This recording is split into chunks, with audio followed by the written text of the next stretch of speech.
metal shall prevail. For we know what they have done. 5 legends of our realm who sought to follow the path of their dark musings. But they did not know what they had summoned. Pentakill. To these creatures, there is but one thing left to do.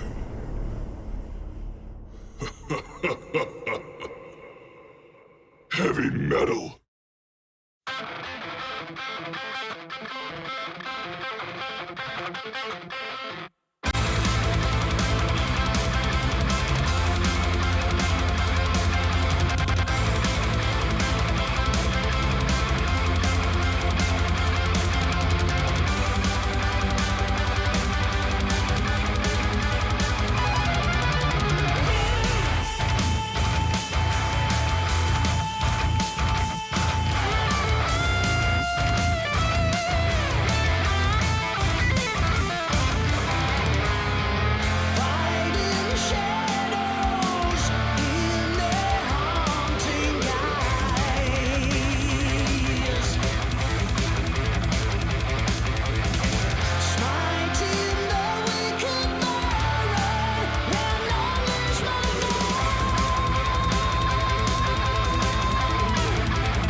Hello everyone and welcome to day 2 of week 9 of Split 1 of the 2020 OPL. I am your host Nick Boy Richardson, and I am joined by the best bedrooms in the business, Spawn, Skimmy and Rusty. Gentlemen, welcome back to the OPL from Home PL.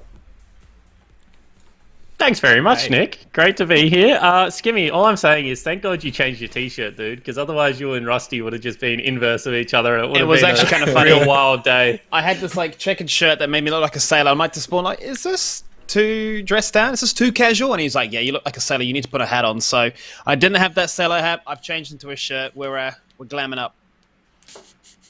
Did you say sailor or seller? Sailor. Sailor. I would have paid good Popeye. money to see Skimmy as a sailor. Like Popeye. That could be me in another life, you know? Rusty, I think out of everyone here, I'm most excited to see you and not you with your hand up the anus of an Australian Indigenous creature. Yeah, I mean, it's nice to not have my hand stuck. A little bit of effort this morning to try and get a camera on. Happy to have it working. My internet's still dodgy, though, if you're wondering. But the camera's working, so we're fingers crossed for now. My favorite thing that happened yesterday was it was like 10 minutes before broadcast, and you just sent us a screenshot in Discord of your internet speed, and I think it was under one Mbps. It was terrifying. It was 0.5. Yep. 0.5 up. Yeah. Welcome back, everybody. We're excited to see you all in the chat. I see your monster tamers. I see your freakos. I see your coolie pick. I see your... Not going to say that one. Not going to say that one. Not going to say that one. Hi, Matty. I see you all. Welcome back. We are back, of course, with another super week day. We've got 6 games of League of Legends to play, making up, of course, from some of the games we missed a couple of weeks ago when we had to postpone the show for a Saturday. Today's schedule is looking like Avant Gaming versus Order for game number 1, Gravitas taking on the Chiefs for game 2, Mammoth versus Order for game 3, Gravitas versus PGG for game 4, Chiefs and Mammoth at game 5, and then Legacy and Direwolf head-to-head, rounding out the evening. I think we mentioned it yesterday. It is the game of the day potentially in terms of just throwdown smackdowns, but there's a lot to look forward to today, Spawn. Yeah, absolutely. And I mean, when you have a look at that schedule, so many playoff spots still up for grabs. But what we do know is the top 3 teams are now locked. So whilst Chiefs, Legacy, and Direwolves can move around in positioning, they will make up the upper bracket of what is going to be the OPL final series. Order, Gravitas, Pentanet.gg, Avant Gaming, as well as Mammoth are technically still in the race for the last 2 slots. So whenever those teams are playing, you know that there is a lot on the line. You want to be able to make up those last 2 slots. Being in the lower bracket, we've seen teams have amazing runs in the past. You know, your Sin Gaming's Legacy of 2018, Order last year. Really, anything can happen if you just get to those all valuable best of 5s. Absolutely. And anything can happen here on the broadcast as well, because it is Ask Nick Boy Day. Please send in your questions about literally anything. We had some success when Spawn, I think it was beginning of this year or maybe the end of last year, you asked for medical questions. Medical questions are my favorite. Questions, one of the two. Yeah, we'll take medical questions, we'll take relationship questions, and we'll take home questions, since that's where we are all trapped from. The entire production is going online. There's not a single person in a studio anywhere. The whole show is being run out of the cloud. Want things to do. Very impressive feat. You want things to do. What can you do at home? Yeah, I want something to pass the time effectively. Like if it's things that aren't knitting, but what are other people doing that we can have a discussion about that's worth considering? Do you know what would Was be knitting bank ever at the on the moment? table? Well, no, not for me, but it is for a lot of my family, and I'm not going to take up knitting during this quarantine. Sorry, Spawn. Do you know what I'm waiting for? Is, and I've just been told to leave, so I'll be really quickly. I miss trivia a lot, and whoever comes out with the first mobile phone version of trivia that you can play through your TV or something like that with people outside of your house, actually a good game of trivia is going to make mad bank during this self-isolation series, because it's been a disaster. But in saying that, I think I've got to go. Uh, while Spawn leaves, you can also just send me trivia questions that I can ask him directly. Send me questions and answers. I'll ask him throughout the evening. We'll see how big that big brain is. Of course, Spawn is leaving because game number 1 is Avant versus Order, and Rusty, Order didn't have the best day of it yesterday. No, they didn't. They, to be fair, had to play against Direwolves and Chiefs, and they also gave us the most exciting game of the day, when you really think about it. That last game against the Chiefs was a bloodbath. But yes, they went 0-2, and so they do need to really, come back into the mix today and try and get those victories to secure a 4th place. Absolutely. Skimmy, who are you liking out of Avant versus Order? Hard to say. Avant have had this really random run where you're not too sure what to expect from them. But the last couple of games, they've definitely brought it to the table. So I want to say from a momentum standpoint, perhaps some things they've been working on are starting to come online. But, Order, one of these teams that Jake is always telling me start to really come online in these gauntlet runs. So I want to sort of see the proof in the pudding today. That's right. This is your first time seeing the potential of Order in the last third of the split. Exactly. It's very so exciting. I'm keen. It's very exciting. Hopefully, we won't be let down today. I believe they need to win the majority. Is it 2/3 of the next games in order to make it into Gauntlet?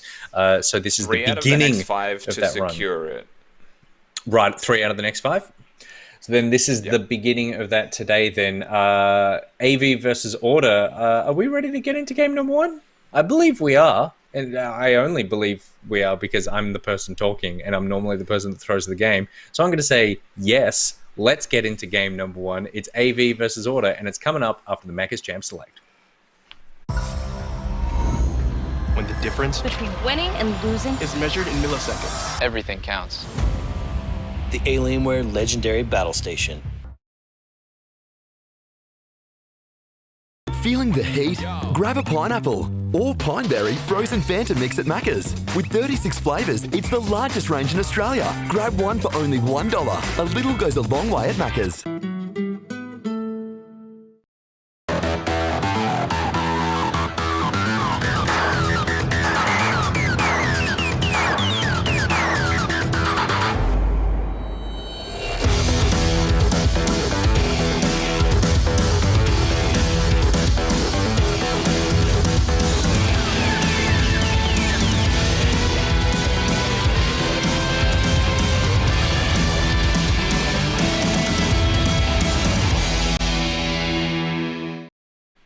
It's a big game to kick off the second night of Super Week. Avant taking on Order. Both teams, both 4th and 5th right now, Rusty. So the stakes already out the gates to start off this day are extremely high.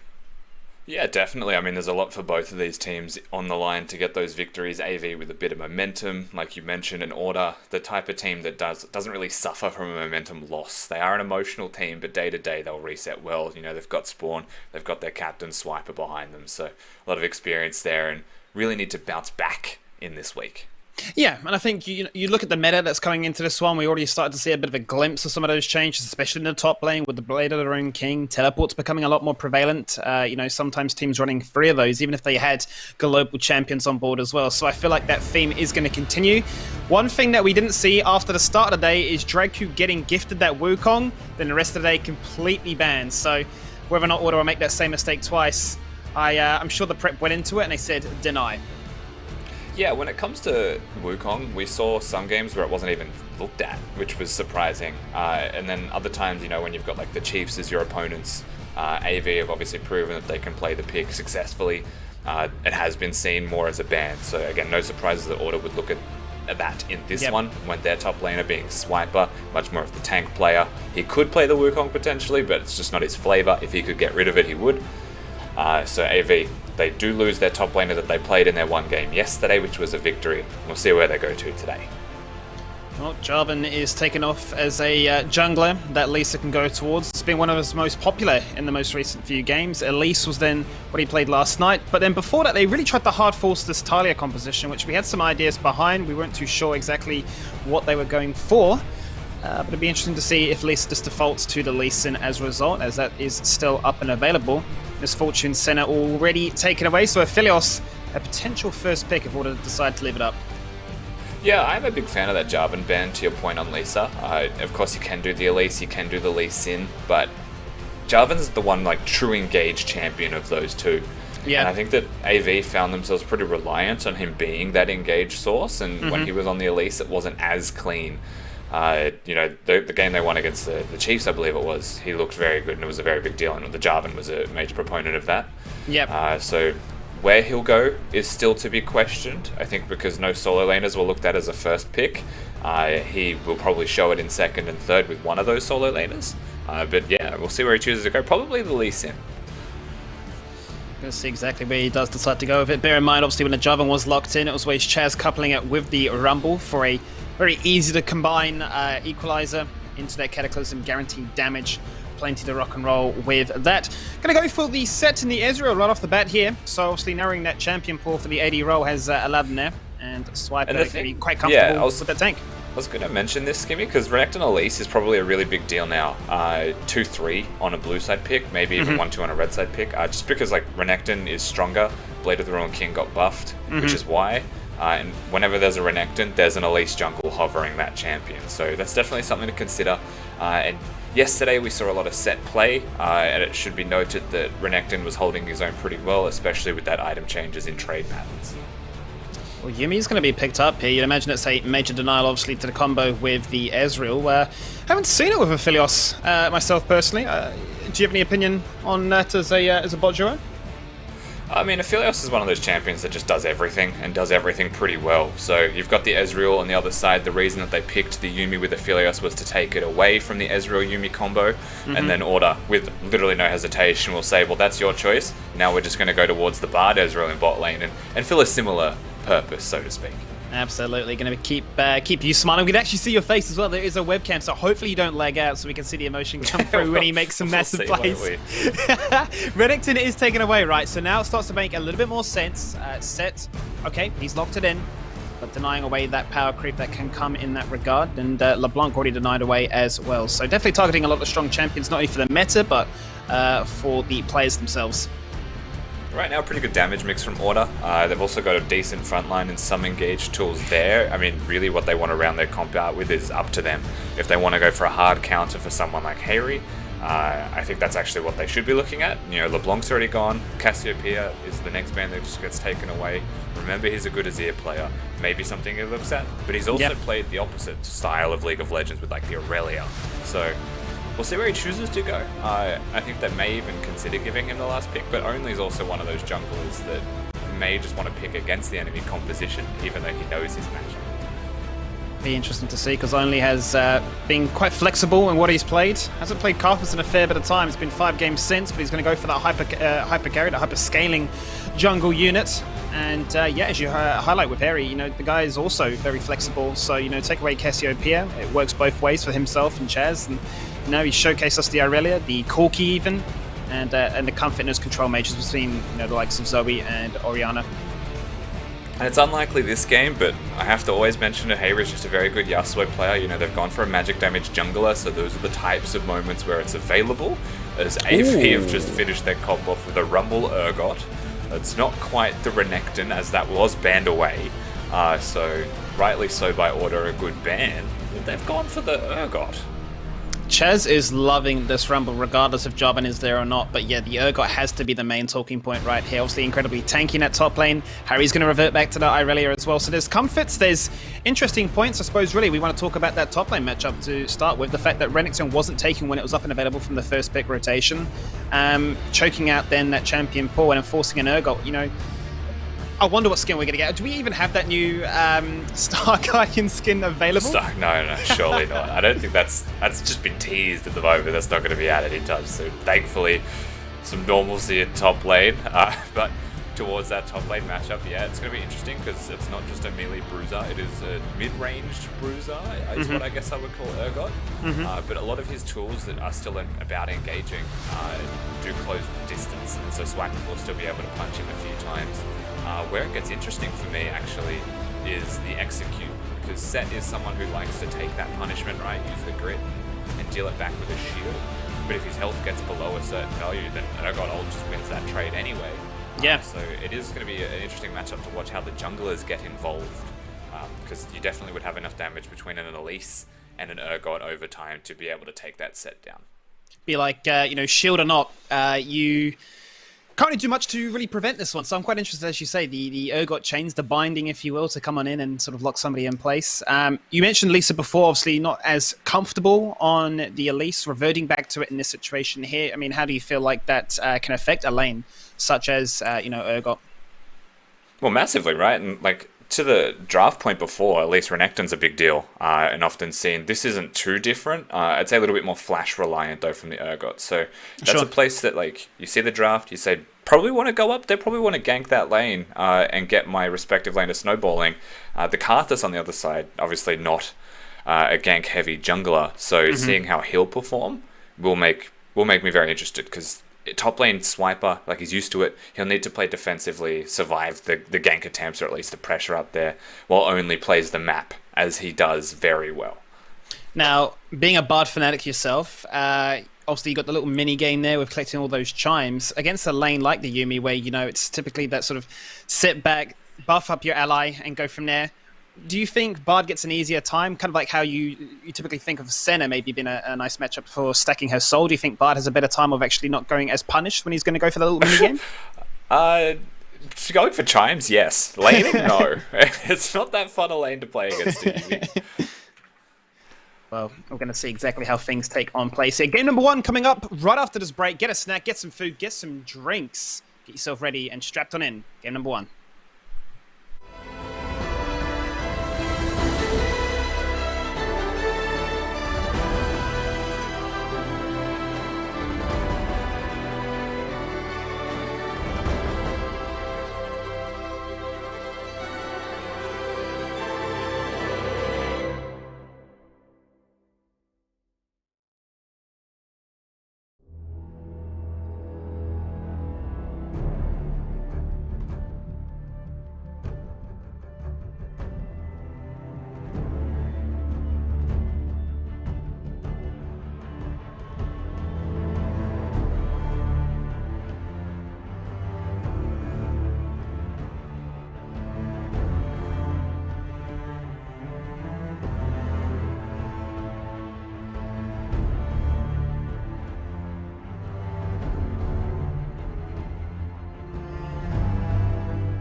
It is the very first game of the second day of Super Week. Avant sitting in 5th spot, taking on Order, currently in 4th. Rusty, the stakes are high. Playoffs, you're looking at that coming into 1 week remaining.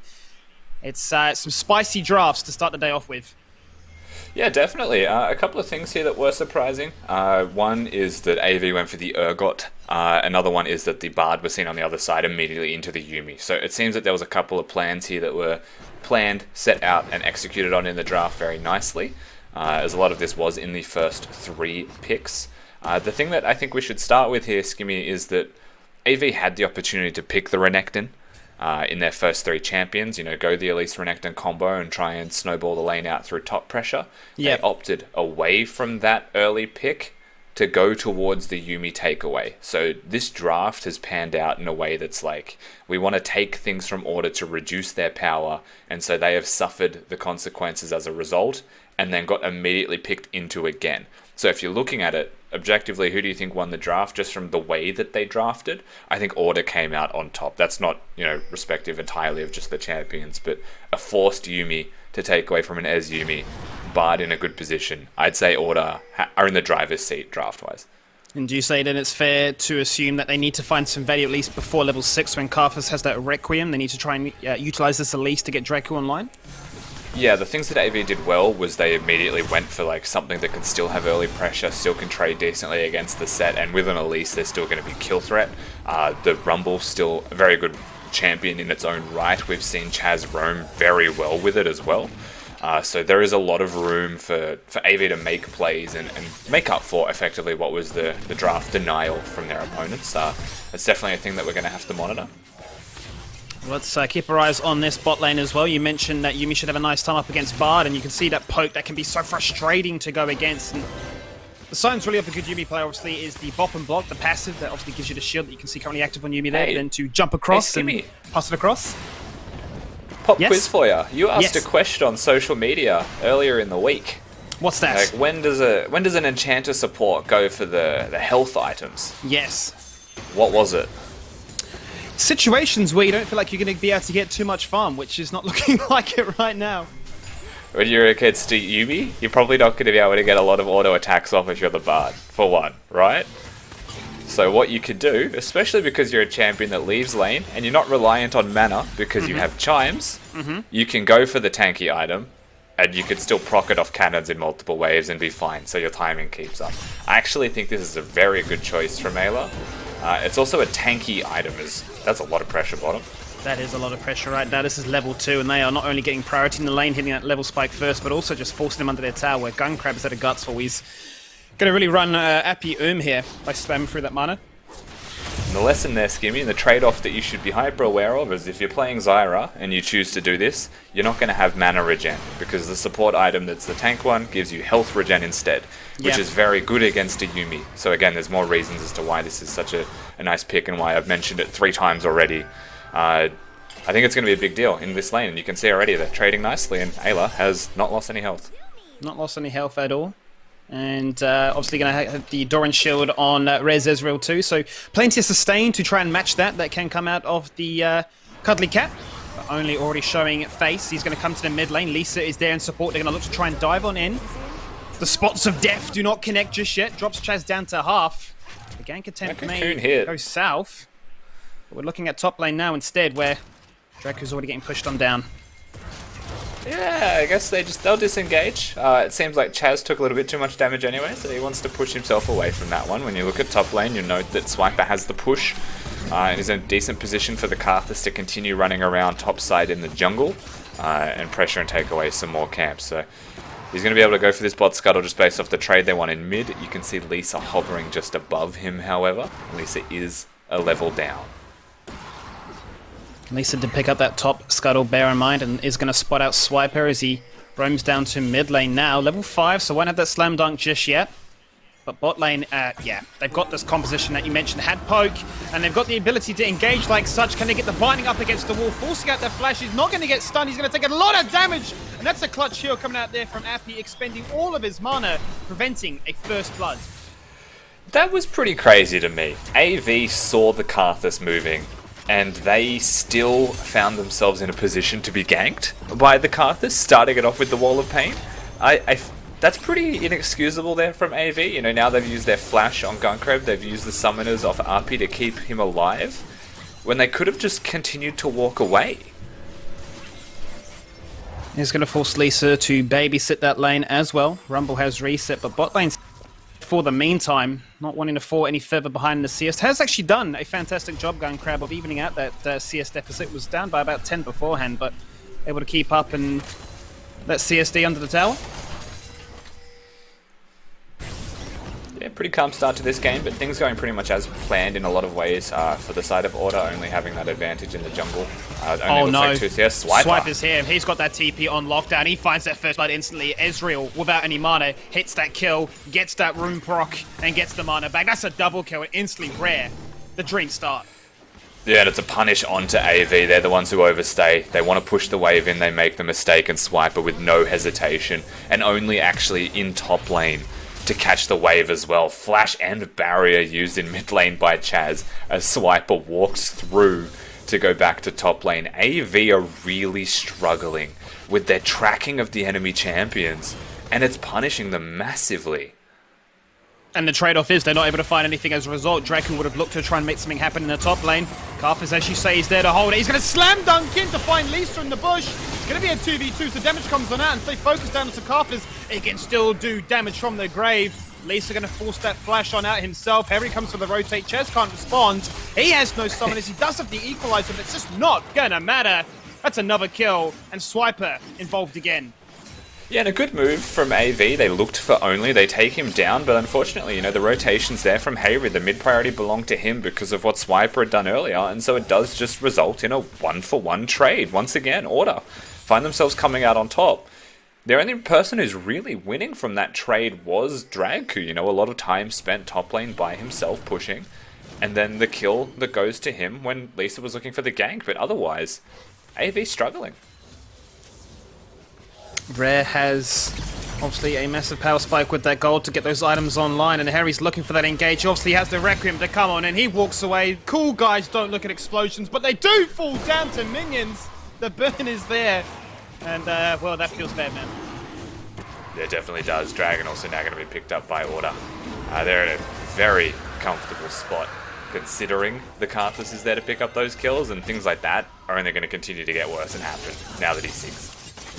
Dragon is picked up amongst it. It's going to be an Ocean Drake, so I'm not going to get that as the soul. I'm looking at what would be the most desirable one. Now? Yeah, people are saying that it was coming out left. Ears? I could hear you coming out both beforehand. Ears? Can you just give a thumbs up in the chat if you could hear me in both your ears right now? Because if it's just your left ear, it feels weird. It feels weird me talking to one ear. I'm getting thumbs up. People are happy. Cool. Your right ear now has to put up with me as well. Sucked in. That's therapeutic. Talk to me more, please. Yes. This is how I want to start my day off with. A little bit of rusty talk. Stop it. I'll behave. Commentate games. I will behave. Rusty, what do you think about the ideal Drake in this game? So, obviously Ocean is gone. Is there a world in which Cloud Drake becomes the most desirable because of how much strength Order can find with their ultimates? Oh, Cloud Drake's pretty nasty for like a Karthus and an Ezreal in particular. Absolutely. They would be very happy with that, but I mean, you think about those exact same champions and say how good's an Infernal Soul for them. Well, yeah, you know, sure. It's pretty significant. I mean, anything that is, like, all four souls are honestly really good in this game. The only concern would be, like, if AV find themselves with an Ocean Soul, it'd be really hard to deal with just because they get so much health regen and you have a lot of poke in your composition. Thankfully, that won't be an option in this game for them, but Order will continue this tempo in their game, finding a Drake and now getting their first Rift Herald. The rotations are already clean. They're looking to try and break open top. The damage is already being started here by Rare. And they're going to look to try and capitalize on bullying Draku away from this tower. Lisa is hot in pursuit, waiting in the wings. The mobility of a Bard makes it quite easy to disengage. They just have so much map control, man. You know, able to get the Drake, rotate through mid lane, they'll get themselves the top lane outer turret here as well. Look at the trade on the opposite side. It is the Aphelios looking for plates against the set, but Swiper is actually standing there to try and keep them back and punish them as they look for these waves, and he's also clearing the minions. You know, we saw this yesterday in a Legacy game, and they punished to the point where they killed their opponent that was trying to defend it. But you can't really do that as successfully with the Yuumi and the Aphelios opposed to that Ezreal. Look how frustrating this is for them to even try and force a flank gank attempt. You know, the portal to go on in, drop down the control, deny vision, force them away, and just concede all this gold right now. You know, Order definitely in the driving seat for EK up. And considering that they've got the cull there on the Ezreal as well, even more efficiency because they're just giving him all the farm, all the waves to clear. They're playing the macro game. They're not looking for those very bloodthirsty, kill-heavy games. And like you mentioned, that gold lead grows. The concern is that it continues to stretch. And I mean, the entire gold lead right now, look at the AD carries. Yeah. Consider the plates that he's gotten. 2k of that, obviously, gold lead, as you say, going towards Ezreal. And we already, you know, consider how cheap of an item build an Ezreal will have in comparison with the Aphelios. So to get this man online as quick as possible is the dream start. Not to forget, obviously, Harry will have a fantastic time when Blade of the Rune King and Wit's End are complete too. Will be a fantastic duelist to pad up those members, make Requiem and True Shot Barrage find those executes. So the tempo is like a bit of a change, sort of a little bit more reminiscent, I suppose, of their final game last night where it was all about team fighting. Yeah, very different to their game last night. That was definitely the unicorn of our OPL games, though. It's not something you'll see every game. But right now, yeah, we're getting closer to those item breakpoints, the big things that you have to look at here, particularly for someone like Harry, who has gone for the Blade of the Ruin King build.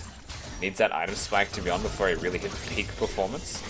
Whereas the Rumble can kind of sit on component items and be very content with getting those levels to still have some relative strength. It's just that equalizer being there.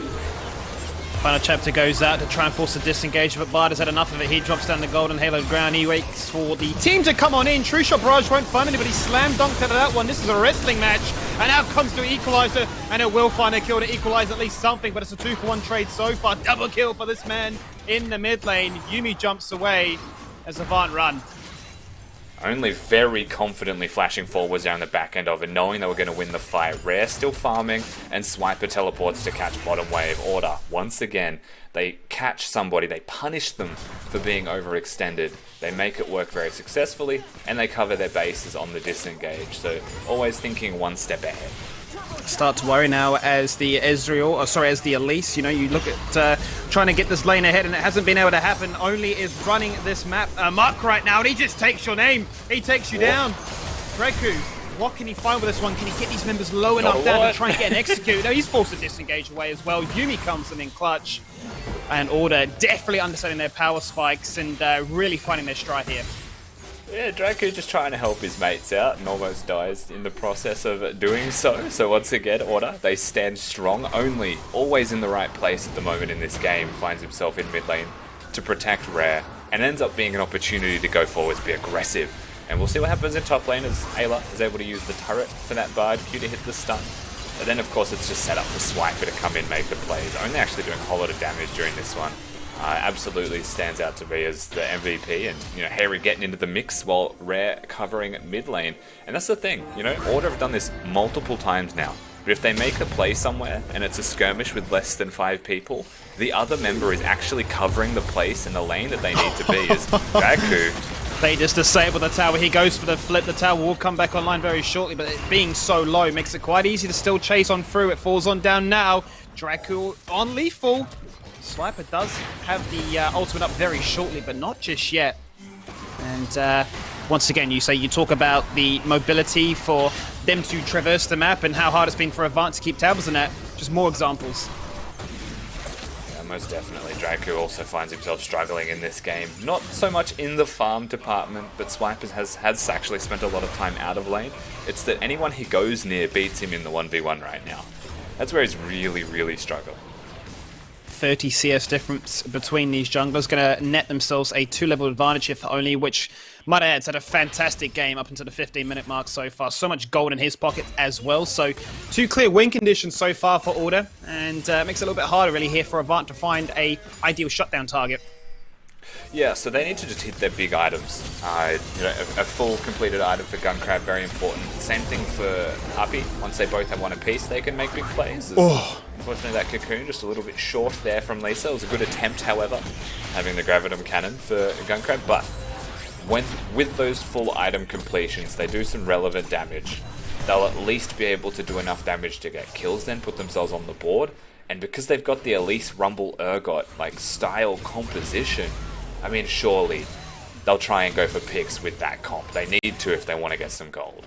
Absolutely, that would have been a nice little bounty shutdown for them to help get these members online. Guncrab working ever so closely towards that Infinity Edge completion. Doesn't have Flash available just yet, so bear that in mind. Very easy pick target if he was to get CC'd into Oblivion. The stun connects once again from Bard, and look at the pain that comes across.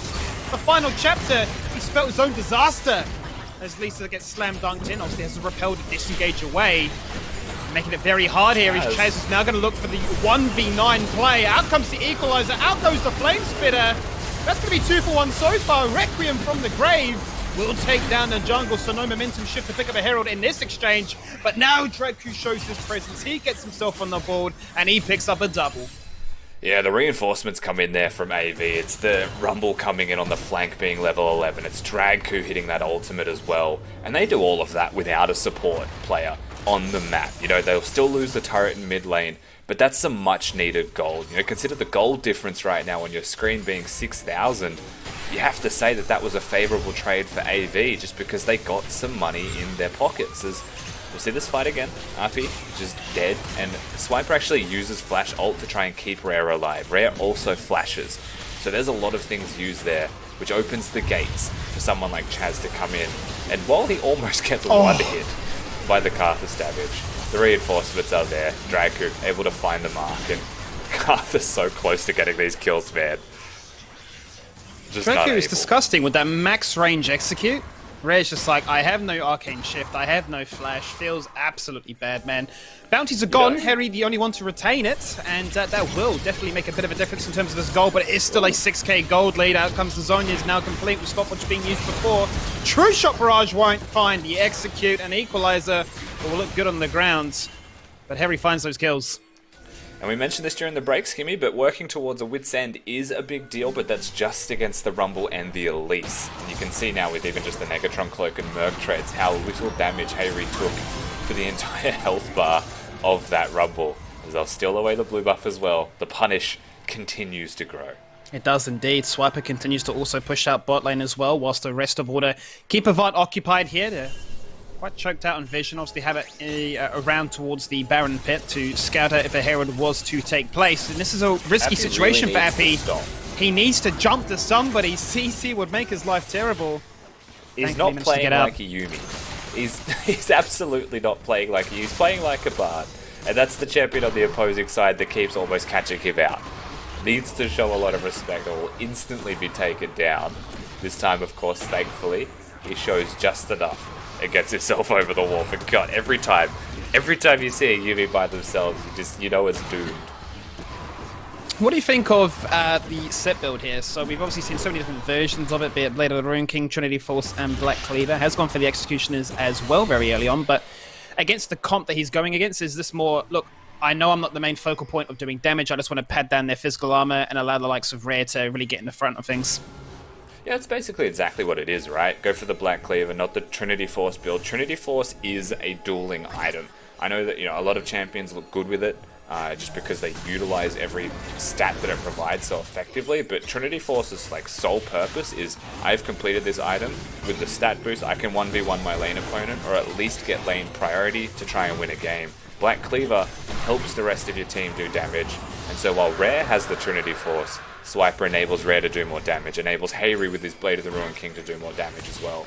And that's really the key purpose of it there. Like, it's a little bit cheaper, a little bit more cost efficient, because he doesn't have mana being set, but at the same time, it's just, like you mentioned, the focal point's not him. Well, it's not going to be a blue Ezreal. That 3k gold buffer between him and Guncrab's going to go for the Trinity Force build, as you highlight. So it's going to be a lot of damage in his pocket. So we get to see Ezreal not be, say, the duking 40% CDR king, although that will come online a little bit later, but definitely the one that can one-shot you It's a flash. with these Qs. Very out of position there was only. But he got the red buff, Skibby. He got himself out at least, and he will continue this farming tirade in the enemy jungle and his own now.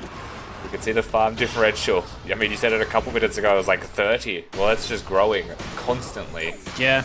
And it's a Carthus. It's 7 Dark Seal stacks. Like, we're hitting that critical mass point where he's going to be too far ahead. At a team fight, if you don't have the Zonias, or at least Repel, or your Yuumi, like, you will actually just take all of your health. Yeah. I'm looking at Aphelios.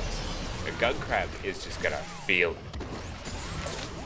What do Avant have for them right now? The fact is they have every flash available, obviously Yuumi being the exception to that, so they do have a fair bit of mobility to try and outplay, try and force those hard CC engages. I'm just ASMRing the stream. I was in the left ear before, now I'm in the right ear only. Where am I going to be next? I'm in your middle ear next. We're not watching our cast anymore, this is the Rusty show. Back to left. Please keep talking so it's not me suffering. Chat is so preoccupied with you, I love it. Cloud Rift is what I mentioned before, so we've obviously got one of everything right now for Order, and if they can get the Cloud Soul 2, yeah, as we discussed at the start of this game, it is the dream, right? 20% CDR reduction, and given how far ahead these two crucial members are with the True Shot Barrage and Requiem, it's almost like, how do you beat that now? Yeah, right. Yeah, you're exactly right. I agree. Herald not going to be summoned. How do they stop this, Gimme? I don't think they can. There's going to be a lot of damage that goes on towards this tower, and damage is done. It is executed. Baron is available, but yeah, we need to see some stopwatches. We need to see some Zonias completed. We need some survivability here to ensure that they don't get one shot. And right now, the Zonias that they do have has actually been used against the Aurelia, you know, more than anything else, trying to avoid damage. That Karth Assault coming in as an afterthought is still going to do ridiculous amounts of damage to him. And yeah, where else can they even do that? You know, it's a Death's Dance second for Dragku, which totally fair. You know, it adds merit to the Urgot pick. You have a bit of extra resistances in your damage, and Urgot's always going to be happy about that one. But how much is that going to save him? Because it's just reducing the damage from happening instantly. So he needs to stay in combat, or he's still really going to feel it. Well, Order want to really force this team fight right now. They're looking to start off Baron. I can imagine they're going to look to try and peel away and force that fight as a result if the option does present itself. Incredibly strong they are with this gold buffer. 8k is the play. That's going to be a final chapter. And that's fantastic as well. Redemption comes on down. Final chapter to try and lock people in place. But Guncrab is going to be the first casualty in this team fight. At least repels away. Yubi chucks at the arrow to try and find a target to lock on down. Swiper grabs in the jungle. He slam dunks too and falls to the grave, doing his job, applying those Black Cleaver stacks. As Harry comes on in, he finds the first kill. Now they turn their attention on towards Draco, who's looking to try and use that ultimate, but it's already been used, so he can't find a second execution. Yuumi on his head! Yuumi disengaging, but going back on top so the Requiem doesn't kill him. Harry, lucky to live. Happy will fall on down, and Chaz, in a familiar story, can he find a kill? He cannot! It is an ace! For just a moment there, Skibby, I thought that Urgot Yuumi combo was going to be way too strong. It was actually closer than you would expect it to be, given the goal difference between the teams. But at the end of the day, Order still get the win. It's still a clean team fight result for them. Very nicely played by Ayla to start it off with an engage, and then continues to hit stuns. I mean, he's just putting on a highlight reel for himself during that. I didn't get to see who used his ultimate on and if it connected. Because for a moment there, well, obviously we'll get to see it now, I thought that if that was able to hit a target, it could have been a really big difference maker. Because Guncrab was a non-factor in this. You know, the Bard ult hits, and you cannot flash the Bard Q, as it already tethers him to the area that it first connects, so stuns him down. Yeah, Urgot Ultimate just misses completely through all of them. Imagine he has that now. Yeah. You know? Like, this fight could be a different story. But AV, they have Chaz, but now they've just got to disengage as Hayri starts to run him down. So many members, as you say, lethal tempo, and that's why we made the call. I was expecting it to come on out, but it didn't. And yeah, with Yumi on top of his head, would have definitely This is through been a a different story. Karthus ultimate. Like, Yeah. oh, that was close. It was closer than you'd care to admit if you were Order, but you'll take that one. Well, that's going to be the Cloud Soul. So the reduction is there, the damage, the movement speed. As if you needed any more stickiness as it is. These members are running you down anyway, so I think really this is now surely Order's game to lose. Oh, absolutely. I feel like it has been for a little while, but that last team fight just cemented the fact. And, you know, they're against a composition that is very good at picking people off. The only thing that you would say at this point, Skibby, is if Rare dies, Wow. in typical Rare fashion, if he finds a way to die, it could slow the game down. Could indeed. probably not. Redemption's going to come on down. He's actually going to juke on out of that one. Swiper going to fall incredibly low, and that's what happens. You talked about it during the draft. No shield, no problem, because an Urgot can execute through that one. Rare going to look to try and go for the kill. Gets flipped away, forced to dash on out. QSS's as well. Lisa still looking for that pick, and Gunkrab not going to follow that portal on through. The defense is there, but Final Chapter finds Oh, it hits. Can they find a kill to follow things up with? Gunkrab utilizing that Moonlight Vigil to get himself topped up and healthy. Very hard to try and take him down. Well, there you go. Wasn't Rare. It was Swiper's turn this game. He gets caught in the 1v1. Ayla gonna cop a boatload of damage there as well, and you know, one member dead being one of the split pushes, it does slow the Baron push a little bit, but again, still way too far ahead. Still way too much pressure. They're still gonna keep pushing. Yeah, the gold lead is exponentially high right now. 12k difference, so we're talking major items. You look at these carries, you know, 5-on-1 on this Irelia, 3-on-1 on Israel. The members are definitely packing a punch, and you know, it goes back to the fact that, you know, Black Cleaver was picked up. He's not looking to be that sole carry. He's just looking to buff up his teammates and allow them to continue what they're doing, because you're looking at almost double digits in terms of economy between some of these players now. Yeah, 4-level he's jungle buffing his team, but yeah, okay, that's very significant. This isn't the first time we've seen that from Only either. The last time we saw this, he was playing Karthus. I believe it was against Sully.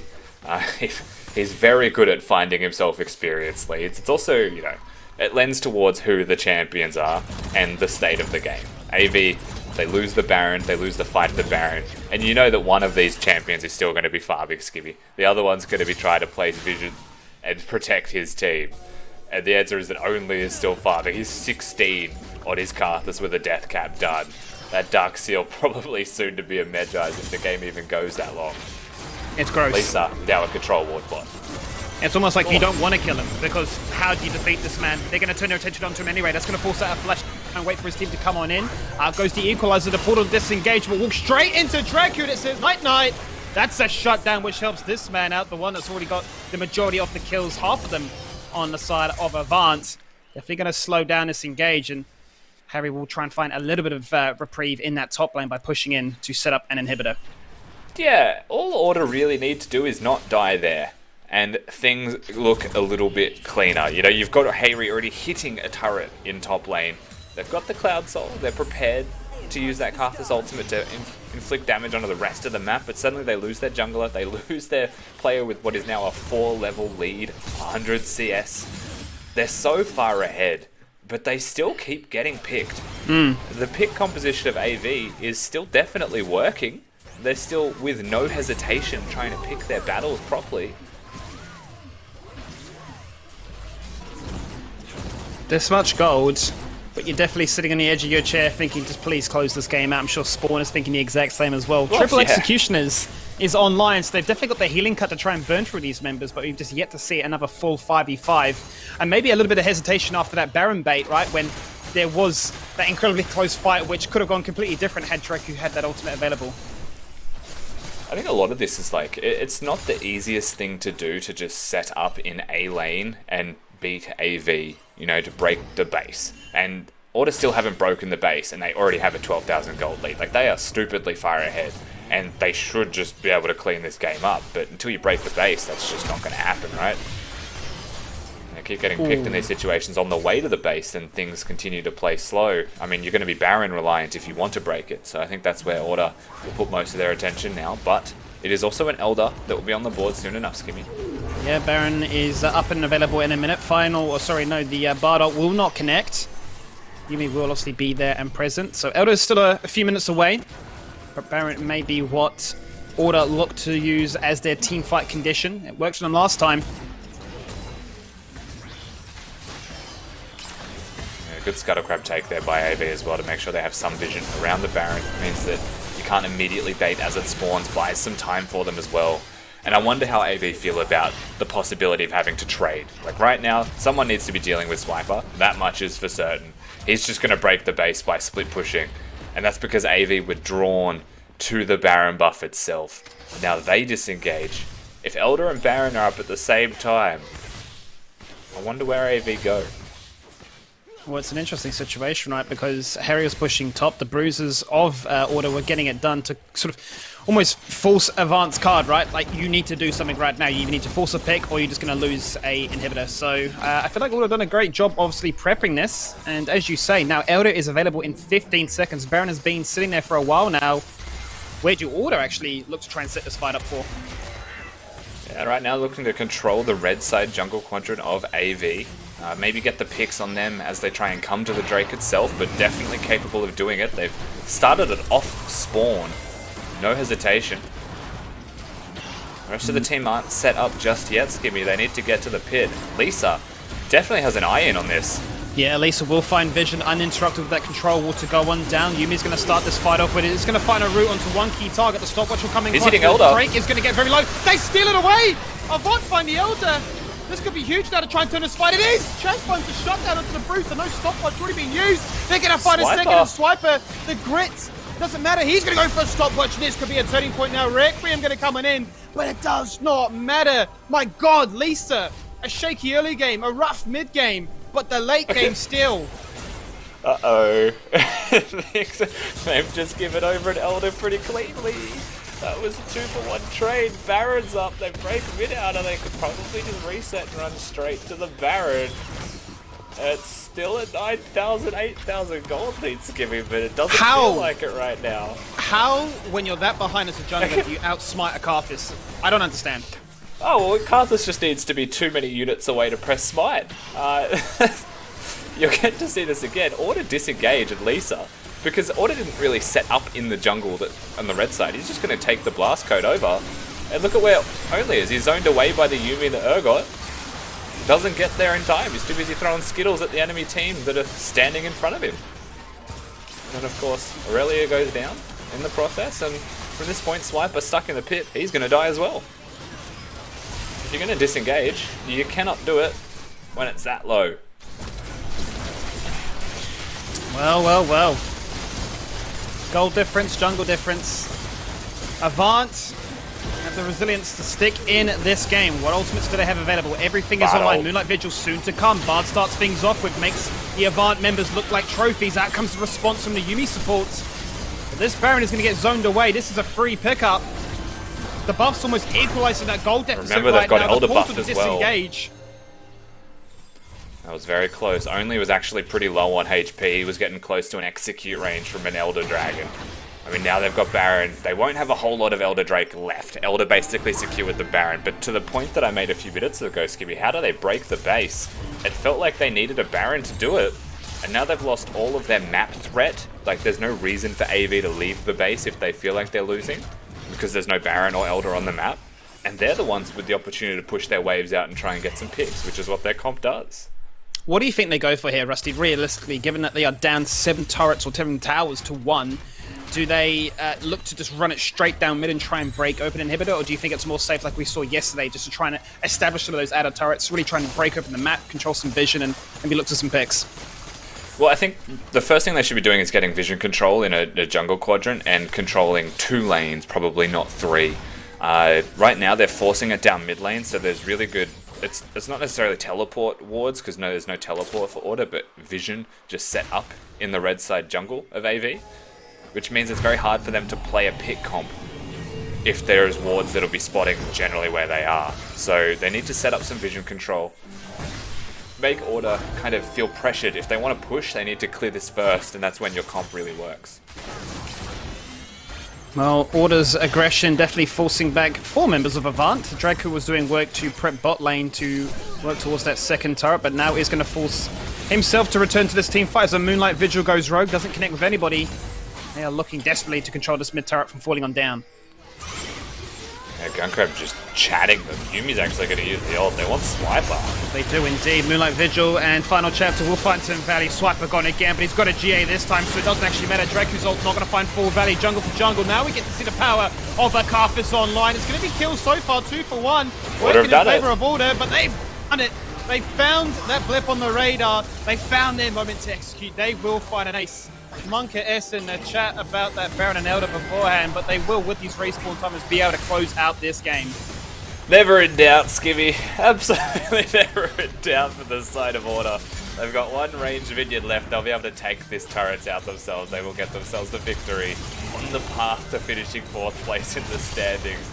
Jeez, they have to give you some heart attacks, don't they? They really want their general manager Spawn to be stressed. It's always entertainment when Order are on the stream, and that's a fantastic game to close things out with 4th up against 5th, the gauntlet run, the playoffs, everything you want to see from Super Week, and they close off the night, they start off the day. They show us everything you really need to, be entertained. They show us everything. They show us how to get a big lead. They show us how to punish their opponents well. They show us how to throw that lead, and then they show us how to bring it back again. Like it was kind of like a roller coaster where it felt like the fate was sealed. Like at the same time, like how far ahead that Karthus was, how good their composition scaled anyway. Like, I didn't think it was in doubt, but giving a Team Elder a Baron, man, you make it stressful. You do indeed, and obviously, only went so far ahead. I think it once again goes back to that drafting point you mentioned about, Lisa being so comfortable in the Java and forced to go into this Elise, giving up the Renekton, not really finding that value, at least pre-6, to try and get Draco online to justify that rotation. And, as we said, Swiper was just able to chill and let the boys do the damage. So, Order take the dub here, an important victory for them to secure their playoff spot. We'll be back after this break, coming up with game number 2.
Welcome back, and we weren't sweating at all during that, Spawn and I, as we were just casually talking about how 100% Order are just going to take it back there at the end. An exciting game to start off day 2, Spawn?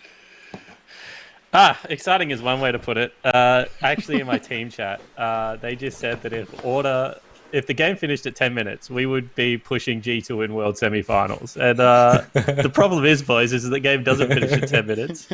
And you got to close out a game. And I think this is kind of a recurrent theme for Order. And it's one that I'm certainly being very aware of since that first throw versus Legacy. If you cast your mind back all the way to week 1, is that Order do not look comfortable with the lead.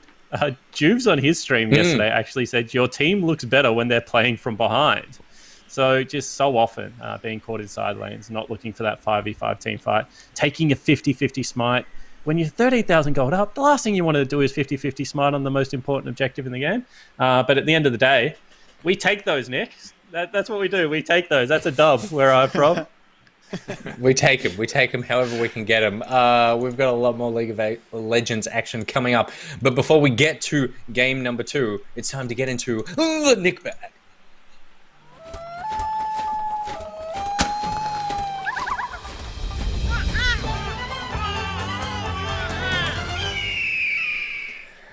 The opening titles give it away. The Nick Bag, of course, is the segment where during this quarantine period, we just drop children off at random houses to make sure that they can be looked after and keep you entertained throughout this ever worsening situation.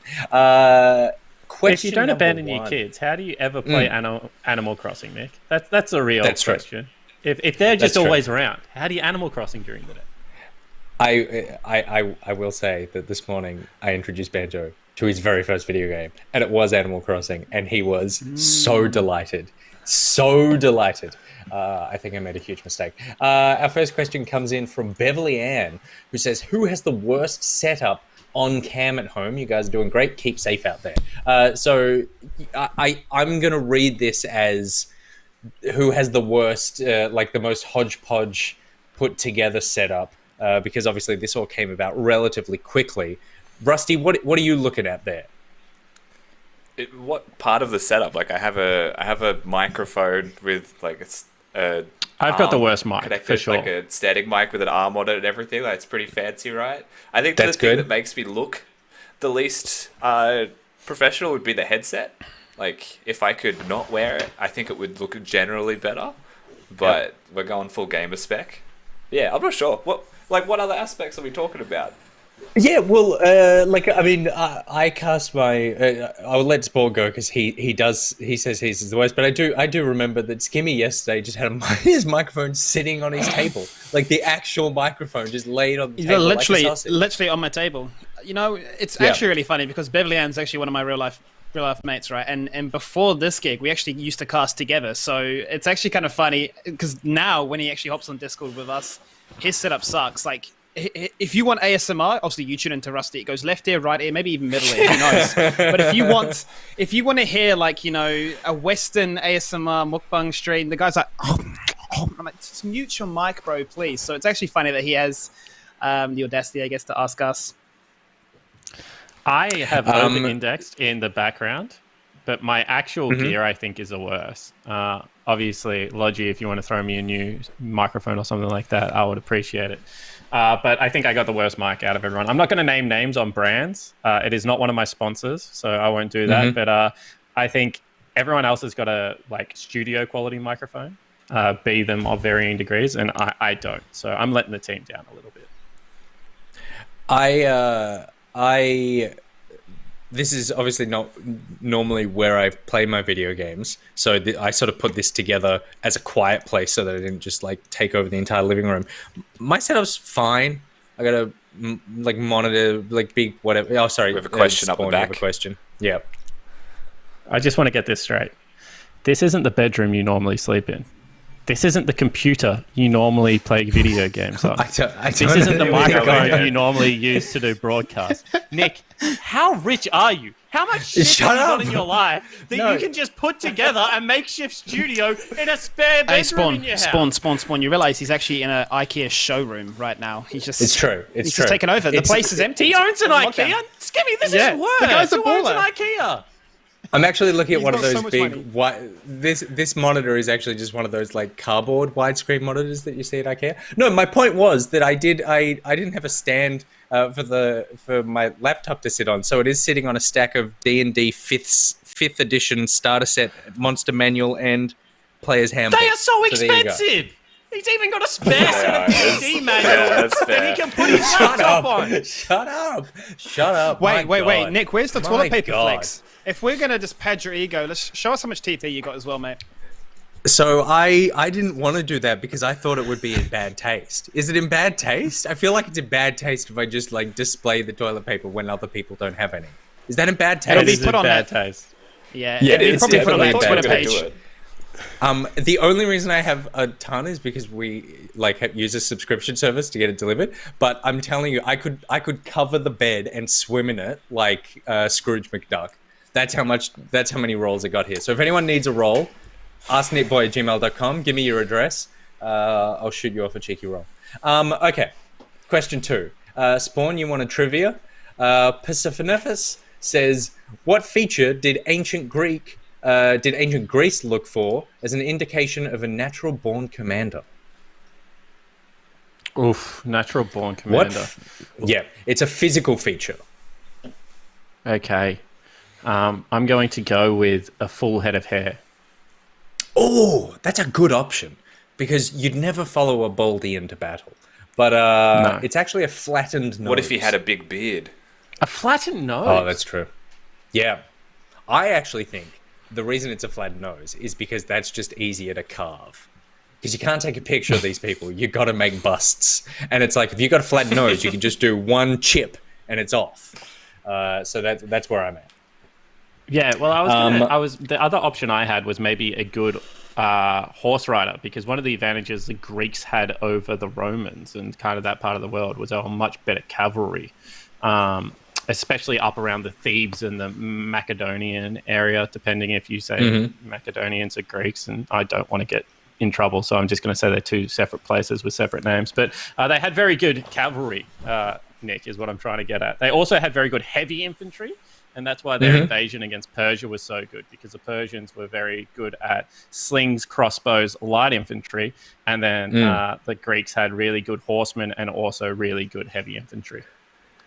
I will say the ancient Greek history flex is real, but you still didn't get the question right, so none of it really means anything. All right, it's time to get into game number 2. It is Gravitas versus Chiefs. Oh, Gravitas versus Chiefs. Gravitas, obviously, packing a Pabu today, which none of us were expecting during the week, but was announced. And Chiefs, skimmy as ever, strong and vigilant. Flat noses across the board. Oh, absolutely. Beautiful, beautiful bodies, beautiful faces, beautiful performances. I think Chiefs right now definitely the ones that have looked the most consistent when we've sort of seen these disruptions take place. Obviously, they've had a few moments where you've gone, oh, what's that? But for the most part, it's always been a bit of, you know what you're getting. You know that these guys can definitely bounce around those responsibilities of getting the job done. And Gravitas have been that slow, dark horse that are taking upset victories. So we wonder if that blessing of Pabu continues for today. Absolutely. I mean, we're tipping Chiefs, right? As much as we like the scrappy, can-do attitude of Gravitas. For sure. Yeah, I think like yesterday, Gravitas beat Direwolves. For anyone who wasn't watching, Pabu was playing Lucian. They cheesed top lane pretty aggressively early. Praelis and Pabu played well together. I don't think that happens against the Chiefs. I think that's a whole different ballgame in the way that Mir and Croc play for themselves a little bit differently. So I think that's something to explore here, is what Croc will do. However, I do think that the way you beat the Chiefs is to fight fire with fire. And if you have Pabu, Praelis, Human as your top side of the map, maybe you can fight fire with fire. Order tried it yesterday. I think they actually got really close. I watched that game back about 6 times, and there were like 4 team fights in a row where both teams kind of went like 1-2, 2-3, 3-3, and it was like kind of 50-50. And then the Chiefs just got that one big decisive team fight, and then were able to run over the game. But if any of those go different, obviously could have changed the tale. But the problem is when you play against the Chiefs, they generally don't go different. They've got 5 of the best team fighters in the league. They draft heavily for that style. The Sejuani was really caught me off guard, so credit to Seal there. He's a smart coach. And I think that's kind of where the Chiefs have it over this Gravitas lineup. I really credit their coaching staff to how well this team is going, and I think that they should be able to get another good draft, and I think they'll shut Pabu down. All right, well, let's see. And speaking of Chiefs, the answer in chat, it's a flattened nose that the Greeks coveted as a commander because it fits their covered helmets better. So there you go. There's your fact about the Chief of the Greeks. Now it's time to get into the Chiefs of the OPL up against Gravitas for Game 2 of Day 2. Feeling the heat? Grab a pineapple or pineberry frozen Fanta mix at Macca's. With 36 flavours, it's the largest range in Australia. Grab one for only $1. A little goes a long way at Macca's.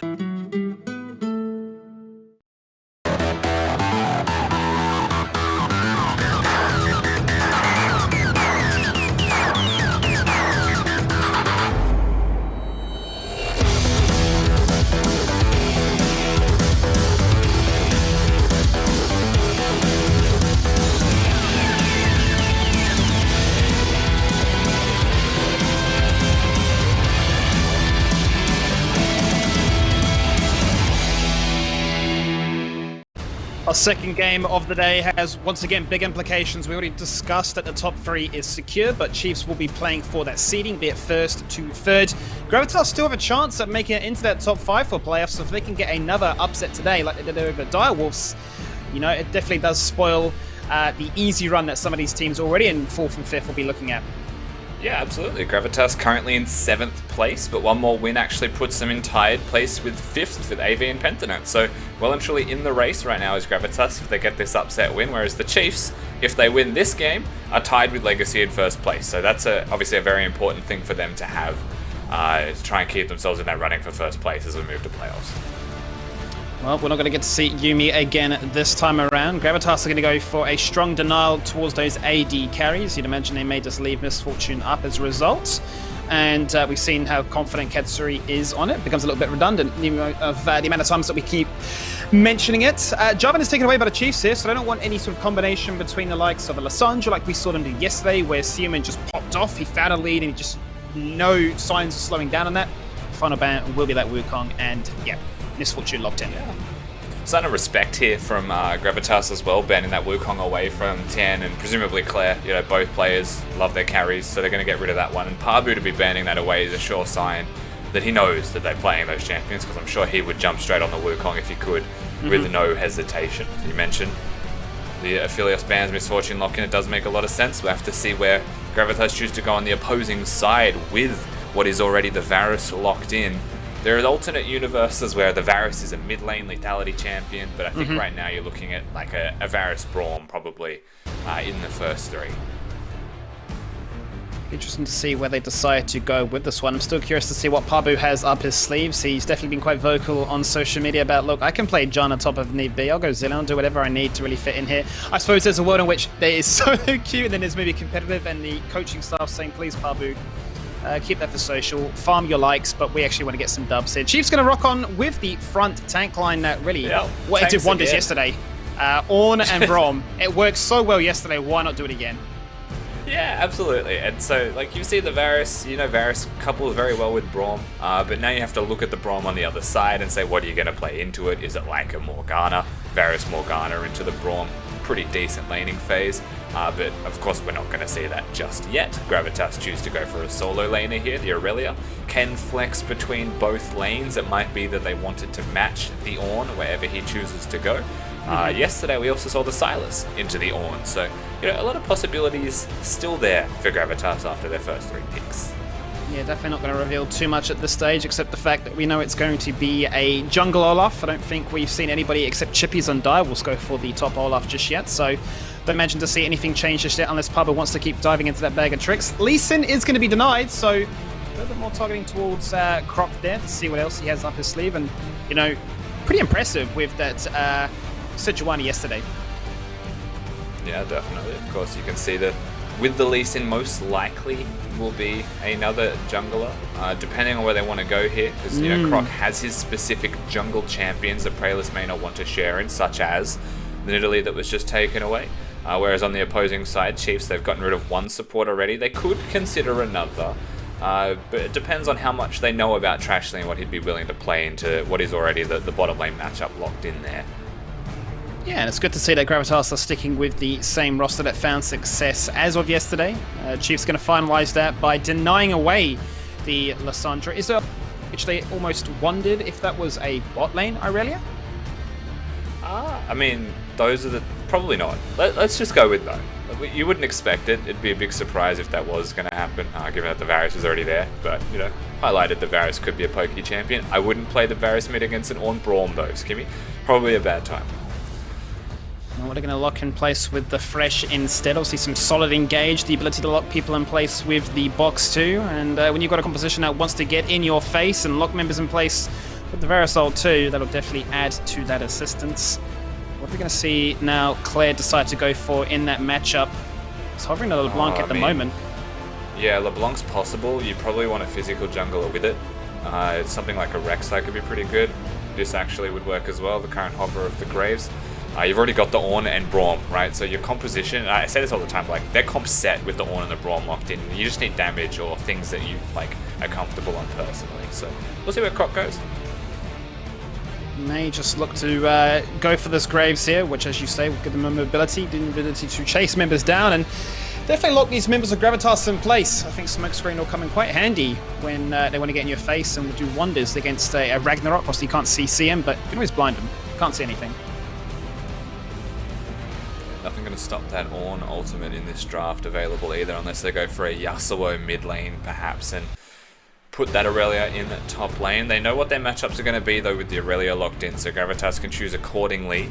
And it seems like the Sylas that we mentioned earlier, that we saw yesterday against the Ornn, is going to be locked in again. Most likely, I want to say, in the hands of Parbu top lane into Tien's Ornn.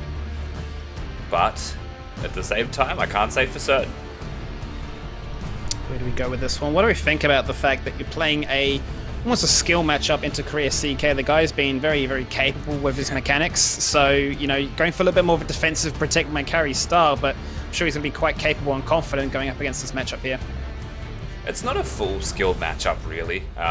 You know, it's a Braum who's going to be pretty defensive. He's even gone for the exhaust in his build, so it's clear to me that they're not playing too hard to go for kills unless their jungler is nearby or their mid laner pressures and comes down there to help out. I think for Gravitas, though, having Varus and Thresh at level 6, their kill threat grows very high, and Preless need only look to the area to find opportunities for those kills. So that's the place for me. Definitely on Gravitas' side that I would be looking. Can they make plays down in bot lane? And I guess that is where I wouldn't say skill matchup, but skill check 100% comes into play there for both teams. And do we feel, I suppose, confident with how beefy Gravitas is to sustain in these team fights? The ability to obviously access that backline, given that Chiefs have a fair bit of protection, that Olaf and Irelia can get in there, do their job, and Sylas can survive long enough. I mean, who is his ideal target really to steal the ultimate away from? Are you just thinking it's the Ornn by default again? Yeah, Ornn's usually the best one, but there is already a Braum on that team, right? So maybe not always the Ornn, but even last night, when we saw this very similar thing, right, where it was Hayri playing the Sylas into an Ornn Braum, a lot of those ults were getting through. So yeah, I think that's always just the best one. Who was the jungler again? It was Graves.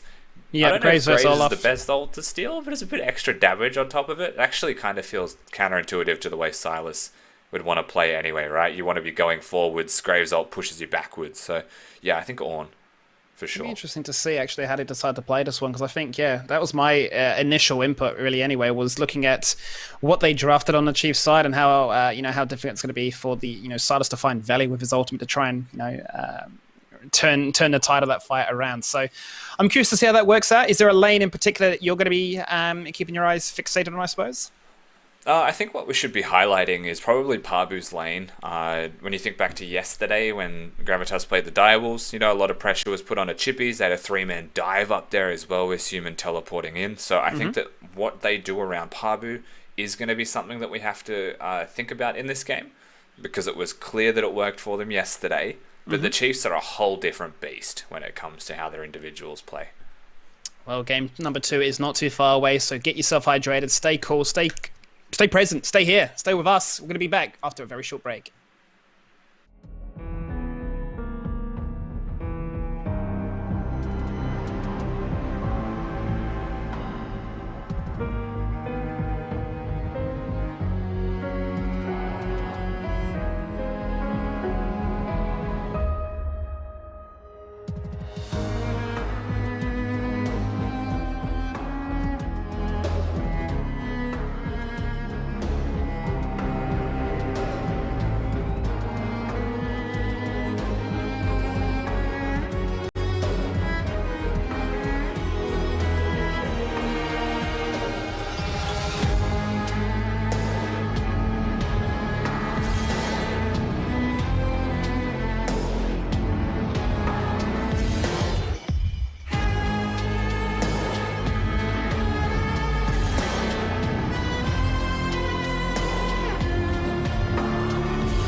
Our second game of the day sees Chiefs take on Gravitas. Big ramifications on the standings as playoffs are around the door. Chiefs looking to obviously secure themselves in the best possible seed in that top 3, whilst Gravitas are looking to edge themselves into that 5th spot, Rusty. Yeah, definitely important game for both teams, of course. Very different reasons at the moment, so we're excited to see how this one kicks off. You've got Chiefs composition now with a pretty well-rounded overall comp. A lot of their damage through the middle 3 members on the screen right now. Katsuri, Claire, and Croc, with TN and Korea CK being the auxiliaries to tanks the engage for the team. Whereas on the other side of the map, it's a little bit more variable than that. You know, Pabu could be a powerhouse if he gets ahead. Prayless the exact same, but he doesn't have a Yumi. Human playing that Silas. Honestly, Human's just been playing out of his mind anyway, so we'll see how it goes against Claire. Then Puber and Trashley, who I think are the best in the bottom lane from the Gravitas options right now, playing the utility themselves. And that's really the lane that I wanted to highlight. We talked about it briefly in the draft and how sort of Korea CK has opted for the exhaust to be a little bit more defensive. But, you know, if you compare these two teams, they're very different from a objective standpoint. You know, the Chiefs 70% of the time are getting the Dragons and the Herald in the game. So they are dominating from an objective standpoint. You know, you compare that to Gravitas, you know, 38% of the time they're getting Drakes. So given that they're in a situation where they have the entrance to Drake a little bit easier, if they can try and get themselves ahead and really force Chiefs to be defensive, potentially they can build a lead up and try and find in multiple avenues to give themselves a lead that may be the tipping point here. Yeah, I mean, snowballing is something that's very possible with their composition. There is still obviously the risk of being outscaled, something that the Chiefs have done even from significant deficits, is just play slow. Croc now actively hunting for Prayless as he just throws his axe to Narnia. Fights on. This is pretty rowdy for a level 2 start. We haven't seen one of these in a very long time. It's going to force a response from the mid lane as Claire may be the first one to get there as flashes coming out from both junglers, duking towards their mid laners. Who's going to get there? Tierrock's up. It's going to be a first blood favoring Gravitas there. But it is a 1-for-1 trade. Both junglers falling on down. Human. Lane is going to pick up those double buffs. Yeah, he may take this trade. He's level 2. He's got the red buff. He's going to keep hunting. The true damage, the slow, going to force out another flash. And if you wanted Pablo to get ahead, I think you're going to assist him with that summoner advantage now. Yeah, massive lead in top lane, actually, just on the CS alone, right? The time spent there, the experience lead. Finds himself in a very good position for himself. Prayless, while he unfortunately didn't get the camp in the Smite battle, didn't get the kill in the follow-up fights that happened as well. He's still an Olaf, so he'll be okay in the reset on the jungle camps. For me, it is still Human and Pabu, the solo laners, that find themselves the leads. Not a bad opening start there, Rusty. As you say, you find that gold goes onto the Silas that, well, we've seen what happens when Seaman has these resources given to him. He's shown a level-headed bit of consistency right now. With that red buff, Croc's going to show his face, wants to claim that back to continue his jungle pathing, but Prayless is waiting in the rings. He's not going to reveal himself just yet. Surprise, surprise, here I am! Claire forced to burn that flash away. Olaf down low, gets nearsighted by that smoke screen. They find one, they collapse to find a second. The chains don't land, but at least they get something on the boards. Yeah, Prayless is pretty weak at the moment. There was a cute little bait attempt there by Gravitas. You know, Human sitting there, Prayless just behind the wall in fog. But the second they see him, they're going to take him down. You know, an extra long sword with the pockets of Croc. He was the recipient of the kills. He had a red buff that he just took from his own camps, and so a little bit too strong there, unfortunately. Well, the idea was nice. Is keen just to fight. The guy doesn't care about going for these farms right now. He's looking to do some damage. He's looking to bully Pabu out of this lane. Goes to the reload on that pump shotgun. There's a lot of assistance there to get TN back in this lane. Because, yeah, 28 CS to 7, Rusty. It's rough. Yeah, it's farming champs, not cams here, Mr. Croc, and he's doing what he can to keep his team in that. Like you mentioned, the difference between these laners was at risk of growing. But of course, mid has done quite well to get himself the CS from that trade, and then top lane, as you just saw, might help a little bit, at least to crash some waves in and give something into the pockets of Tan. As right now, not a lot to his name. Prayless, when he does return, is going to go now towards this bottom scuttle to start gearing themselves up for some control around that Drake, give them a window to operate within. It's been quite quiet in the bot lane, been CSing away, but Puma is starting to find that CS advantage. And obviously Fresh always has that kill attempt where a hook will not land. It's very clear the defensive nature of play was the goal here for the bottom 2v2 of the Chiefs. It's not something that they're unfamiliar with. But it does give a bit of extra agency to the Gravitas duo, as they've seen all of this combat elsewhere on the map at the same time, right? They knew they were isolated. So clearly they've won a couple of favourable trades there, or at least pressured their opponents away. Now sitting cozy with a nice CSD. Well, that goes the sweeper, and it is going to spot themselves a control ward, which obviously the sweeper's not needed for. Croc's going to have the intuition to understand, well, what is going on? Going to drop a ward of his own here into the Drake pit. Yeah, it's a cute little look in there. I don't think they were ever looking to start the Drake, just because the bottom lane of Gravitas wants to reset. So actually just kind of forcing and baiting a control ward out of Croc is the end result, honestly. Reset's still going to go across. Wave, I think, crashed into bottom lane turret anyway, so it'll be resetting soon. Not bad. Not bad for Gravitas, but nothing really monetarily gained. Nice little No juke chains there. ever hitting mid, man. Well, that was kind of crazy, right? Because the chains connect, but he dashes away, so Claire not going to get traded on out for free. Utilizing those spells pretty effectively.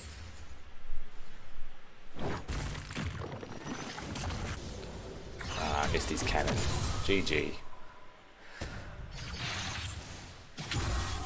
Is there a world in which Tien can really get back into this lane, or is he kind of resigned now to say, I'm just scaling for the team? Aurelia is one of those weird champions where, like, you can't just stack armor and be fine in the lane. She does so much true damage with her passive scaling, so you need health as well as armor. So, like, at perhaps the Sunfire spike, he'll be able to hold his own decently well there, Tien, but the current windows that an Ornn would have is like genuine kill threat is like 6 and 11, where the Unsealed Spellbook stacks come in, and this is his first one, and best case scenario is Croc comes up there, they get the kill, and yet there, top lane's then equalized, right? But if that's not the case, then level 11, probably with his first item, would be when he's back on board. Let's keep an eye on how things go in that lane, but for right now, it's bottom lane where the action is taking place, as both duos look to try and establish some vision control. Now, having cleared that, Praelis is on the hunt, drops down another control wood, the flash forward into a flay, into a hook that Oh, went into my the middle lord, of where are you Narnia. aiming? Trashly. Well, we'll blame that on lag, eh? Trashly's just flash hooked himself into going to the next game, I think. That's, Get me out. that's tragic. Gravitas still with a control of mid lane, as you can see on the minimap. Control of bottom, obviously, by them being here to assist. It will still be the Ocean Dragon going over to them, and an early Ocean Dragon, and that's going to be wonderful to have. It's just a funny hook before it all. It was a nice little attempt, but yeah, as you say, not going to net them any kill, but it will give them the Drake. So Ocean Drake has been picked up now. The dominance in the bottom lane allows a rotation to be found as Claire keeps that lane in check. And he has opted for the double dark seal there, so a fair bit of regen, and if he can get the ball rolling, a bucket load of free damage to get himself online quite early. Yeah, you see the trade here from the Chiefs on the opposite side of the map as well. While the Drake was secured by Gravitas, some camps cleared, and now the Herald is going to be taken. Should be into the hands of Croc, and in terms of where would you put it, you could consider the top lane outer turret, as he's struggling to hit that eye. Maybe give some extra gold into the pockets of Tien is worth considering. Yeah, it's going to be interesting to see where Croc decides to go with this one for assistance. Gravitas might have hard read it though, if he chooses to summon this now. The bottom lane are flipped. Trashly is going to go for a face check right now. The Ornn ult coming out straight away. R2 cannot be used. I believe the Flay was there to interrupt that cast animation, so beautiful redemption really for Trashly there. He's going to force Croc to go away, and Tien to burn his flash too. That was a bit of a head scratcher. I don't know if Tien just tried to use his R2 to gap close, or if he genuinely thought that the ram was there to hit.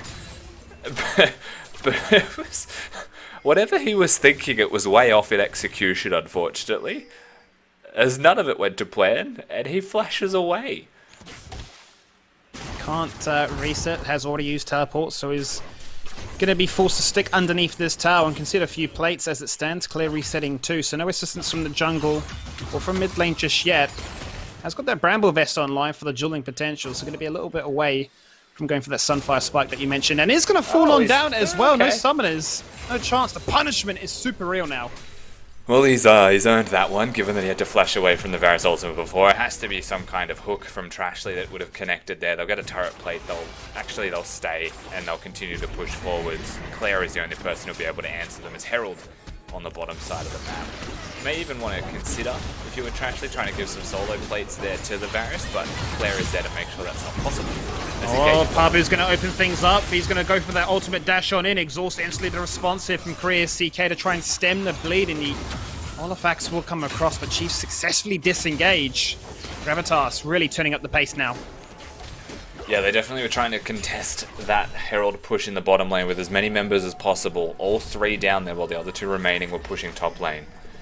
They do save the turret. Only a couple of plates will be lost, as we'll get to see what happens here. And if it's just a hook that connects, or if... Oh, yeah, it is. Hook's just around the range, the melee minions there rather, and they find the damage to get the kill. Well done from Trash Team. it's a good start for Gravitas right now. They're not done in bottom lane, Rusty. Oh boy, they are not. They find a double kill. And they're going to be able to crash this tower in as well.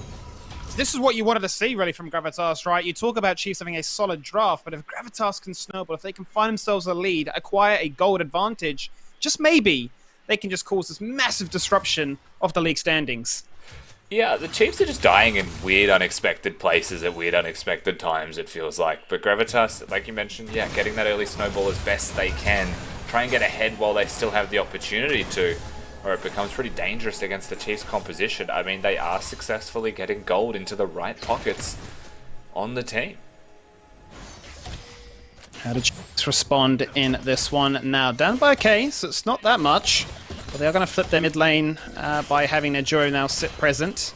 Tien's going to be forced to go bot lane and be matched by a Silas. As Claire now turns his attention to the top side. So still plenty to play for. Obviously, Drakes and Heralds and whatnot. It's only 11 minutes into this one, but it's definitely a change of pace from what we've typically seen coming out of Gravitas. Typically, they've been behind in CSD and everything, but they bring it to the Chiefs. Yeah, we'll have to see how they go with the lead and how they're able to play this one out, because it seems to me right now that style-wise, they've actually shifted up almost completely. You know, Gravitas was like a human-led team. He'd play his Akalis, he'd go into the side lane, and then they'd play around him as best they could with Praelus getting the kills elsewhere. Now it's like a 3-man unit, you know, it's Pabu, Praelus, and Human working as a trio to get these kills and play the map out. And if the addition of Pabu's done that for them, then, you know, having an extra cog in that wheel to strengthen Human even further, to me, is a brilliant thing. You can definitely see that that confidence, right? That conviction in these plays that they are making. Maybe the burden of responsibility to carry the shoulders, the damage, the responsibilities, or just everything that comes into playing professional League of Legends, now shared across multiple members instead. And Gravitas are going to take this initiative, utilizing this tempo to start off the second Drake, find and engage in the bottom lane as well. As Seaman goes for the 1v1 on towards Claire, forces out the clone, and drops him down to 50. Okay, very difficult to try and contest this. It's very hard to read when Silas steals LeBlanc's spell, just exactly which one he has chosen to steal, because it could be any of them, given that he steals the last spell used as the Mimic. So it makes you wonder if there was kill threat there, if it was a chain that he stole, and if it wasn't, why didn't he use any of the other spells? But nevertheless, he now has a LeBlanc spell, and we'll see how he uses it. Flash not available on Katsuri. Nice little target if they were to find some CC chains on towards him, but the action takes place again in the bottom lane. Locked up! Without a chance to respond. Claire going to be forced to zone away from this tower, not going to be able to catch that XP or that gold. Gravitas really bringing their A game. Yeah, continues to win trades down there, Human, sitting in the side lane. Remember, teleport and flash available for him. Really pressuring Claire, who is not a teleport user on that LeBlanc. And him winning those trades just pressures the rest of the map, right? And suddenly you could play around that fact to continue to secure objectives. You've got Herald number 2 coming up very shortly, in under 20 seconds from now. Chiefs set up for that one by bringing their AD carry to the mid lane. But Human is the teleport user, who's now about to plant his feet bottom lane. So if Chiefs don't take this, or like start this on spawn and bring something about, then the opportunities grow for Gravitas. So correct move here from Chiefs, playing with the limited time they have to see what they can make happen. Let's see what they can make happen. They are going to start the Herald, as you're already listed. Seaman is still pushing bot lane with teleport available. Claire goes for the 1v1. Dropping Permit very low, using that ignite, getting the electric group proc off as well. TP does get forced on out. Runs. Well, there you go. Mistake from Gravitas, really. Puma gets chunked out. It was well done from Claire, but Human teleports in. Maybe to defend his AD carry, but now he doesn't have that advantage. And Claire just had to chunk Puma out for that one, and they just disengaged from the objective. Plates in bot lane, or sorry, turret damage in bot lane, definitely would have been the trade that they were after. Pabu now going to be able to freely roam and rotate to help out his team as he pushes in and keeps TN locked in place. Most of these members are now going to turn their attention towards the bottom lane. And it's going to be a very early summon here by Croc. Just, look, we need to get something on the board. We need to find the first tower, get ourselves a swing of balance here in this gold. Yeah, this turret, we'll see how they contest it. It's a very risky place to be if you were this Silas. Not knowing where the rest of them are, and your jungler and Prelith on that Olaf is leaving to the other side of the map. So that turret just goes down. Now Chiefs are going to play with their food a little bit more. They're going to bring Croc back down here and Korea CK and say one charge was not enough. And so we're going to make sure that we get the second one on. And very well done from them to get some extra objective damage. Very well done indeed. And the gold, most importantly, going across to Croc with the soul kills so far on this Chiefs lineup, as well as being given to Claire too. So allowing these guys to get themselves online, start looking for those 1v1 potentials. He's already doing so much damage to try and take out Puma. So if he can get that one shot online, make it a 4v5, then this gold difference that is still very close can be even out. But we're starting to see items being completed. Protobelt now online here for Seaman. So the gold is definitely neck and neck in that mid lane. And it's a hard thing to say here if you were a Gravitas. Like, they still have a lot of damage, particularly as the game progresses. You know, that split pushing Aurelia build will be significant at all times, but I worry for them if the gold stays dead even as the game continues to scale. The Ornn Braum execution, very easy to do. Misfortune, very easy. And LeBlanc set up in conditions where the rest of the team want to be sieging is ideal. So Gravitas, I would say, probably want to continue to extend this gold lead as best they can right now while there's no pressure on them. But it feels like the Chiefs have been tracking these side lanes very well. Croc doing it once again. Tien's going to look for it this time. There's no CC to prevent that R2 going off. The stun goes out from Aurelia, buying time for somebody to rock on up, but there's nobody coming, Pabu. Run like the wind. Croc finds a triple. He's got 3 to his name right now. Plenty of golds to influence these lanes. Yeah, easy kill, no pressure, able to be traded on the other sides of the map. Mid lane wave is pushed in, but that's all they're able to get from that one. They're not going to put any damage onto the turret. Drake is up in 25 seconds as well, so good timing there on just showing up to the side lane unsuspected. Pabu goes down as they took that. Trashly, very adventurous engage there, my friend. He's forced a flash on that. The punishment is real. Bullet time to secure it. Stopwatch comes out. Solid stealing that Braum ult to try and disengage. The damage is done, and Trashly pays the ultimate price. Yeah, a couple slices short of a loaf there with that one. It's like the setup is fine, the ideas are fine, and Gravitas are failing a little bit on just the individual execution. I think taking skill checks against the Chiefs like that, following that Q through, of course they're gonna fight you for it. It's a Braum. You've just come into his territory, man. Well, gold is dead even now, so that small lead they found is going to be disassembled. He jukes on out with the stun and then flashes away, keeping Pabu guessing. The mobility will be crucial here, and Pabu's going to give that one up. Fancy footwork, still significant damage though from Pabu being put down. Now Suman needs to be careful as Croc once again with Binary Crime Tears top lane. Oh, but the numbers against them. It is indeed. It's going to be a 3v2. They're going to look to try and get the shutdown on towards Croc, but the guy has so much mobility. Quick. He's got phase rush, he's got a flash, he's got a disengage, and he's out of hill. Very quick phase rush saving his bacon there. Of course, another flash used though. Another flash forced. It's worth noting by Gravitas. The question is, what can they do with these summoner spells that they are forced away from their opponents? Can they hit those Thresh Hooks or Varus ultimates to turn them into kills, to turn them into monetary advantages? Because they definitely want that as fast as possible. Well, talking of those advantages, Sunfire Cape is now online here for TN, so a nice little spike for him. Luden's Echo completed as well. One of those Dark Seals sold as a result. So Claire's going to hit that first initial power spike, as is the Essence Reaver. But the attack speed and life leech that comes out of a Varus build is also starting to be met there with the Blade of the Ruin King now. Double on that team. Plenty of mobility and slowing potential. One ultimate, just gonna Miss. That was a safari jungle right there, wasn't it?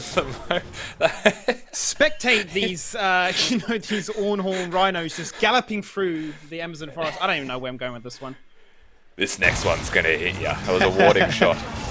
Oh, it's Here going to be the comes. response. Silas shows him how to use it. He's not going to go for the R2, though. Out comes the Lantern. The Disengage is there. Top lane. A friendly wave between two teams. Yeah, it's a lot of playing with fire, a lot of tempting fate. You know, these summoner spells that have been used before, if it results in kills, then fantastic. No one overcommitting themselves, just looking for these moments. Chiefs, though, get the inside track to mid lane from that skirmish, so at least some damage will go onto that mid lane outer turret, but not going to break it themselves. No more heralds to speak of either, as the Baron has spawned, so breaking these turrets is a much more delicate affair. Turret will be found. Will fall on down in the top lane. CS, for the most part, is dead even. Slight advantage in favor of Seaman, but you can definitely see between Croc and Parbu, they're the ones that are finding the advantages, able to really sort of exert their force in the map. If you look at their counterparts, at least 1,500 separates them. Yeah, that's it, right? Like, the CS difference is actually, it's noticeably there between solo laners. Praelis is a non-factor in a lot of this game from now on. I actually look forward to seeing his itemization choices. Black Cleaver maybe to, pull the swiper, so to speak, be able to amplify his team's damage is the most needed thing. As Claire, once again, just cops a beating and is able to get himself to safety because of Tan's teleport. But for me, it's like, where does Praelis go after that? Because maybe even like a stone plate build would be the way to go, just to stand in front. He's useless. He's not killing anyone. So, survive for as long as you can. I'm trying to remember what build Babbitt went when I think he went like 1 and 8. It was a rough game for his Knight's KDA. Vow. Yeah, he had like, wasn't it like Warmogs and everything just tanky? It was just like, look, I'm just a utility jungle. I think he went like Knight's Vow Redemption or something. Like he went definitely support items. I need to know now. He was not played to do any damage. He was not having a fun time in that game, that's for certain. Let me see if I can find it. If we look through some of these older games, because I feel like, as you say, Black Cleaver looks like the build with the Ruby Crystal currently being worked towards. It should be easy to find if you just go to Google and you look up Legacies of Losses. There aren't many, so I'd have to imagine that's a pretty easy shout. I want to say it was when it went up against Gravitas, wasn't it? Let's do it right now. Let's have a look. We're doing this live. I see Hex Drinker and game. Warmogs. That was against Legacy.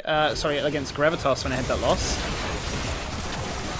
Yeah, fair enough. We've got fights in mid lane, Skimmy, while you do. Nah, Misfortune Ultimate was used. Graves is on a rampage.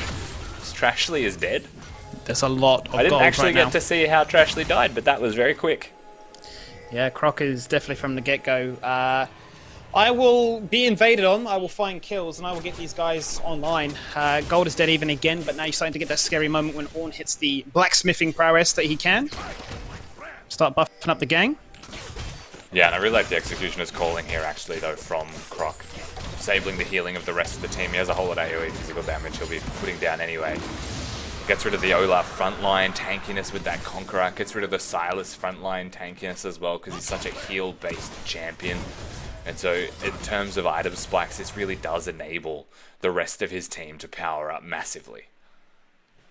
Double Infernal Drake now for Chiefs. They'll be able to get potentially 4 at this rate. The price that they are willing to take, sacrificing the initial 2. So it's a scary situation if you consider 4 of those, the soul and all the ornaments that will come with it. A rough early start that wasn't able to be really pushed much further here by Gravitas. There will be a fair bit of strength that Chiefs definitely have as a win condition to work towards. There you go. I can confirm for you now, Skimmy, that you were correct. He had a Warbox in that game, and then in his next game, which was also a loss, Babbitt went support items on the Jarvan. Had the Knight's Vow there, so there's a clear trend that we could note from that. Is it's very irrelevant to this game, but we'll see what Praelis chooses to do and if it becomes relevant. Yeah, it definitely seems like he's still working towards that Black Cleaver, but very starved of those resources. Only just upgrading it now to the CDR gem. But Baron now available. Baron has now spawned, but I don't see a world in which both these teams are comfortable, especially with the jungle difference at the moment. 2-level jungle gap. Yeah, there's also a couple of other things, Skimmy, like no teleports. As we'll have to hold that thought as Puma wants to take a 1v1. One auto. Oh, burns out both those flashes there. Katsuri looking for the execute with his Q. Puma survives. Oh, and the fade away. Croc getting a shutdown. The man. Running with that final pick on Graves, doing the damage. Croc making himself 5-1 there. And so the thing that I was going to say is that both solo laners of the Chiefs don't have teleport. So in terms of lane setup right now, it's a good time to be Gravitas. You know, you could set up the 1-3-1, but your 3 has just suffered a casualty. So it's not that simple. Chiefs, they'll be able to kick off the Baron. It's at like 6k as we speak. Gravitas, they've got to get in there. Hook does not land as the Ornn ult comes on out, and that's Papu locking in 3 members right now, but he just gets obliterated. Katsuri makes light work of him. Brayler's going for the 1v1, but Claire deletes him as well. That's a double kill right now. Lantern to try and disengage, but Silas has had enough of it. He just wants to go in. Claire's looking for the 5-man ace, with Puma only now respawning from that fountain. The fight takes place. The Baron is now secure.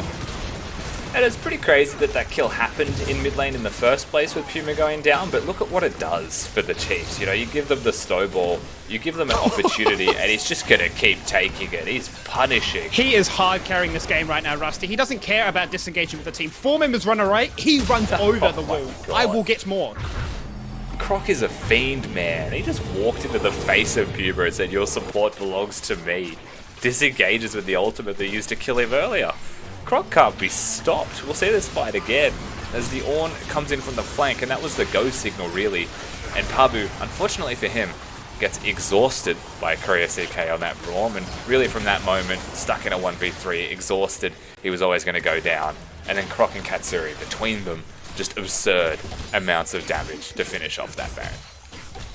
A rough situation there for Gravitas, going into that final sleep 4v5, but unable to work as a cohesive unit to find those moments. Pabu falling down first, and then Seaman in quick pursuit. The Chiefs will utilize this tempo now to find advantages in top and mid, and apply that Baron buff to those minions. Yeah, he just went back with a chain vest, Croc, finished the Guardian Angel almost outright, and has the Black Cleaver upgrade. All in one swing. He's just gone from bad to worse if you're a Gravitas fan. That's unstoppable. Multiple items ahead of Praelis, who only now also has completed that Black Cleaver too, so this turret will 4 fall him levels down. ahead of him, and ahead of solo laners in experience. Absolutely. Like I say, this guy has been hard carrying this game, that is for sure. He's nuts. There's not many other junglers in the OPL that could even do this. Like, Croc has 1v9 games by himself, and to do that on one of the best teams in the league, one of the top 3 for certain, I mean, that's impressive. Well, only inhibitor turrets will now remain. Bottom tower is incredibly low. If Chiefs were to turn their attention towards that and clean house this rotation, keep Gravitas locked in place and have plenty of vision to understand where they may be going, because that Drake is up in 10 seconds, so they continue with this mid priority. Got pings towards the bot lane to get that lane wave prepped as well. Might see Croc go for a solo attempt on this one, as Gravitas are forced to respond to that tower siege. Yeah, no one really going to be able to stop this Drake from going down. 3 Infernals for the Chiefs. Soul point 4 Infernals. Infernals Deep's going to be nuts if they ever hit that point. But that does mean 5 whole minutes with this strength. They've already got the Barra buff on them. We have to look at how Gravitas hold this game, to be honest, first. How do they hold this game right now? Are they going to look to try and force a fight right now? The Ornn is going to come on now. That's going to buy Chiefs a little bit of room to maneuver in to secure this inhibitor turret. They're always ready and waiting on the flank for the entrance out of that base, ready to keep these bruisers fiending, chafing at the bit, really. Let's try and find a kill. The inhibitor will fall on down, though. Chiefs find the value with that Baron buff, and now can cleanly disengage from a shot. Yeah, and effectively Gravitas choose to stay in their game by sacrificing the inhibitor. They've acknowledged that they won't be able to stop their opponents, and they don't take the front on 5v5 that was being poised at by the Chiefs. So they'll sacrifice an inhibitor. Unfortunately, that is the furthest inhib away from the Baron buff itself, but with 2.5 minutes until Baron, that's actually just a lot of time to farm the wave. And so now you have to look at the Chiefs and say, you're going to go for the top lane inhib, probably. Mid priority into top wave makes the most sense, as now bot will push itself. and Gravitas have to keep someone there to clear it out almost at all times. Who's the ideal member to respond to this one? Is it just going to be whoever has teleport advantage? Because both of them have it now. To respond to bottom? Yeah, respond to the bottom one. Also, we can see Silas is there at this stage, and he's still got a 40 CS lead over Claire. Yeah, probably the Aurelia, just because ease of clearing those supers without having the Lich Bane there. I mean, actually both of them are fine. I think I would rather have a Silas grouped than the Aurelia though, so I would put my Aurelia with teleport into where Suman is. But that doesn't mean that... So the problem with that, and the problem with side laning is you have to be able to duel someone realistically to effectively side lane. So whoever goes down there is just going to be clearing waves. It makes no difference because they'll need to be there grouped as 5, probably to defend against this Ornn Braum anyway. Seaman is the highest level on the team right now at level 16. Paba only 14, so maybe if they are looking at a potential duel in that bottom lane, then he will be incredibly strong to try and match that. But look how low Trashly is. Forced to burn that flash as the chains nearly connect for the expiration. Hook goes a miss. Second inhibitor will fall on down now, which Chiefs get ever closer to closing this game out. Yeah, free inhibitor, no contest here by Gravitas on all 3 it seems, unless the Varus throws out that ultimate right now. They're going to be running out of time to defend this one. There they go. Third and final inhibitor survives by the skin of its teeth. Out comes the engage here by Gravitas trying to find a kill. Supers on those minions will come on in to assist in the dance that is this Nexus explosion. And Seaman finds one. Tien is the first one to fall on down as the door goes up and the entrance is clear. We want to disengage. We know what's available. Baron in 20. Soul Point up in a minute and 30. We've got conditions to win with. Yeah. Let's disengage. So what was the trade there for Gravitas, right? They sacrifice all 3 inhibitors. They get a single kill onto Tien. They break the Guardian Angel on Croc. It probably removes their possibility to even defend this Baron buff. So I think they've left it a little bit too late there, Gravitas, but I also think that they left it too late by getting scaled on in the first place. So they're doing what they can with what they have right now, just trying to hold on, relying on the Chiefs to make a mistake. Otherwise, near impossible for them to bring this one back, but Baron, probably the turning point if they're able to stop this somehow. All those Dream upgrades are completed now with Rabadons as well as Infinity Edge, Black Cleaver, you name it. It's definitely got the buffs online here. Rough start for Tien in that laning phase, but always going to be a factor in this game, and that Baron gets shredded. Plenty of damage for them as a 5-man. Also the Winions to assist them in this game end. Yeah, take it down for free, reset. You've got 55 seconds till the Infernal Soul, so just control the blue side quadrant of Gravitas' side of the map and you'll be laughing. You know, if Gravitas choose to defend this, you fight them for it. You use the Ornn ultimate. He's level 17. He's fresh off the resets, feeling very good about himself. And, I mean, the Chiefs, proving that they are the powerhouse team of the OPL, come in once again, stamp their foot down on the game, and give them the slightest lead, and they run away with it. Paba doing whatever he can to stem that minion wave coming in from the top side. Bottom lane passively pushing in now as Chiefs run rampant through the mid lane.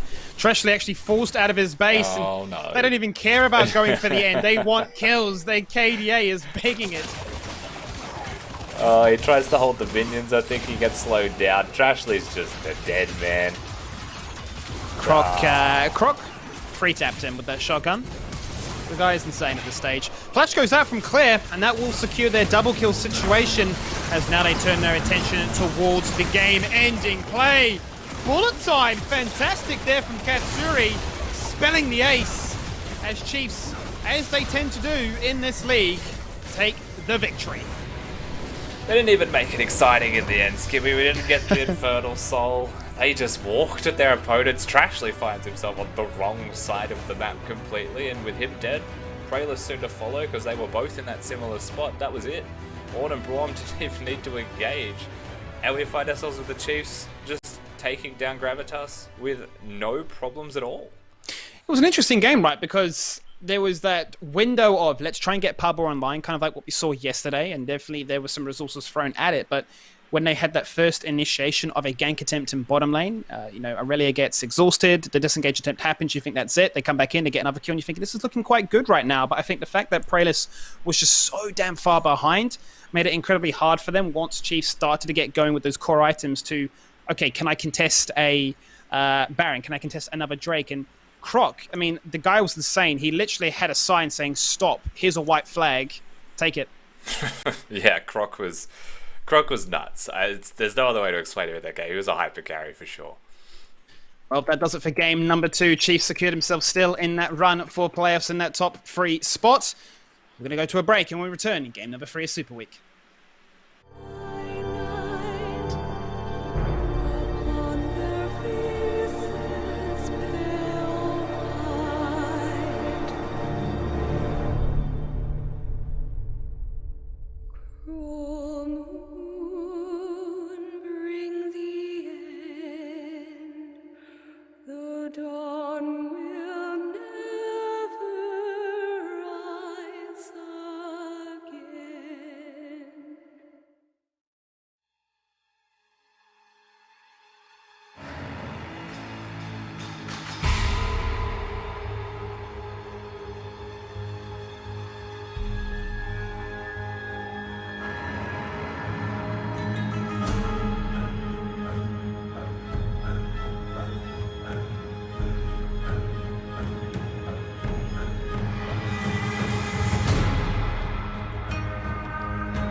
Hiya, hiya, hiya. It's There the you best go. song, man. It is the best song. It's the best song. We got to incorporate it in the show more. Big win there for the Chiefs. Gravitas, though, Spawn, giving them a bit of a run for their money. You look great, by the way. The hair looks wonderful.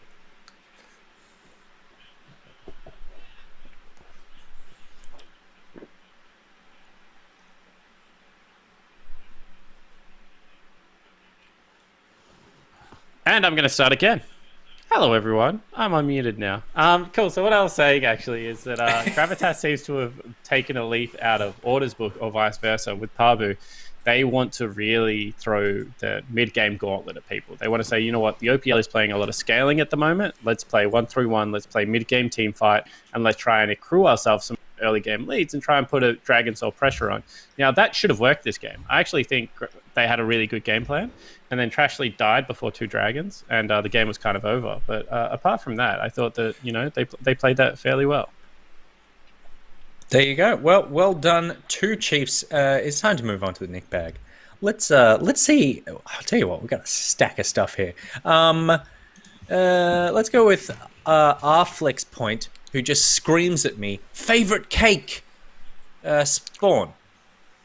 Red velvet with cream cheese frosting. Red velvet. Holy shit. That is I so. would be It's so fat rich.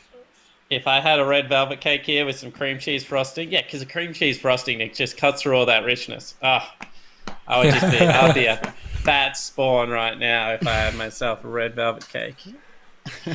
Rusty, I'd argue. you've never eaten a cake in your life. What's cake? No, You're 2% body fat.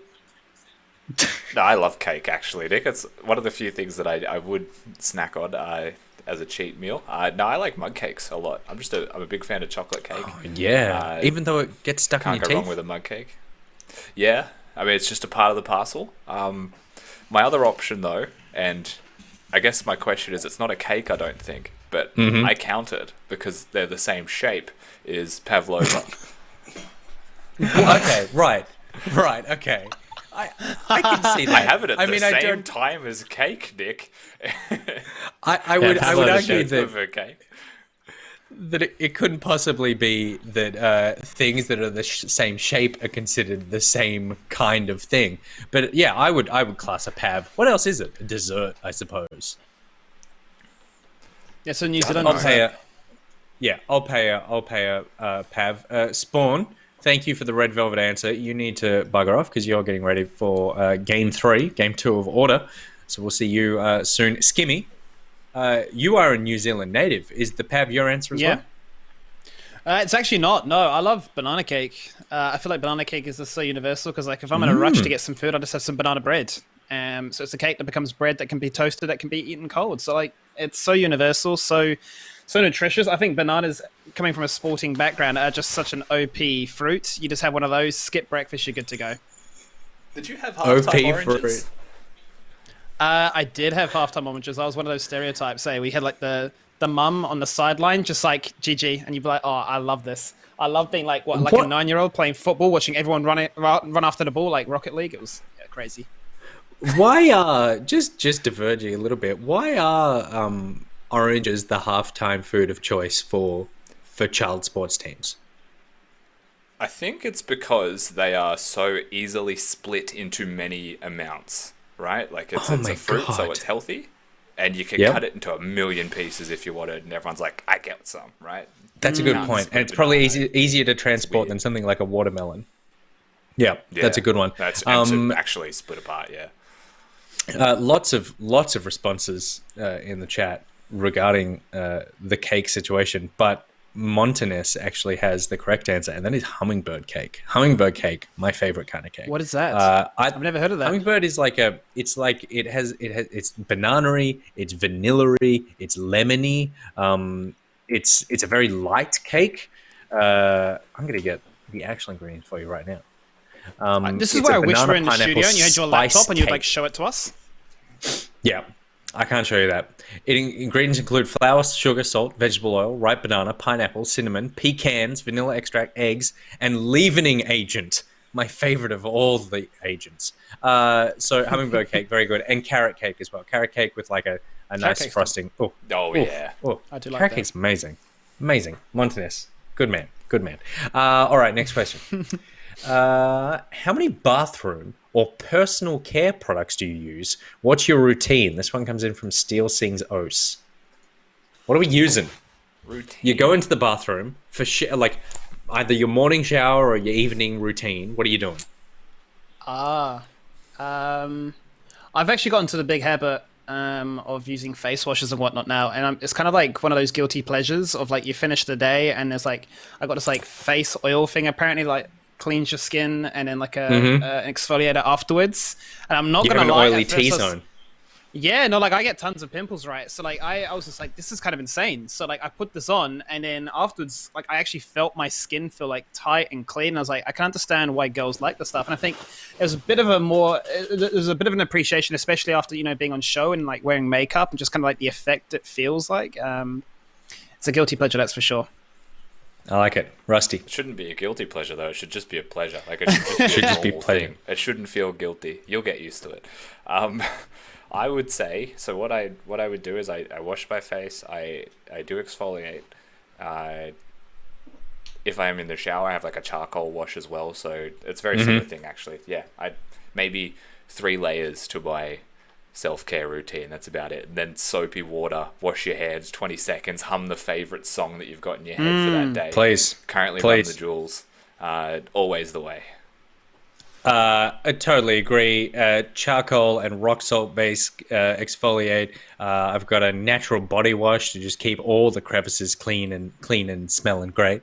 There's the shampoos, there's the conditioners. I add in a moisturizer afterwards on the face, just a little bit, just because I'm getting old. I'm older than 80.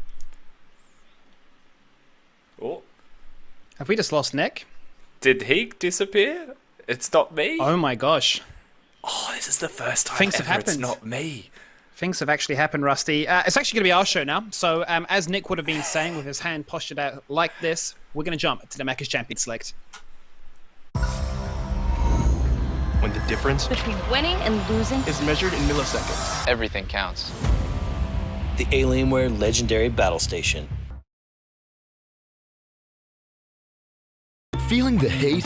Grab a pineapple or pineberry frozen Fanta mix at Macca's. With 36 flavours, it's the largest range in Australia. Grab one for only $1. A little goes a long way at Macca's.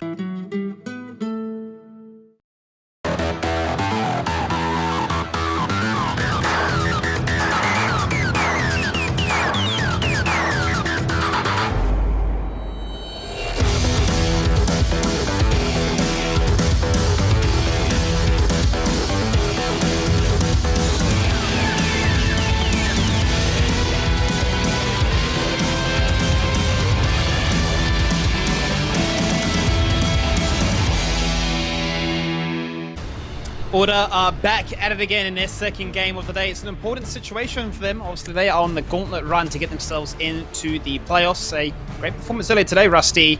Despite some shakes, despite some moments where you're thinking they are so far ahead, how on earth did they lose this?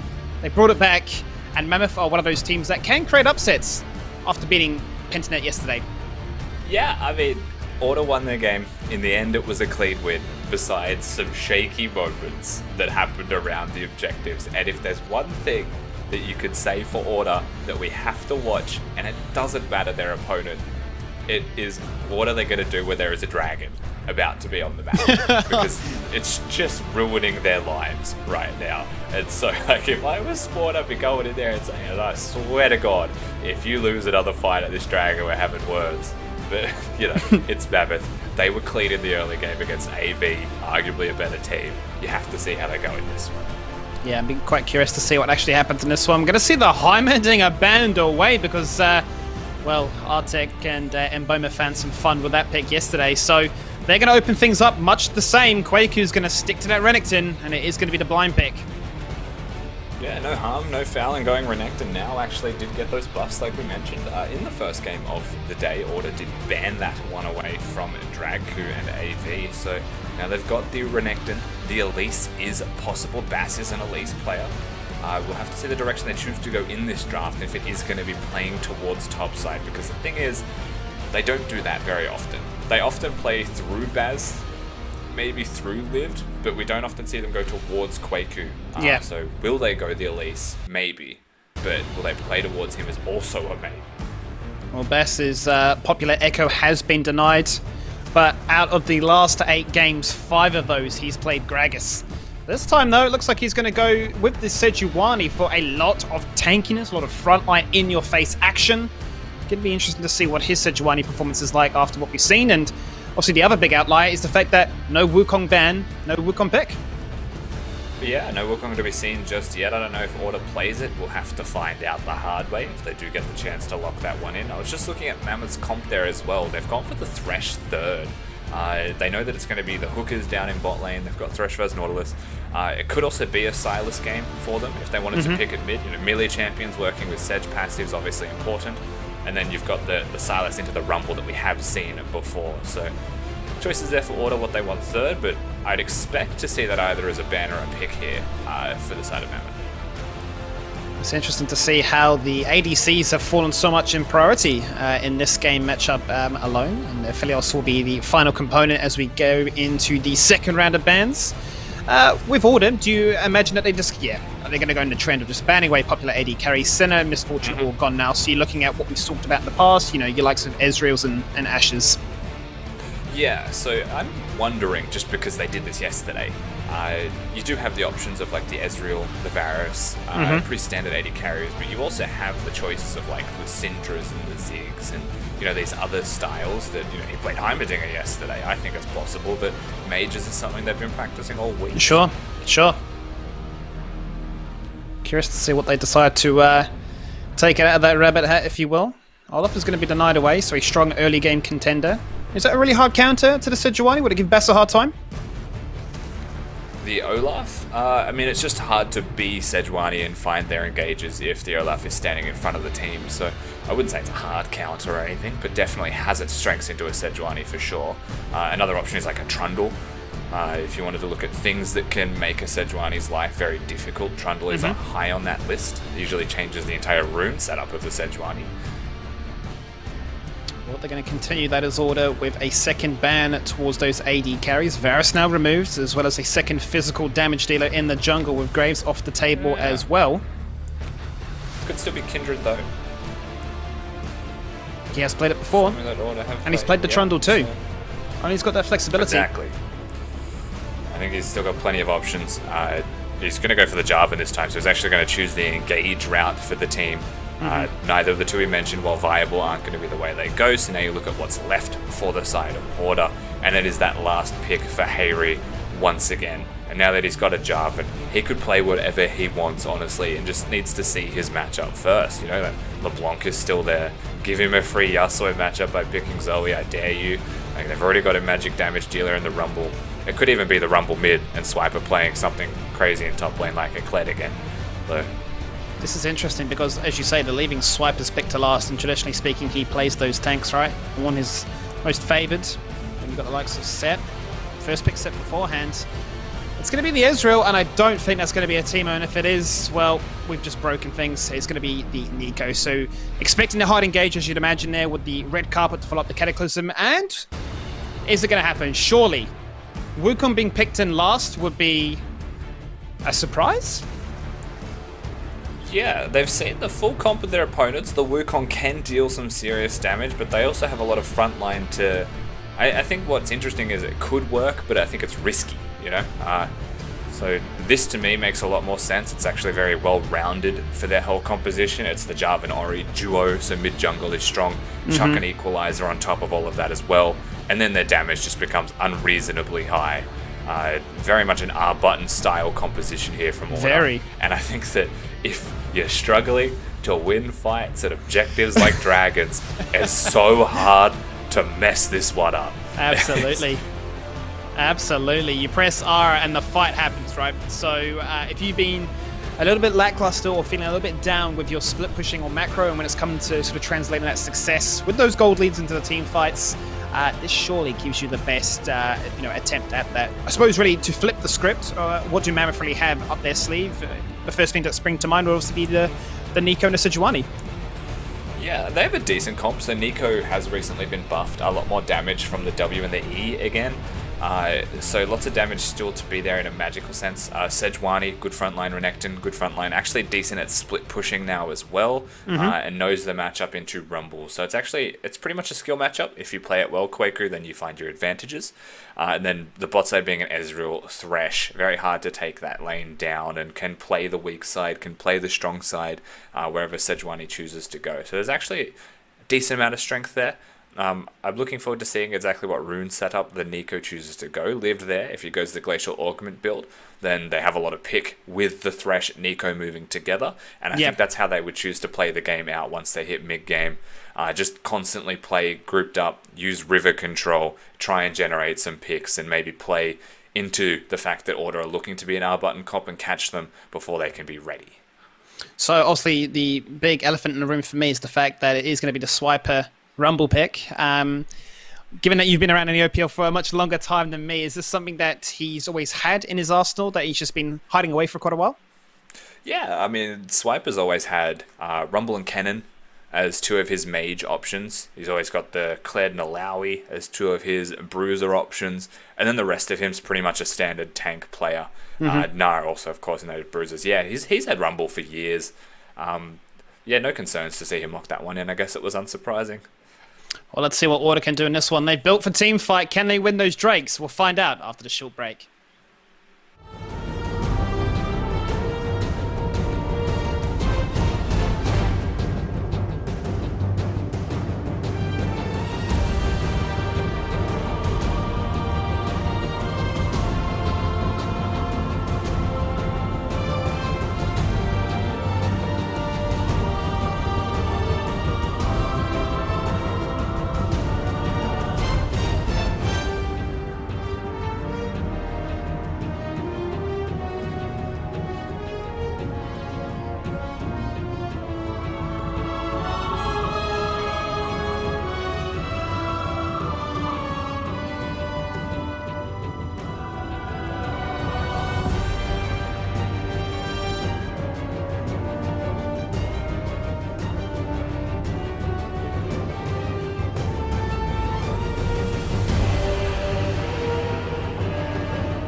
We take to the Rift with Order up against Mammoth. Order looking to draft or have drafted a composition that is wanting to press R standing for results, whereas Mammoth, they've picked themselves a comp to do just that. Pick these members apart, try and make these fights a numbers disadvantage in their favor, and hopefully look to then get a snowball advantage in that fashion. Yeah, with some potential for team fighting themselves, though a little bit less simple. There is still the Sejuani ultimate. There is still the Nico ultimate there. So in terms of big AoE, impactful spells, they've still got a few of them of their own. Their scaling, I would still say, is decent. You know, usually you would look at Renekton's and you would say that their scaling is actually mid-game focused. They drop off at a few items, but we've mentioned this a few times now, the way the new Blade of the Ruin King works. Renekton's still just generally strong all the time. You got an extra 4% damage per auto attack. It kinda adds up. So their scaling's still decent compared to their opponents that have Order, but we've already spoken about what Order can do, so now we have to look at what Mammoth can do. Can they make plays happen before the level 6 buttons are there, before the R buttons are available, or are they just going to match their opponents, scale up, and take them on at the objectives? Well, that's what's interesting for me, is obviously keeping an eye on where Bass decides to go. We already saw a invade attempt as both junglers said hello and went for a slight trade. That's why Bass has got a little bit of a chip on his shoulder, but he's going to start red camp, so pathing towards top side, maybe an indication that he wants to get Quaker online early. Yeah, definitely a place to look. I mean, for early ganking, Renekton is the perfect target. Right now he's going for a full clear though, perhaps trying to do the Krugs to time out the ward that is at his Raptors, but nevertheless, when Renekton has empowered W, that's basically the Sejuani passive locked in, so the stuns are guaranteed, and top laners don't run cleanse, right? They always run teleport, so it's a prime target. Keep our eyes on how not only those teleports are used, but how those junglers interact to keep that lane in check. And already see both hooking supports looking to showcase that they're not afraid to engage and look to try and establish themselves with that lane priority to hit 2 first, and then maybe control that Drake. Because much like the game beforehand, Order, typically speaking, despite this sort of meme that we've created here, they typically are a team that claim more Drakes and Barons than their opponent in Mammoth. Kweku just actively losing trades there. Swiper has the push, has the wave control, definitely able to set up, and if he wants to place vision for his jungler only to dip into the enemy blue side camps, and that's exactly where Only's going. As when you think of the pathing of Baz, he has no priority in those lanes to help him right now. Lived will be the first one to get this team fight, however. Well, team fight basically a skirmish at this point. He's doing a lot of work to get Only low, forcing out the flash, gets the heal because he uses Smite. It's going to be a situation which Harry can't even influence it. He flashes forward to try and use that ball, but it amounts for nothing. Even Quaku ready to respond, and first bloods goes Mammoth's way. Yeah, and I say no priority for his team to help because I assumed the fight would be happening at the blue buff, which means that Harry had time to push a wave in. It happens immediately on the other side of the Wolf camp, which is just a stone's throw away from the Deco. It gets there instantly, and there you go. Well, it looked like Only was in a fantastic situation to really bully out Bass and prevent his influence on this game so that they could hit level 6 uncontested, but now a lot of summoners burnt and the buffs lost as well. Definitely stems Order's plan. Yeah, and that flash from Harry is one of those other things that really concerns you. Because now Nico and Sejuani, like, yes, the cleanse is there, the phase rush is there to try and get you away, but they have a lot of crowd control between them. And the flash cooldown obviously going to be quite long, so there is a window of opportunity to look for those ganks in the mid lane now. The potential's there in the top lane. A good ward at least will spot if that blue buff is getting completed by Baz, who I believe chose to reset after the Wolves didn't go for the blue buff.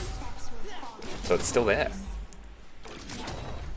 Well, Harry will go for that reset and picks himself up a Dark Seal with the boots, so he's definitely gearing up for what you mentioned of keeping nimble and not dropping too low to become an easy target for those gank attempts.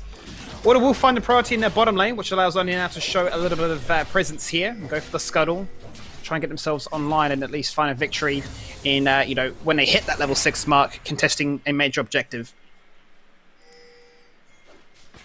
Yeah, that really slows the pace down that Order we're looking to set, so things do come down. Nice hook, though, from Ayla. Just a bit of extra damage down in the bottom lane. Nothing doing, the wave still being pushed in. That priority's already given them control of the bot lane scuttle crab So the double scuttle, nice take, I think that is anyway, from the side of Order. Still with some control over the map, and yeah, really waiting to see Bass get active.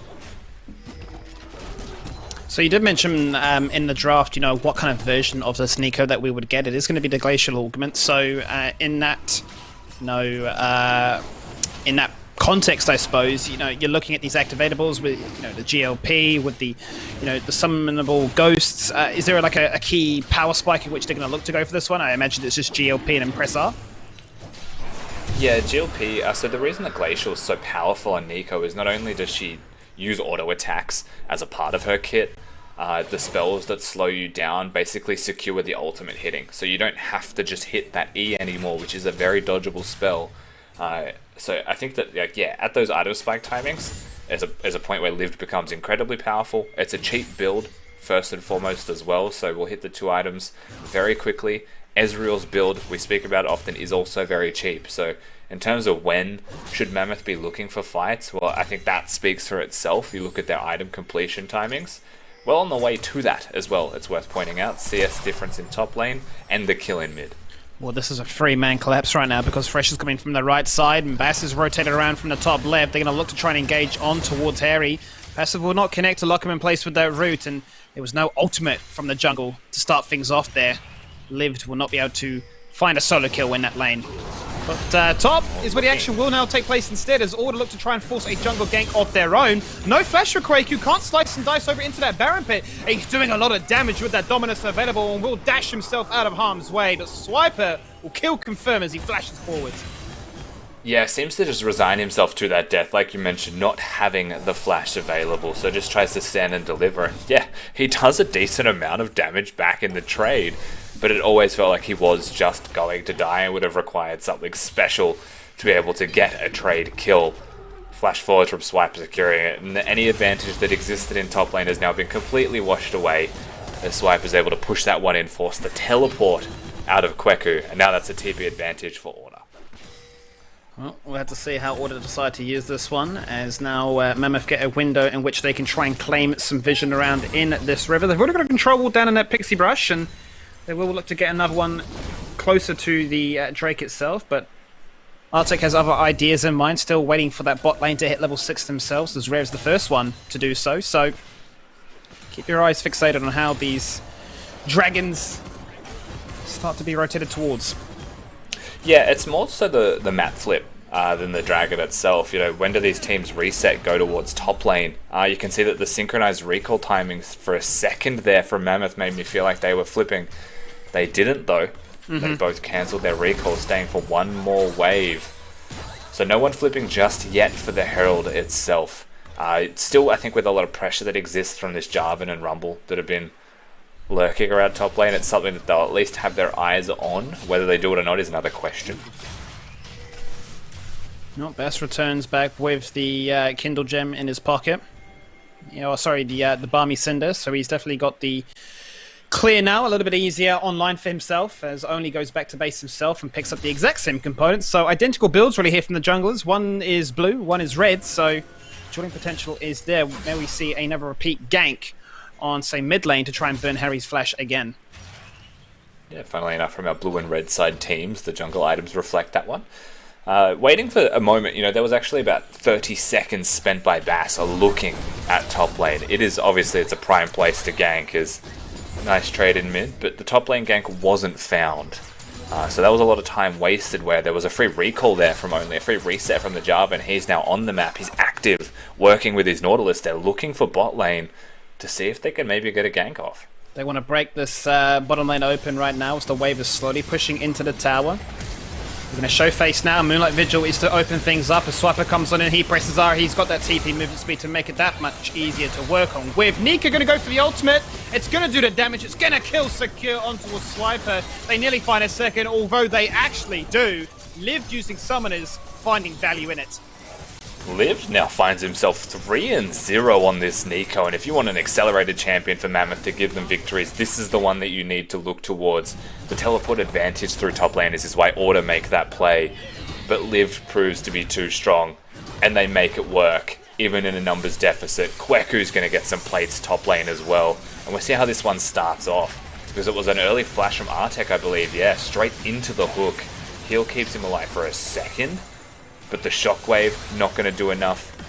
And really, from this point, as it was obviously it was a stopwatch, but like from this point, there's no minions, there's nothing there but a tower, and Order just trying to disengage with no mana, no spells, nothing to help them, and Liv just stares them down, flashes, and gets himself another. And Mammoth have just absolutely broken through. They've smashed this one wide open. They've just got themselves a 3k gold lead, not only picking up those kills in the bottom lane, but then instantly the response from Bass. Let's go top side. They get a completed tower with the Herald, and then a second headbutt too. Renekton back in the game. Yeah, most definitely. He's in a comfortable position now, where before it might have been a little bit dicey, but either way, Order, they'll go for the Drake on spawn. It'll be the second Drake of the game for them if they're able to lock this one down. There is no contest. Swiper is dead, though. It is worth pointing out in top lane. So that was the trade, as Order are getting picked around dragons is becoming iconic. It doesn't even need to be at the pit anymore. We've transcended the pit itself. If there is a dragon on the map, someone dies from Order. Maybe, Rusty, now just bear with me on this theory. It's quite complicated. It's quite complex. Maybe there's a world in which only has to play Shyvana. And it's like how to train your dragon, and it like conditions them to be more comfortable with that pit. What? Are you saying this because Shyvana gets buffs with the Drake? Well, Shyvana is the dragon, right? And she gets the buffs, and they look at it and go, look, if we see a Drake, we're comfortable with it, we're facing our fears. Yeah, they could do that if they really want to lose and not make playoffs. This week 9 is not the time to face those fears that directly. I think they should try winning the game instead. Or, not being caught in side lanes when your team's doing objectives. Let's see how they decide to go with this one as they push themselves forward back in. 2 Drakes to the name so far. It's definitely working towards that soul that will definitely buff them.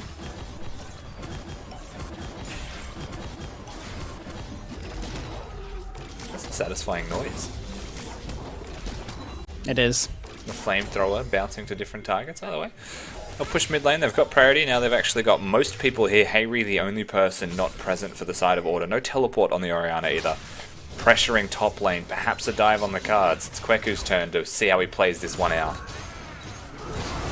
Well, the entire roster, except for Harry, show up to the top lane. Repeat basically what they did in the bottom lane beforehand. And they get a kill.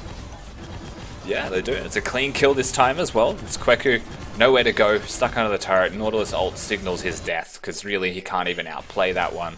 And there they go, some turret plates going over to Rare. He's going to stay in top lane as well, continue to push forwards. 45 seconds left to get as many plates as he possibly can. Now, in bottom lane, Lived is still doing the same thing. I feel this will be a little bit faster, but Baz is hovering nearby. The control ward just below Baz may have spotted him. Hard to say. But he's hovering, Lived. Well, the response will be a little bit quicker here from Order to slow down Nico in what is already going to be a losing trade, as you can see from that picture-in-picture. Rare doing a fantastic job of getting this turret down before the 40-minute mark. Yeah, gets in there. 7 seconds to spare. Jarvan's altered. That is a lot of damage, and that is the wombo combo. Well, at least a glimpse of it. The shockwave not even needed to secure that one there. Fresh take it out of the place, making it a 4v5, as they can now look to try and contest either top lane or mid. Yeah, Artek caught on a little bit of a journey by himself there. Hayri able to pressure now in a 1v2 just because of the level advantages that he has. Level 11 on this Orianna, the highest in the game, matching that of his own mid lane opponent respectively. But Order are the ones still getting the picks now. That top lane turret, lots of gold into the hands of Rare. It's the Infinity Edge done. The mid lane area now gets a pick. And full control, free resets. Order starting, it feels like, to ramp up again, even though they're at a gold deficit. Let's get a glimpse of that right now. As you can see, Lived, as you'd imagine, sitting at 3-0. We'll find a slight advantage. We'll have a 1k buffer over there on towards Harry, but Rare finding a lot of value in that top push, able to get those plates to himself. We'll find the same value when he goes up against the cheaper build of an Israel. There's so much of that lead going on Quaku as a 0-2-1 player. That's the power of the turret play. It's a good hook. Sure it is, and that's going to be the engage on towards Arctic. Forced to this time burn that stopwatch, which he has now got in his pocket. Burn his life bar as well. The same will be achieved on bottom lane. Cleanse used. Harry hangs onto the flash. Not looking to disengage towards his tower. Lived able to push the turret where they aren't able to do so just yet in mid. Buys a bit of time now. The threat is on for a dive in mid. You've got Baz and Quaku trying to rotate to assist. Lived choosing not to push the turret just yet. But the Drake is up in 20 seconds. And this is the moment, Skibby. The moment that I personally have been waiting for. Is someone gonna die when the dragon's up? It's almost become like the highlight of your day, right? Whenever you get to cast an order game. Absolutely. What do you get to When you've got witness? this many games of OPL, Skibby, you learn to appreciate the little things. Well, only he's had his work cut out for him. A 100% kill participation as the Drake does spawn, as you highlight, but now forced to return and respond towards mid lane, where the max range Sugar Zayla comes back in. Cataclysm secures a double kill, and they want a triple kill as Aphelios uses that sniper cannon. They don't care about the Drake. The initiation here for Mammoth completely counteracted. Yeah, this time they're not doing the Drake. A good hook there from Artek, but it's not going to be anything. In fact, he probably just going to die Swiper. from this. Yeah, Swips comes through, secures it. They this time order. They'll take the fight before the objective. They'll do it cleanly. They're able to get themselves a tower, 4 kills, and the Drake on the disengage. It's Drake number 3 for them as well to put them on Ocean Soul Point. Or to reinvent themselves at this Drake fight. And it's about the supports once again, because the hook hits, looks clean, everyone dashes forward, but the stopwatch buys enough time for everyone to get here. And then the ultimate and the Jarvan ultimate to follow through. I mean, fragile health bars there, you know. They were just gonna die. They are definitely looking a lot more comfortable in this game. They're definitely able to showcase what they can do and not feel that they are reliant on the shockwave to secure it. And the fact that Swipe, you know, rocks on in with this rumble, just jumps forward, gets the kill. It's their game to play for. They've got Soul Point now as a win condition. Yeah, that's an Ocean Soul as well. So what more could you possibly want if you were Order?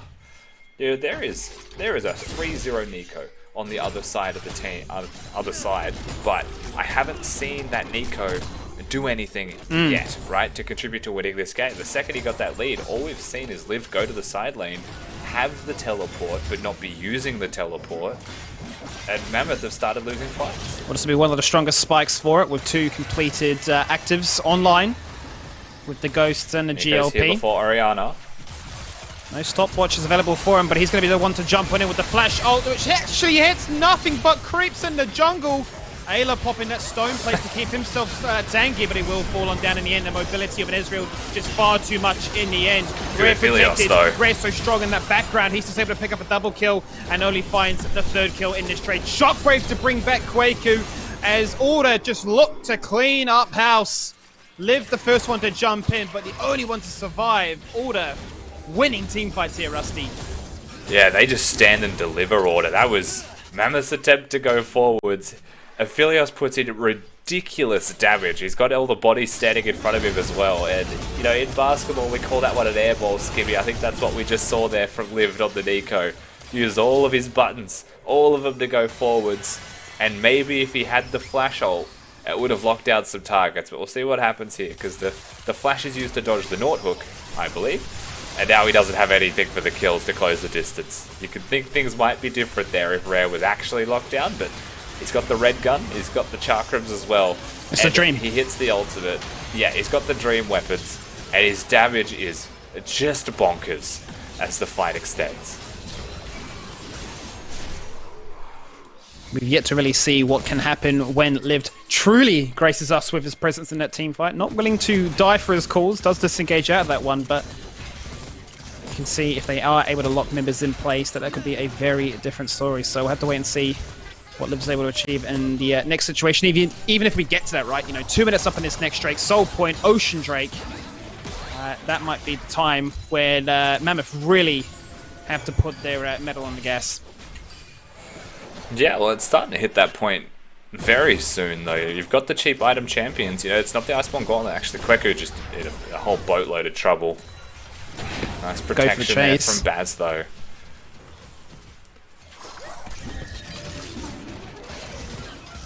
4-0 is the Sifilios right now. Every summoner available.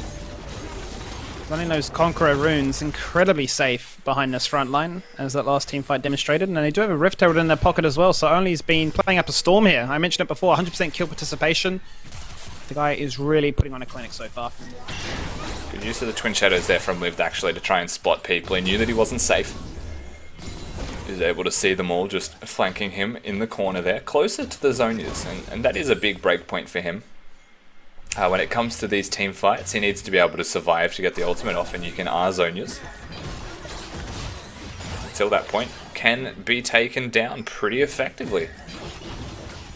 Vision Denial going on down here is Order have one play in mind, and that is to secure this turret. They want to go in for this play right now. Ayla does not get juked on out by that disguise. He just goes for the ultimate and gets the shutdown.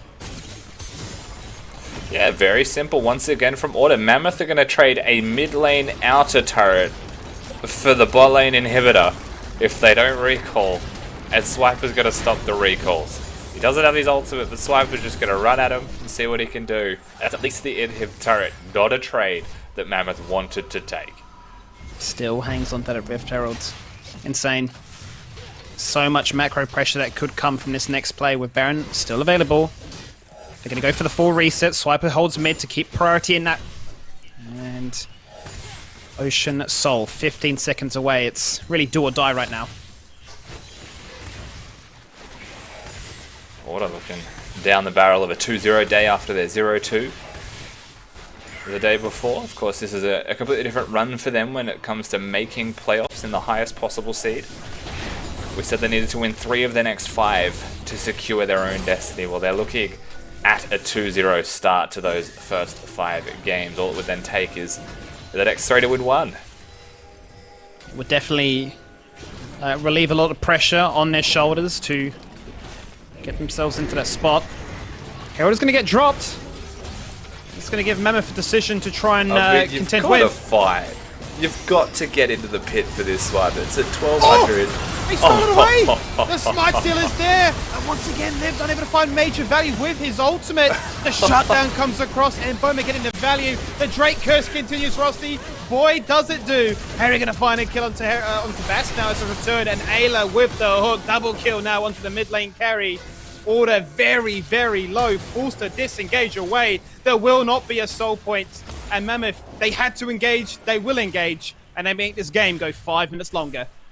Tech looking to get those Moby boots on to catch Swiper, but he's not fast enough. They won't be able to get any more kills than they would have otherwise liked. Herald is currently breaking mid lane as well, so keep that in mind. While we watch the fight happen, Rift Herald has been putting in some work. That's an inhib charge as well that you're going to see. Now Bass, the hero of the day, steals this one. As if in some miracle, Order will just take 50-50 Drakes on all of the important dragons today. And they give the opportunity. The door's left open. Baz comes in swinging. He will die for it. And unfortunately for Mammoth, all they were able to get was that 1 kill. And now you'll see lots of good damage, lots of low health bars, and Mbobo misses a bunch of skill shots here, forcing group dodging from Ayla.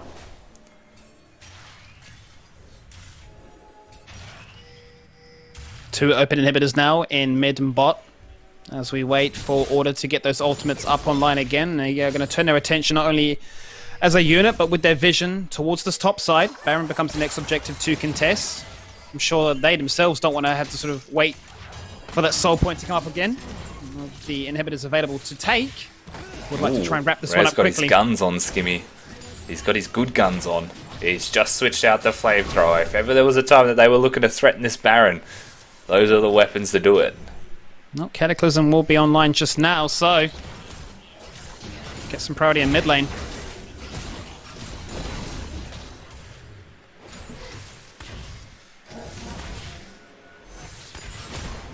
Things pretty expected through the gold differences there. The one actual significant one is the difference between supports in gold. As a support, that's a lot of gold difference. Ayla is significantly tankier than that of Artek, worth considering, as the Ezreal ultimate will spot them not doing the Baron. For me, it's more about the item breakpoints and the gold values itself at this point. You can see that Swiper has brought back what was like an 1800 gold deficit to be even on 2 items. He's also level 13. He's going to be a prolific team fighting force for Order. Order utilizing this big vision denial right now to keep members guessing, and Boma forced to use that true shot barrage before. They do a lap around to clear it mid again, and now they started off. Liv will be at that power spike now with 3 completed items. Once again, it's Bass looking at a situation. They're not going to make it a 50-50 again. The Baron gets down to half. Ayla instantly engaging with a depth charge onto 1. He's got the stone plate active. Liv is looking for a flank on the side. Artek will fall on down as Swiper finds value with his equalizer. Quaku now is massive. He jumps in and he finds kills, but Aphelios, he's on 10 health. He survives. He gets a double kill, and he is doing work to keep Order in this one. They have those inhibitors that they wish to push on down. They can't find their pick, and they invested so much to jump into the backline of Order.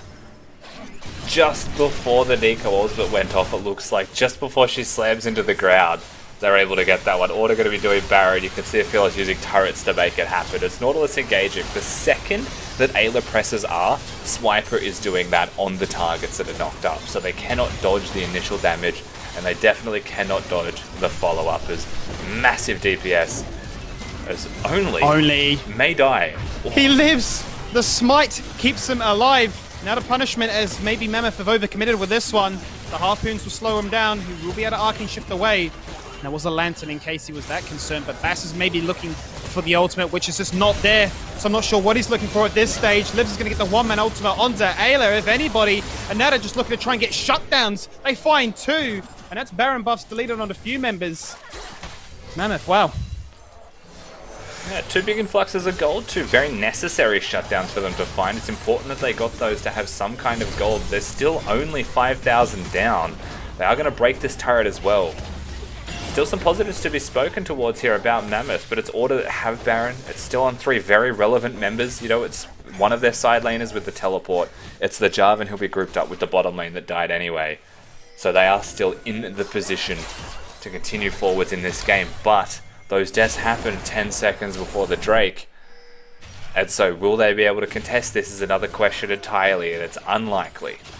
It does look quite unlikely. You would imagine now at this situation that they just go and push those lanes out, and much like before this Drake spawned, they got the Herald down the lane to force them into a situation of we need to respond.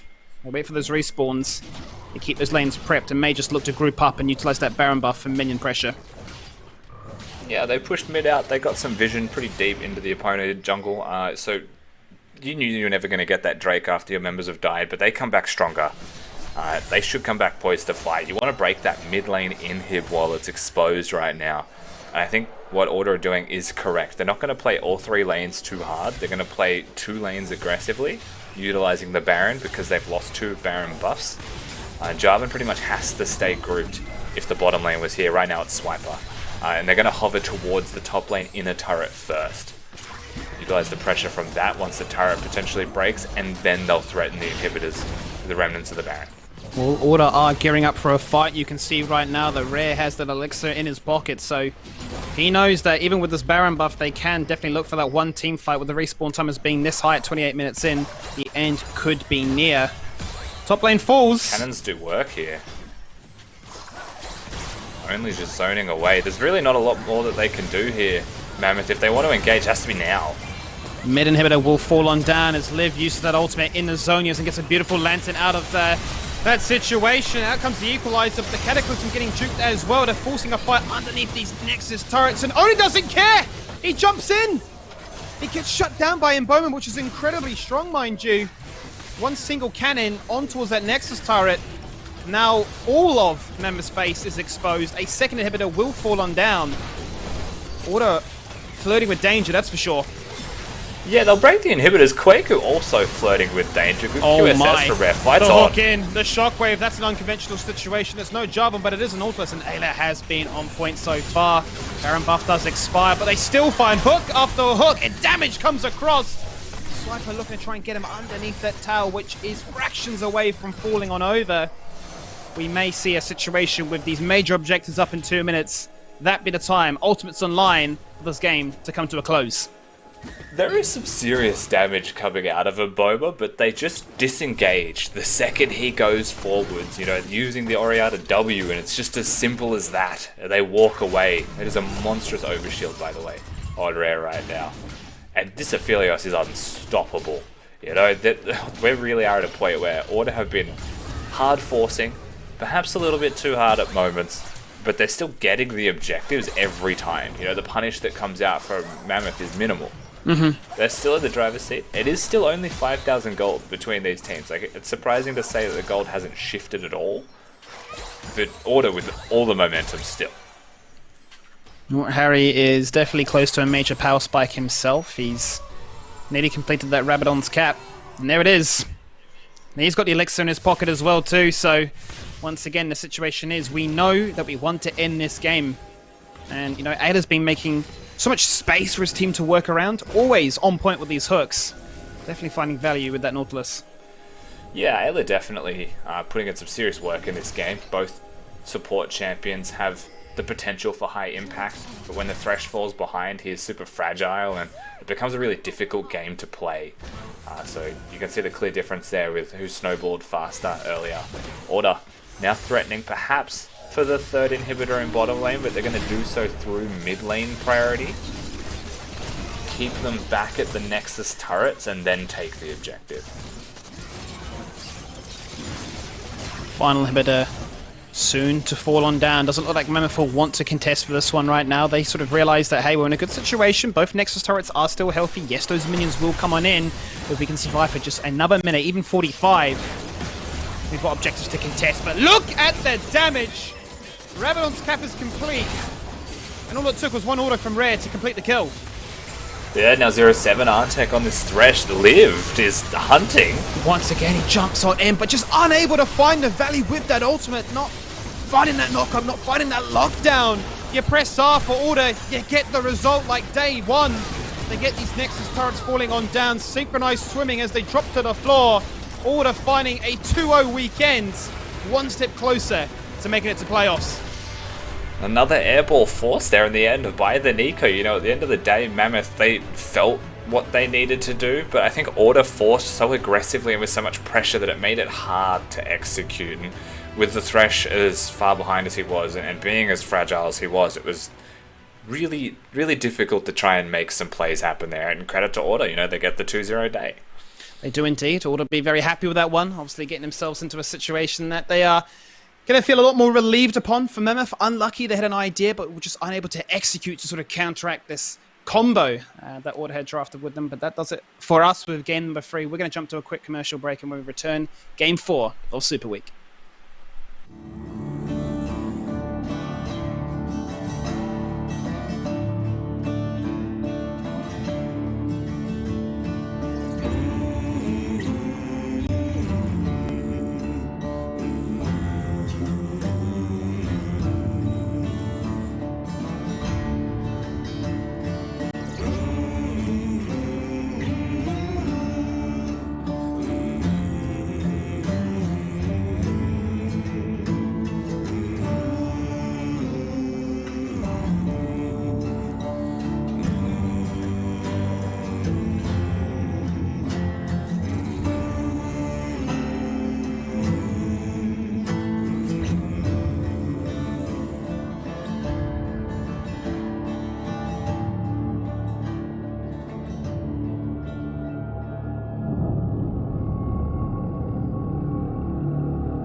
I think it has happened again.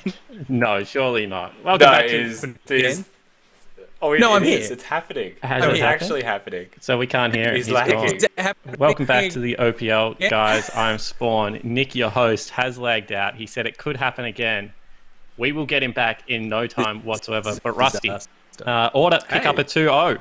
One of the rare 2-0s of the season. What did you make of that game? Yeah, actually, to me, that was a better game overall from Order. There was still some moments where, and I think it's just an Order thing.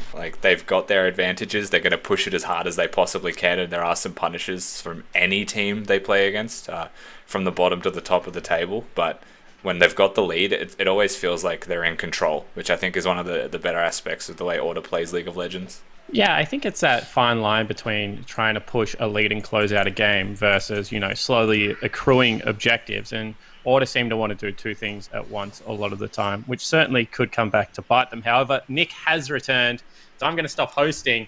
Nick, it was a seamless transition. You would be so proud. Oh, dude, I heard it just as we finished. This is your host, Spawn. It was a beautiful thing. Not a beautiful thing. I have no idea what's going on. My Ethernet just disconnects. I unplug, replug. It starts working. Victor, I'm actually DDoSing come you. up to the beaches, man. Oh, right. 'Cause I That's wanna what it host. is. It's because you want the toilet paper. That's what it's actually about. Well done, Order. Well done. Of course, we are about to head into Gravitas versus PGG. A little note on PGG as well. I saw earlier on Twitter that their GM, Pete, actually tweeted out a throwdown, a challenge to the OPL and the amazing people of the OPL community. Nominate someone to grow a Mo for the rest of the split, the finals, and throughout the crisis. Let's see what great Mo's you can grow by the time we all re-emerge. Hashtag MoPL. And here we go. I'll accept this. If they win this game, I Who's will, they? on camera, if PGG win this game, Yep. they're about to play, right? Yep. Yeah. If PGG win this game, I will, on camera, shave a mustache. That's what I'll commit That to. is very exciting. That is very exciting. See, I shaved yesterday, and I shaved a mustache in, and then I went, no, I won't have this because the owners won't like the fact that I have this on broadcast. And it turns out they're totally fine with it. Yeah, I'm down for this as well. But I'm definitely down for a live Jake shaving, and I think Twitch chat is. That's not breaking any TOS, is it? I don't think so. I'll just go get a bowl, And a I'll go get a mustache. straight razor, and I'll just shave the rest of my beard off. And I'll leave the Mo. And, I don't need a mirror because I'll just use the webcam. This is very exciting. I mean, that's This'll be the easy. kind of content you get at home. Rusty, are you in? Skimmy? Yeah. I mean, I'll do it. I just want to make it known that I'm starting my online classes this coming week, so it'll be very weird to show up with a mustache randomly, because they only saw me once and I was clean shaven, so that'll be fun. But yeah, I'll do it. I don't care. They don't Look, need to see Nick, your face. You could just use the wombat picture. I feel publicly humiliated right now, Nick. You see, I actually can't grow facial hair, so Yeah. it's really cool that you guys are flexing that you're all men and I'm just a boy in this chat. But sometimes life comes at you like that. You just can't prepare for these situations. Can I make a suggestion? What if we take all the hair that we shave off our here Yes. to grow the mustache, and we send it to you? You wait 14 days to open the package, and then you paste it on your face. It will be chucked in the garbage bin. It won't ever All make right. it anywhere near me. I'm afraid. So it's a hard no. All right. Before we jump into the fourth game of the day, a couple of quick questions from the chat. D. Ninja Kirk says, what makes a burger instead of it being a sandwich? Is it the bun, is it the meat, or the fillings? We need an answer. It's a good question. It's the Jake, you're patty. generally up on the food things. It's the patty? It is the patty. So this is why it's a chicken sandwich. You cannot have a chicken burger. Yep. What about a fish burger? A burger is, you can't have a fish burger. It is a about a meat veggie patty burger? is what makes a burger a burger. No, What about a They're tofu veggie burger? patties, aren't they? Nick, you've had the explanation. If you want to keep questioning, you can. Just saying. All these things are burgers. No, my understanding is none of those things are What burgers. about a Beyond Burger? Maybe. Because those Okay, look go ahead. really close. I mean, in my understanding, if you mince a chicken fillet and make it Yep. into a burger patty, Yep. that would Yep. be a burger. But if you have a piece of breast chicken in between two pieces of bread, that is a chicken sandwich. Yep. So if you mince tofu, so actually you can have all these things as a burger, you just don't.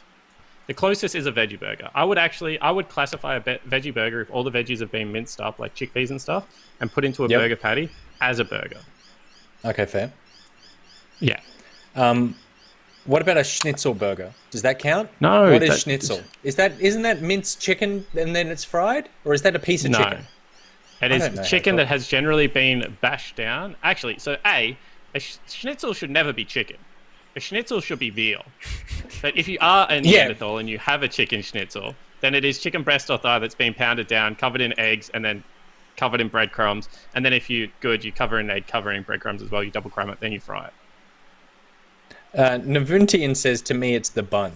I think I'm almost on board with the bun. I'm so I think distracted if I by made Twitch a chat. sandwich and I put it in a sourdough bun, then I've made myself a sandwich burger.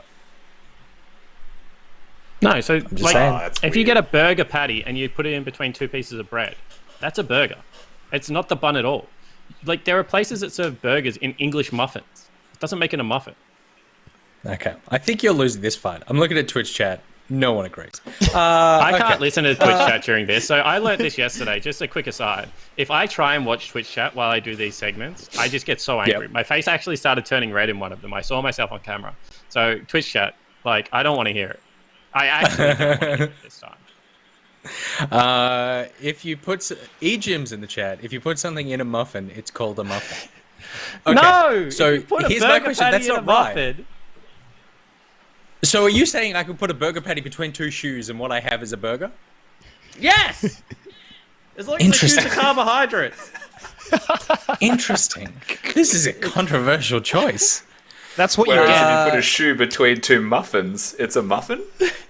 Yeah, I hate I you feel all. like is it Like honestly, you when can't is have Champ a muffin Select? sandwich. That doesn't work. When is Champ Select? It's not for another 45 minutes, so just How settle in long? because we're going deep on burgers. About a minute away. Okay, next question. Everyone is basically saying Spawn needs to get out of the house. Okay. I can't we get did out of that, the we did house. that. I'm a responsible human being, you degenerates. You need to stay in the house for 14 days. Now that we've rolled them up nice and good, Jamesy V1D says, how many times have you thrown or broken something playing or coaching League of Legends? Also, my son may come in here in any second, so just be prepared for that.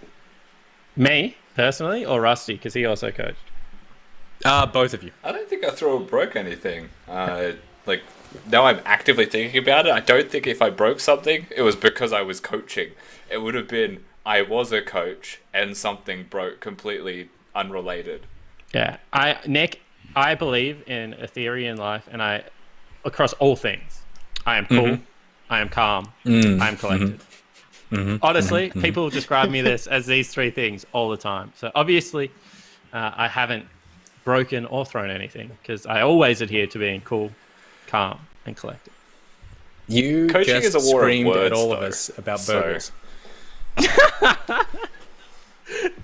Like, when you are coaching, you're very specifically trying to teach people through words. I'm not. I'm an angry with coach. League as well. I'm not going to lie. So, I mean, maybe this isn't like, I mean, my players will let you guys know whether it works or not. But every now, like, I am a very methodical, like, this is a process, do X, Y, and Z. And I'm very much like, I am an informative coach, like Rusty is trying to say. But if they just outright troll me, I will give them a spray. I am a traditional sports coach. And every now and again, you cop a spray. Is that a spray of things that you throw to their faces? No, I would Okay, never good. assault Well, anyone. verbally. That's bad. Yes. But There you go. verbally, you will, yeah. Okay, good. Okay, well, that filled enough time. It's time for Champ Select. Let's head into game number 3. It's Gravitas versus PGG. So I was going to say, like, who are we tipping to win this? But now we all have to tip PGG because if Spawn's going to shave himself next seg live on the broadcast, if Pentanet.gg win, Skimmy, it has to be a PGG victory, right? Oh, absolutely. And I'd like to maybe extend this out to, you know, if Pentanet win, then maybe Sully should shave his off as well. I feel like it's fair. Oh, right. Interesting. Is that not fair? It's like Sure, they chat swap. agrees. Yeah. Okay, cool. All right, well, Sully we'll see won't what do that. happens. I don't think he will do that, but at least we got some stakes heading into game number 4, Gravitas versus PGG. It's coming up with the Macca's Champ Select. Feeling the heat? Grab a pineapple or pineberry frozen Fanta mix at Macca's. With 36 flavours, it's the largest range in Australia. Grab one for only $1. A little goes a long way at Macca's.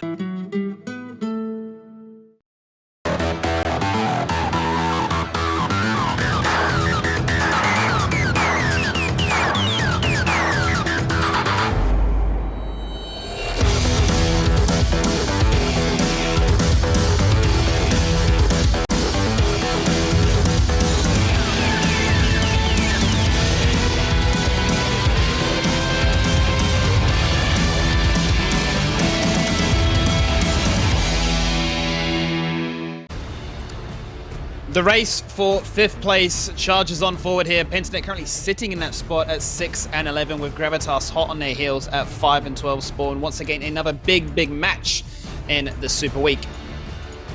Yeah, absolutely. And I think that as the season's getting towards a pointy end, Skimmy, these teams are actually all getting significantly better. And, you know, as a fan, if you can sit there and watch the games, you can actually see the coordination starting to come together. And I think Gravitas, maybe this week, has been the biggest improved team. So I'm really interested to see how they go up against Pentanet. Before you actually asked me the question, I was trying to find the standings. I don't know whether they're live on the OPL website, but I'm just checking them out. And these teams, like, daylight is between them. It's one game, I believe, between Pentanet.gg and the Gravitas lineup. And if Gravitas win this, they will be within this playoffs race well and truly going into the last Super Week. Yeah, no, absolutely. I'll send it to you now, and you can have a quick look as it is happening as we like to see it. It is live and ready to rock and roll, and Pabu, he's going to do it. He's committing. He's been this new addition to the roster, a familiar face for them, but he is going to show us the Monkey King. Yeah, and I think this is a great pickup for Pabu, because I would say that Pabu can play it, Suman can play it, and I would not be surprised to see if Praelis can play it, because they're all like kind of that style of champion, right? Skimmy, we talk about it all the time. This is a disruptive frontline that Gravitas kind of play around, and I think that is just a really brutal pick ban phase. If you have to ban Echo away from Praelis, and you leave up Wukong, who is largely regarded the strongest champion on the patch, you better have something really prepared for it. That throws the spanner in the works now, because you are now, as you say, really threatening where are we playing these lanes. Kalista is now locked in, which we've seen be played in the top lane, being seen in the bot lane too. And Tarek to just compound that much further, that is a very scary engage. So much protection, so much peel. It's actually just one of the best self-sufficient lanes down there in the bottom as well, because it gets really good push, and then after level 6 it's quite difficult to dive. Even before level 6, if you're a really good Tarek player, you can really block a lot of these engages. So I think that this is just further towards the style of the Gravitas lineup. You know, we want to set Pabu up for success. We want Puma and Trashly to be a little bit more self-sufficient. And I think that's what they're going to get. Unless we see something like a Cassiopeia or a Poppy, it's going to be very hard to shut down this Kalista in the mid game, where she really does range supreme. Obviously, she gets outscaled by every AD carry in the game, but for those 2 to 3 items, she is very, very strong. Well, it makes it quite scary then if you're looking at these early objectives to try and control those. Pentanet are reading this says, look, we need to try and deny away more junglers here for Praelis, so adding to that list now is the Olaf as well. And they've drafted the aggressive bot lane that we've seen time and time again. A lot of it was seen in the games last night with the Misfortune and the Nautilus, but they are going to stick to traditional Ornn, so they've got that scaling component, and the response from Gravitas is also the same, target the jungle. Yeah, absolutely. And Skimmy, before we get into this next phase of picks and bans, just something really important to point out in this playoff race. So Avant currently hold head-to-head against both Gravitas and Pentanet. So that means that Avant right now, if Pentanet lose this game, will be outright 5th and enter the playoff race. Now, whoever wins this game between Gravitas and Pentanet will win their head-to-head. They're currently 1-1 in their season series, which means that these games are kind of the 2-for-1 special, because if you finish a draw with Pentanet, you're obviously going to steal that spot. Yeah, Avant in a really good position at the moment, despite the fact they're not playing, because they hold head-to-head against both the teams. So in a 3-way tie, they'll just advance straight through. Yep, Avant are done for today, so you won't get to see them until next week. So I'm sure they'll be intently watching this, keen to sort of study up what their opponents are looking to gear towards. As we now get into the second rotation of the pick and ban phase, the final bans once again still hovering towards those junglers. We've seen a very big preference towards Kindred and Karthus. The response is deny hard engage. We don't want to deal with the Jarvan. And you can imagine why, right? You know, so much protection once again with these 3 initial picks that Gravitas have opted towards.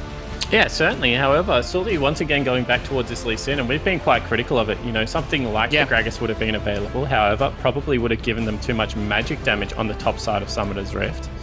And we are actually going to see a final pick set. This champion seems so strong still, Skimmy, but it's just falling through pick ban phases at random intervals at the moment. I really like Gravitas' comp. They have a full dive comp with a Taric. They have just spades of backline accents. This is honestly Taric's dream. Now, I think that they get outscaled so severely if this is going to be a Corki lock-in. You have Corki, Misfortune, going to be running around with ornaments. You also have Nautilus, one of the best late-game supports. I think Taric will maybe outscale in teamfight, so if it's paid perfectly by Trashly. But this is 2 very conflicting styles. I would say Pentanet probably want to avoid the teamfights at the start of the game, whereas this Gravitas lineup, they just want to go hammer and tongs. Well, Gravitas have held their cards, and we're going to finally settle on a Prayless Jungle Wukong. Going to get to see the influence of that being played from a ganking perspective as opposed to just the laning standpoint. And a little tidbit, a little known fact here, from the last 8 games that Sully has played, 5 of those have been on this Lee Sin. So the guy's been putting in a lot of work, and this is something that you've discussed in the past, I believe, at the start of the split, of like, you know, this is a new champion he's picked up into his roster, and definitely sitting at it of like, I need to really get this as a comfortable pick for me to flex out. Yeah, absolutely. And this is kind of where the criticism of Sully was as an amateur jungler. He's very resource heavy, likes to take away farm, likes to ensure that he has his own individual lead. Lee Sin is one of those champions that you really want to play for the team's lead. And he's really good utility. He's really good early game skirmish. So that's been the evolution of Sully, in my opinion. He is trying to become more of that gank-centric team playing jungler. I think Lee Sin is one of those better champs to be able to go towards that style. And whilst I kind of like seeing it, at this stage of the game, I also just want to see teams play comfort. I do feel he's a little bit more comfortable on the likes of Nidalee, on the likes of the Karthus pickup. So a little bit torn here, Skimmy, but has been able to make it work in the past. I'm curious to see really the strategy that they deploy to try and stem what is a very scary lineup that Gravitas have brought to the table here. Another fact about these 2 rosters, Pentanet, from the games they played so far in this split, they are the ones to get the first tower 65% of the time, compared to Gravitas only 25% of the time. And we've seen that time and time again, level 2 dives as a Karthus to say, look, I'm not afraid to fall behind and be known as this, quote unquote power jungler, just to try and get my team online. And this narrative has always been get Praedyth the resources, make him do the job, and we can win. But there's a lot of action to try and get into Praedyth's face and really slow him down and make sure that he can't just turret up. Yeah, absolutely. And I think that Praedyth has been really good on the 2 best 80 carries on the patch, right? When he's on Misfortune or Aphelios, and the team is going to play around him, he looks great. What we saw yesterday is actually on the Ezreal, and I think you pointed it out, Skimmy, that he seemed to be moving towards his side laners a little bit more. That meant they were getting caught out a little bit in rotation, that they were losing a couple of these skirmishes. And it's definitely not what we're used to seeing around pentanet.gg. If Praedyth's in the top lane, you expect the mid trio to move towards his top lane turret, try and give him plates. As if in the mid lane, you expect Biopanther and Get Back to be collapsing around that portion of the map. However, you really did a great job of just highlighting how mobile he was trying to be. And I think that that is certainly maybe a new area that they're looking to play around, but it's certainly an area that hurt them in yesterday's game. I suppose really what I'm curious on in this game is with what Gravitas have drafted, and you talk about them having some really strong power spikes very early on. Is there a world in which Pentanet, being known as this very late, slow, methodical team, can reach that point where maybe they potentially outscale and are able to turn the tide of this match?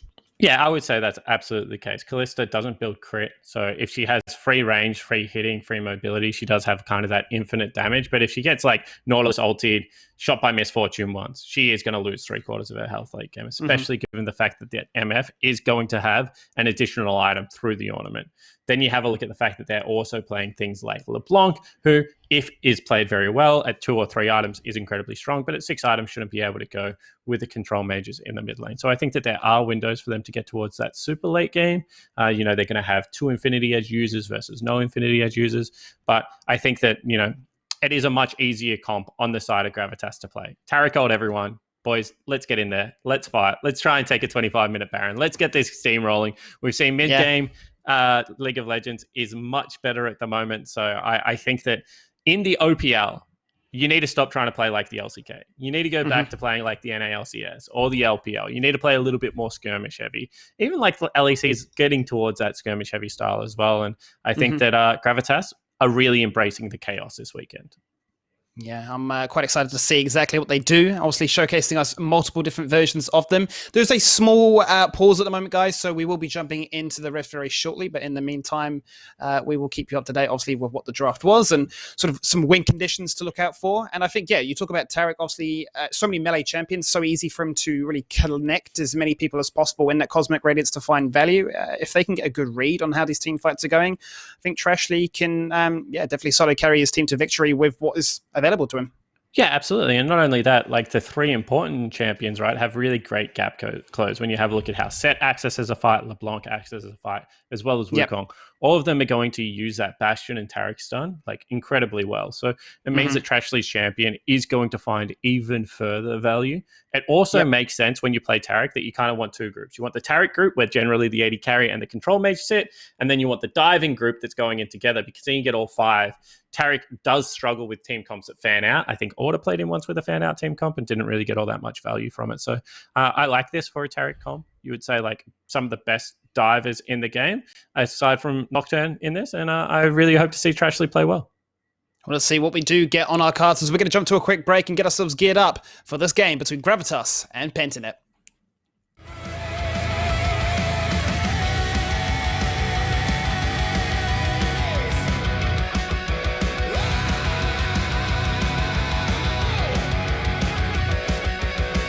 Well done, my son. It's the way to save you all. But don't you think the realm's been purified? Creatures of darkness are still longing for your fall. Keep them in thrall. It's time to smite and ignite. This harvest will guide us through dangerous night. It humbles the foe with its grace. The thorn mail will help us prevail and survive. Our deadliest fate we embrace.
It's our fourth game of the day as Gravitas take on Pentanet.gg, a game which they will desperately need to win after a disappointing set of results last night. But Gravitas have been the welcome upset, really, with the return of Pabu. They have definitely made a name for themselves in week number 9 here at Spawn. Yeah, absolutely. They've been able to pick up that win versus the Direwolves. Unfortunately, fell down earlier against the Chiefs Esports Club. But I feel like their gameplay is what has been impressive so far. They've been much willing to take some risks, much willing to play an action-style game of League of Legends. And that generally has been what has won the OPL in years gone by, Skinny. Well, we'll look to see if they decide to bust out any crazy shenanigans again in the early game there. Gravitas, or Seaman in particular, unlucky to cancel the recall there on Sully, who's looking to do the classic drop a ward, go back for the sweeper start. But we will be obviously keeping our eyes intently fixated on how Sully is able to influence this game, given the fact that he is so persistent on always drafting this Lee Sin. And I always get so uncertain about this because this is a really nice start right now. Everyone got experience for that ward, means that level 2 is going to be achieved on, I hate Corgi or whatever it's called, so don't talk to me about it. Anyway, level 2 is going to be achieved on the first wave. However, now he doesn't have access to one of his best ganking tools, which is a ward hop in the early game. So if you ever play in your minion wave, obviously you can use a creep to ward hop to, you can ward hop to a champion. That also gives him the added benefit for a shield. As this is cheeky, Skimmy. Did you see what they just did? I missed it. They use a little bit of mana and take one slap off that creep. So now you're like, okay, where did the Lee Sin start? Did he start on the top side where I think he started? Or did he start bottom side because Rogue is missing mana and missing a skerrick of HP?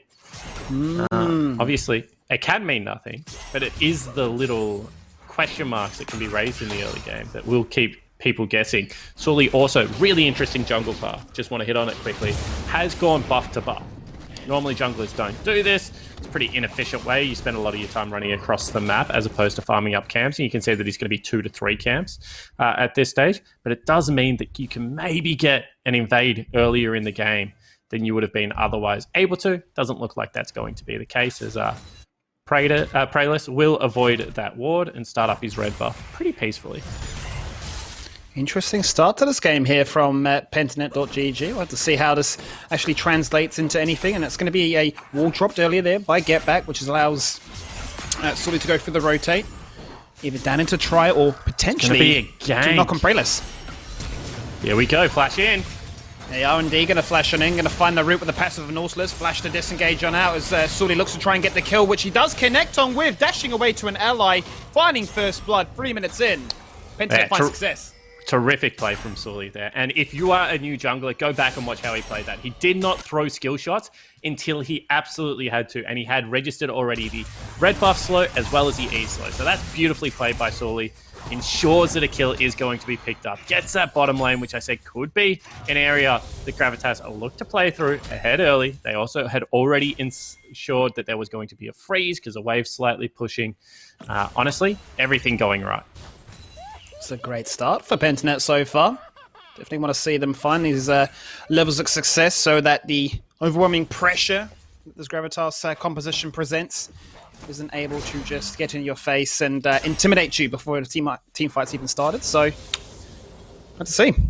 Yeah, and I want to talk about this mid lane a little bit as well, because Corki historically was seen as a good counterpick to the LeBlanc. First, you would build something like the Hex Drinker, then it was found out you can just go Merc Treads. Nowadays, hold the thought, Sully ganking Sully is here in bot lane again. Out goes the Dazzle to disengage with the stun, but the members are chasing. Will go for the hook. He finds her on towards Tarek. Puma very low. Flash forward from Praetor to secure the kill. One more auto will do it, or will it not? It will find in the end, and Tarek nowhere to protect. Every summoner burned. Bot lane in trouble. And that freeze is still going to be there. So you can see the benefit of this Nautilus. We said that Kalista can be a big problem, but at this stage of the game, she's so far behind already. She's going to be down in experience. She's going to be down in that gold as well. Meanwhile, the solo lanes are going okay, especially that top lane where Pabu is doing a great job. But you can see Pentanet.gg's game plan is very simple. Just continue to camp the bottom side of the map. Definitely get Praetor online. It almost feels from my, I suppose, small vision of this roster, almost like the days of old, right? Like the funnel into the ADC, almost very reminiscent of old school double lift style. Yeah, absolutely. You can see that Praelis, why are they both in the same game, Skimmy? I know, it actually confused me before.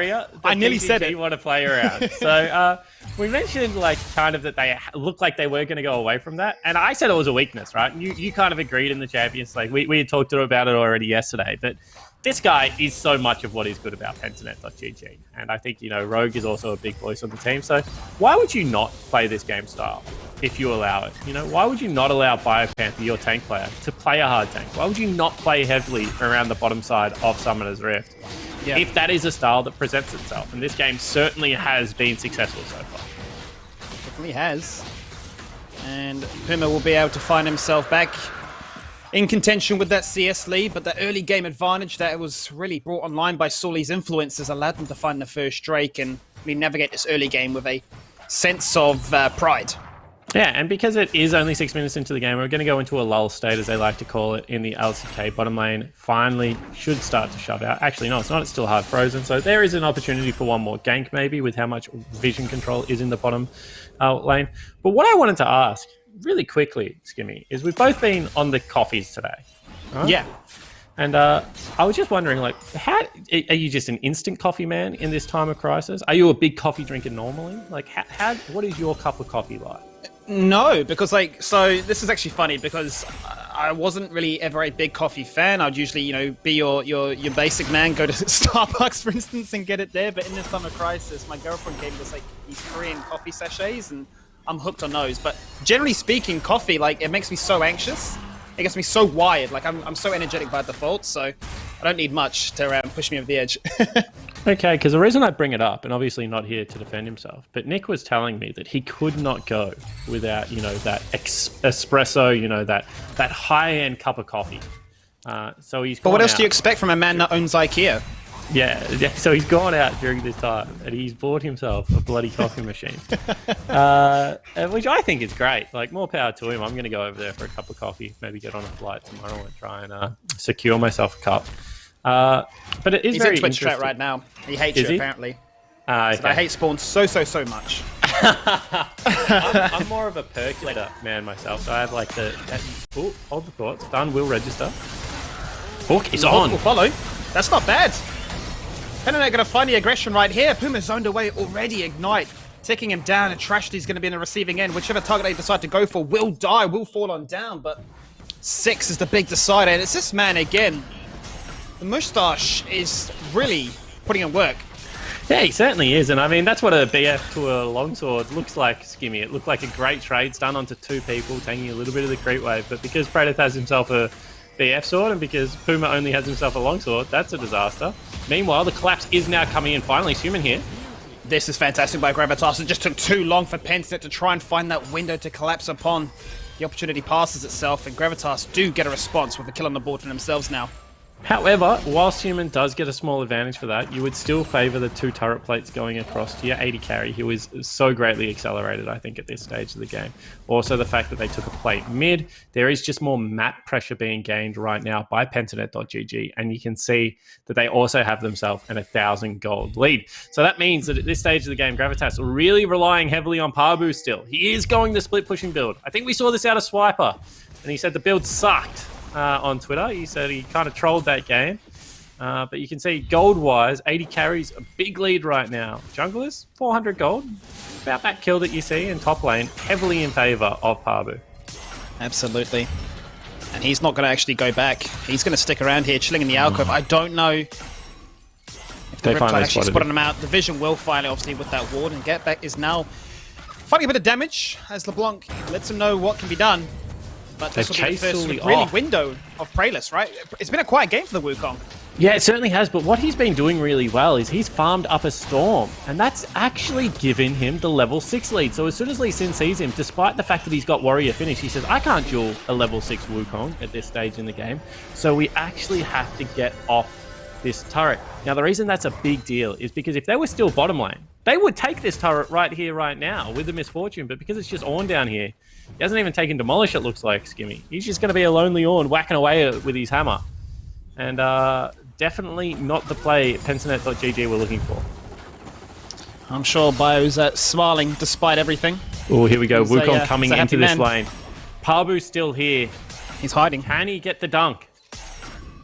This would be a fantastic kill. Obviously, Praedyth is very susceptible to the mobility. He's going to force a flash out of him straight away. Rogue going to use that death charge to survive and try and buy some peel. But the Still double has the ult ulti. charge, the spin to win will do the damage and slam dunks him in with the extra bonus HP.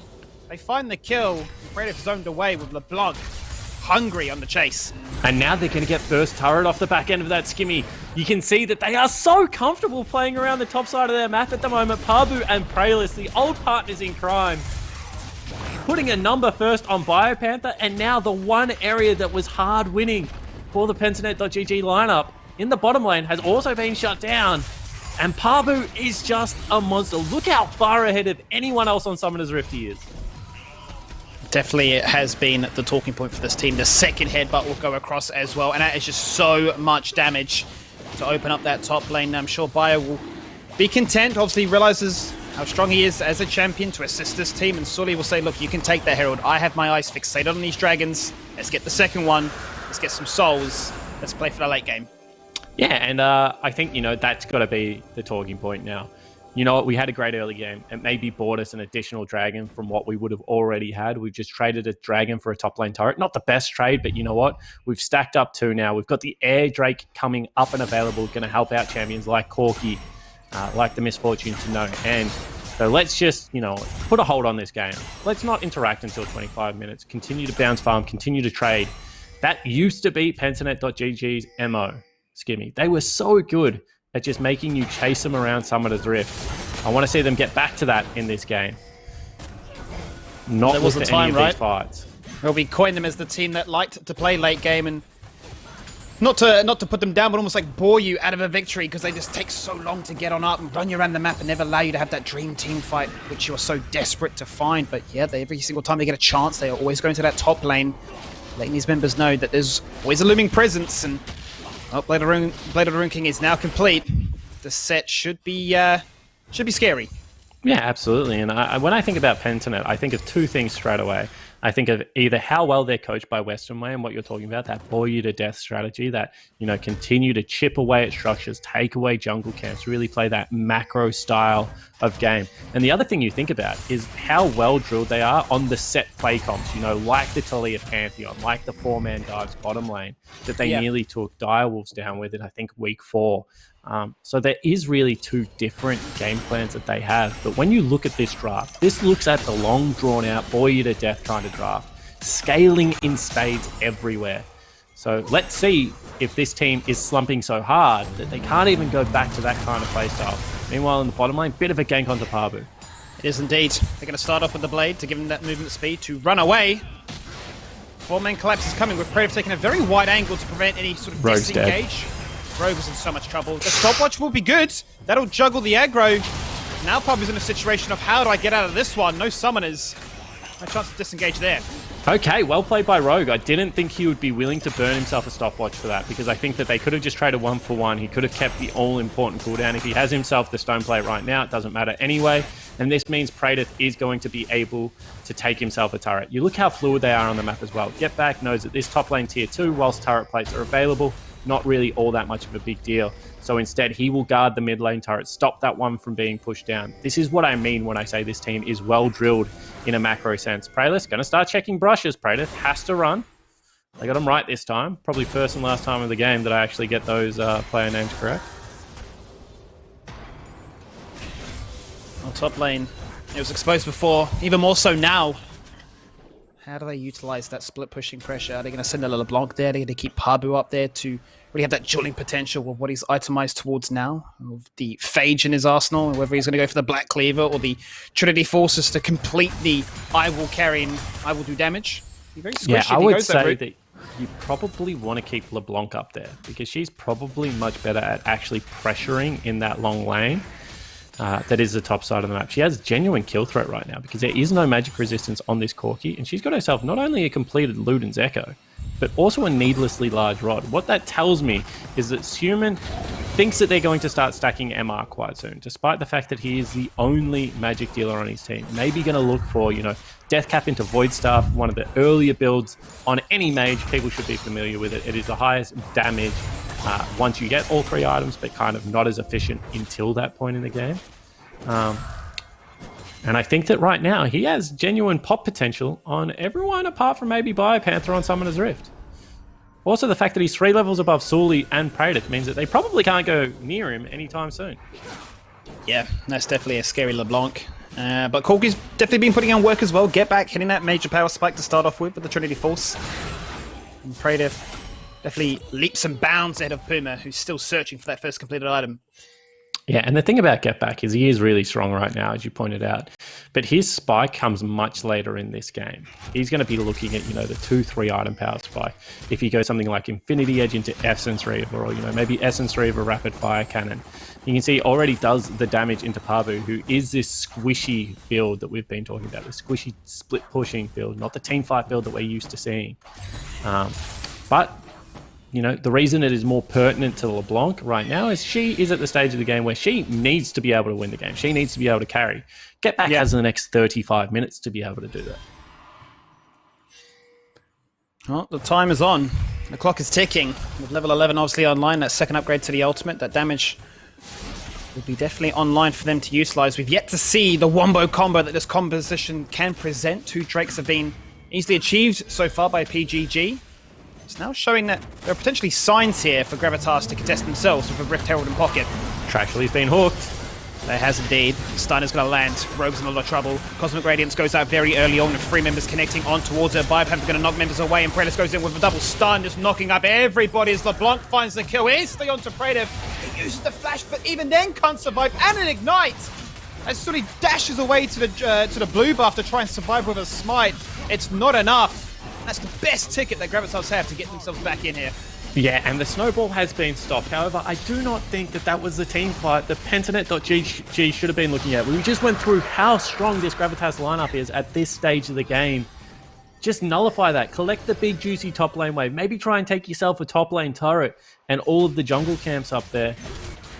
They had the ability to make this map big, and we talk about that a lot when we talk about teams like the Direwolves, but they chose to make it very, very small. Look for that 5v5 team fight, and it just did not go their way. Blue buff on this LeBlanc as well, and you talk about him needing to make an impact. Definitely did, sitting at 3-0 now with those items online. Definitely hitting that major stride in this game to get himself and the rest of the team in a position that they feel quite comfortable with. I mean, this is how Suman loves to play League of Legends, right? He's a huge assassin player. He's sneaky. He looks for the flanks. He's a good team fighter. Just everything that we've been kind of talking about with him. Didn't get shut down in the laning phase. He is negative 20 CS, but he got counterpicked. So I think that, you would accept this. And he's just gone back and bought himself a rather nice hat. And I was saying that you should wear a hat more often, Skimmy, at the start of this day. Well, Suman's hat is very, very fashionable at the moment. And puts him at a place of power like you would not believe.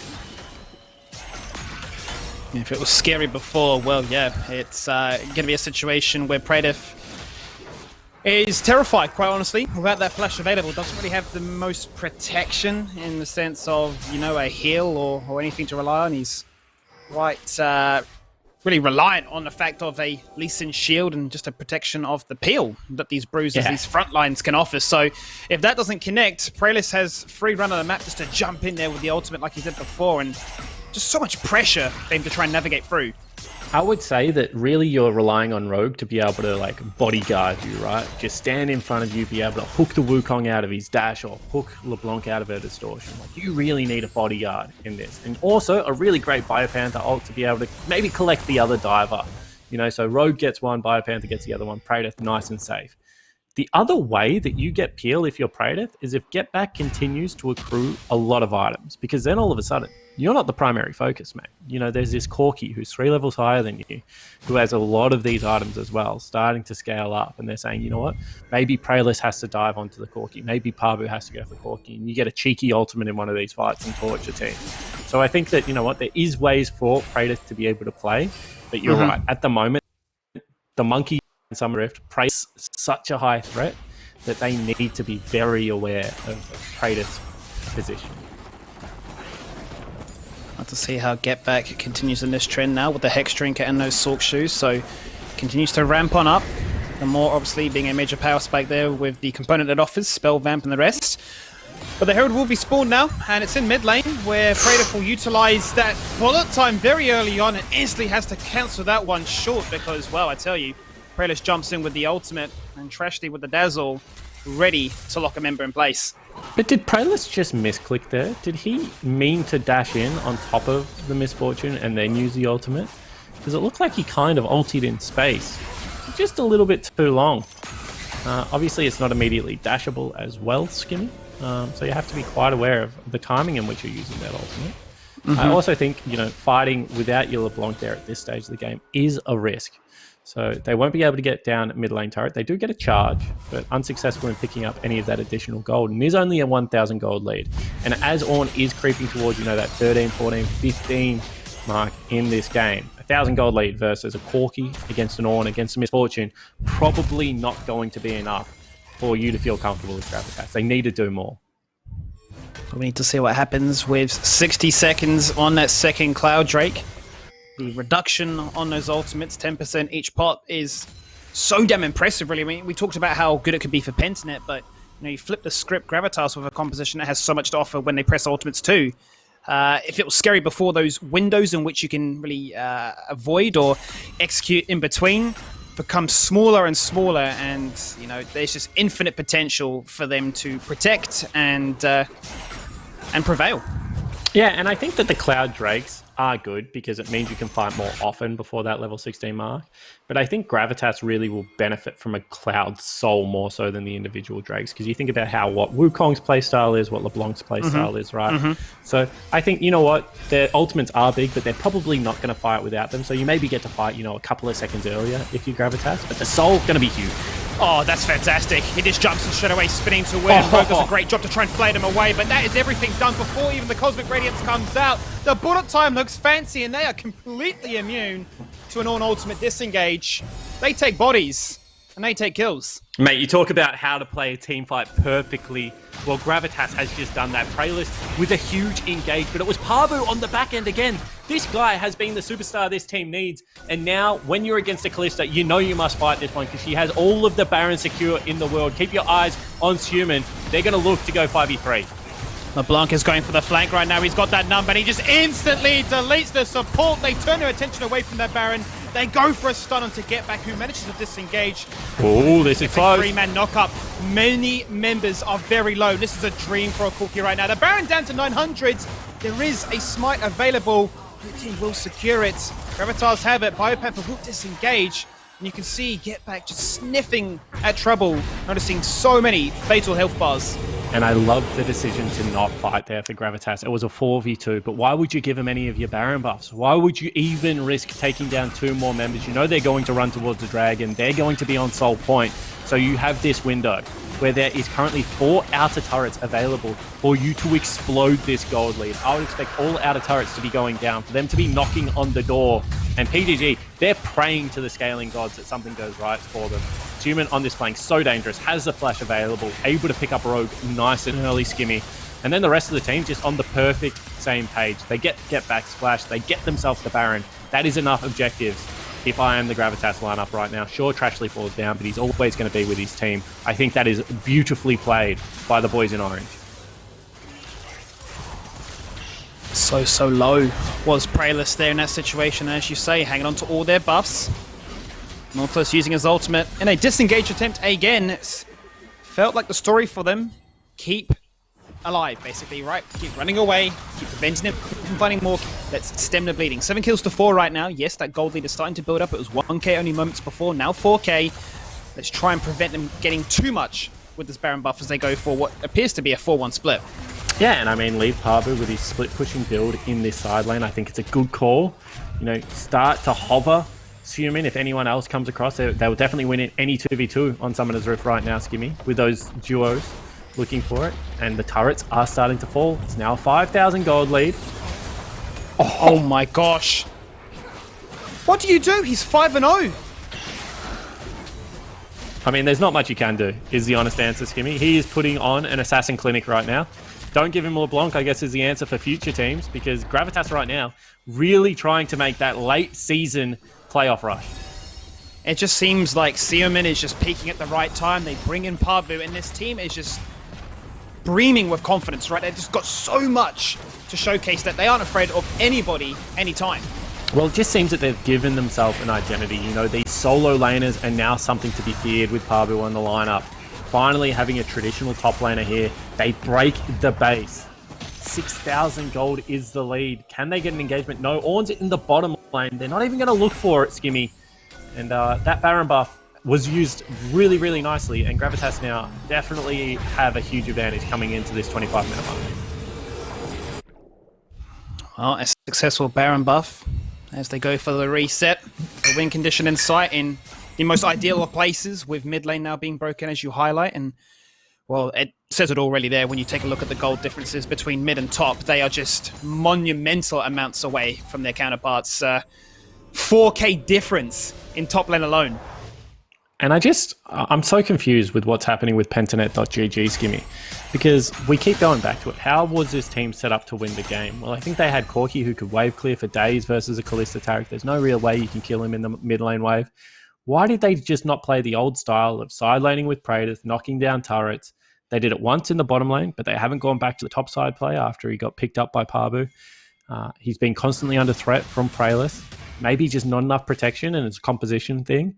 But it just looks like this team has really lost its way in how they like to play League of Legends and what made them so successful at the earlier stages of the game. I'm going to check quickly. Like, when was the last time PGG picked themselves up a win? Must have been a while ago. It was Legacy, and that was... Yeah, it was a while ago. They actually beat Gravitas last time they faced them. Week 7 was the last time this team was able to pick up a win. So they are now they lose this game. 1-5 nearly, 1-4 in their last 5 games played.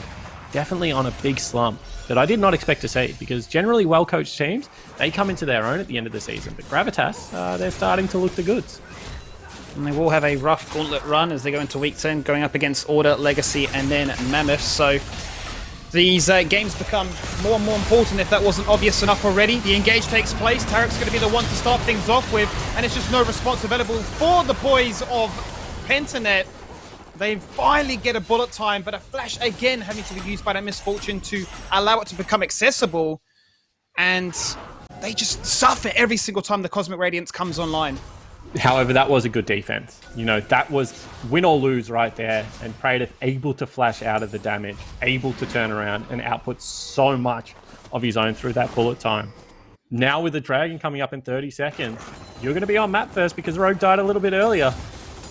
You can maybe get into position. They are priming this top lane wave as well. You have the upgrades coming across from Ornn. It's going to be able to give one over to, I believe, Sully here. And maybe, just maybe, there is still life in this game. How does Praedyth navigate this one? We've talked about it all game, but without the summoners, he has been very, very susceptible. Gravitas with that vision in mid lane will be able to just get the head on towards this Drake, deny again the soul point.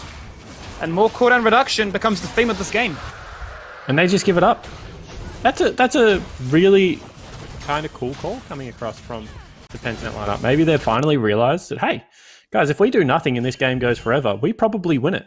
Like, let's just slow the pace of the game down and not allow this assassin, who is 6-0-1, dictate the terms at which we fight. Let's not phase check into a dragon. It is only the second Cloud Drake of the game. They hadn't shown any kind of propensity to slow down in this one so far, Skimmy. But you know what? Maybe second Air Drake, not worth fighting over. Have a sneaking suspicion, however, this Baron might be.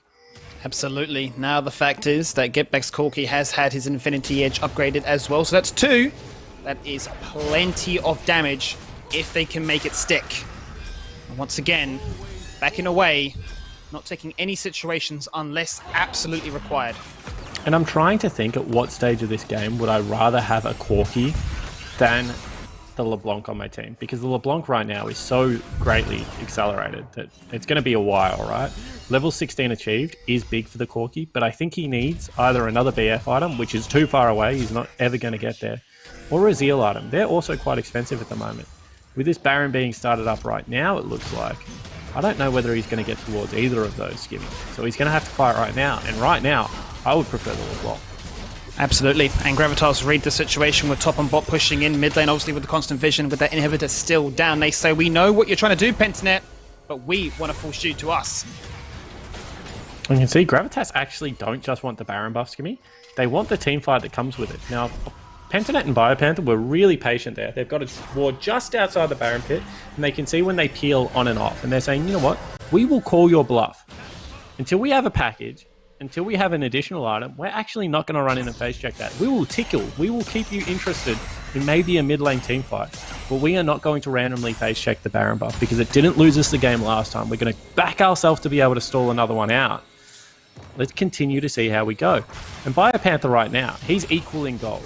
Ignore the fact that it looks like there is a 5,000 gold lead for Parbu, because Biopanther has given everyone else on his team 5,000 gold. Now, the gold lead is still very relevant in that mid lane position. It's still very relevant on the Wukong. But Parbu himself, his job is to dive us to do damage. Biopanther's job in this game was to just give his team those items. And now all he has to do is throw out the ultimate, and he's going to be fine. The ultimate, the protection, the ability to make sure that Praetor can survive, still at least a minute or two away on having that flash up and available. Those wards that once were there before in a very sneaky spot will be cleared, and that is going to force the Lee Sin kick to come on out to check if they are committing to this one. Baron down to half now. The fight, the tension, you can feel it in the air. Baron down to a third. The fight will take place. Bullet time to try and get this Baron on down, and it will be picked up, but not by a smite, that's for sure. Double face makers, and makes the members of Pentanet kiss. Parbu eliminating the most fed member on Pentanet right out of the gate. And now the Bruisers are left to try and defend this Corki. Still desperate for another item, desperate for another power spike. But with 5 healthy members, they delete, they execute, and they can look for a full 5-man ace as they just get kill after kill and run it straight down mid. And Gravitas just wiped the floor with them. There is no creep wave, however. They're pinging bottom lane. Very smart play coming across. Trashly, probably going to die, but they can still close this game out bottom side.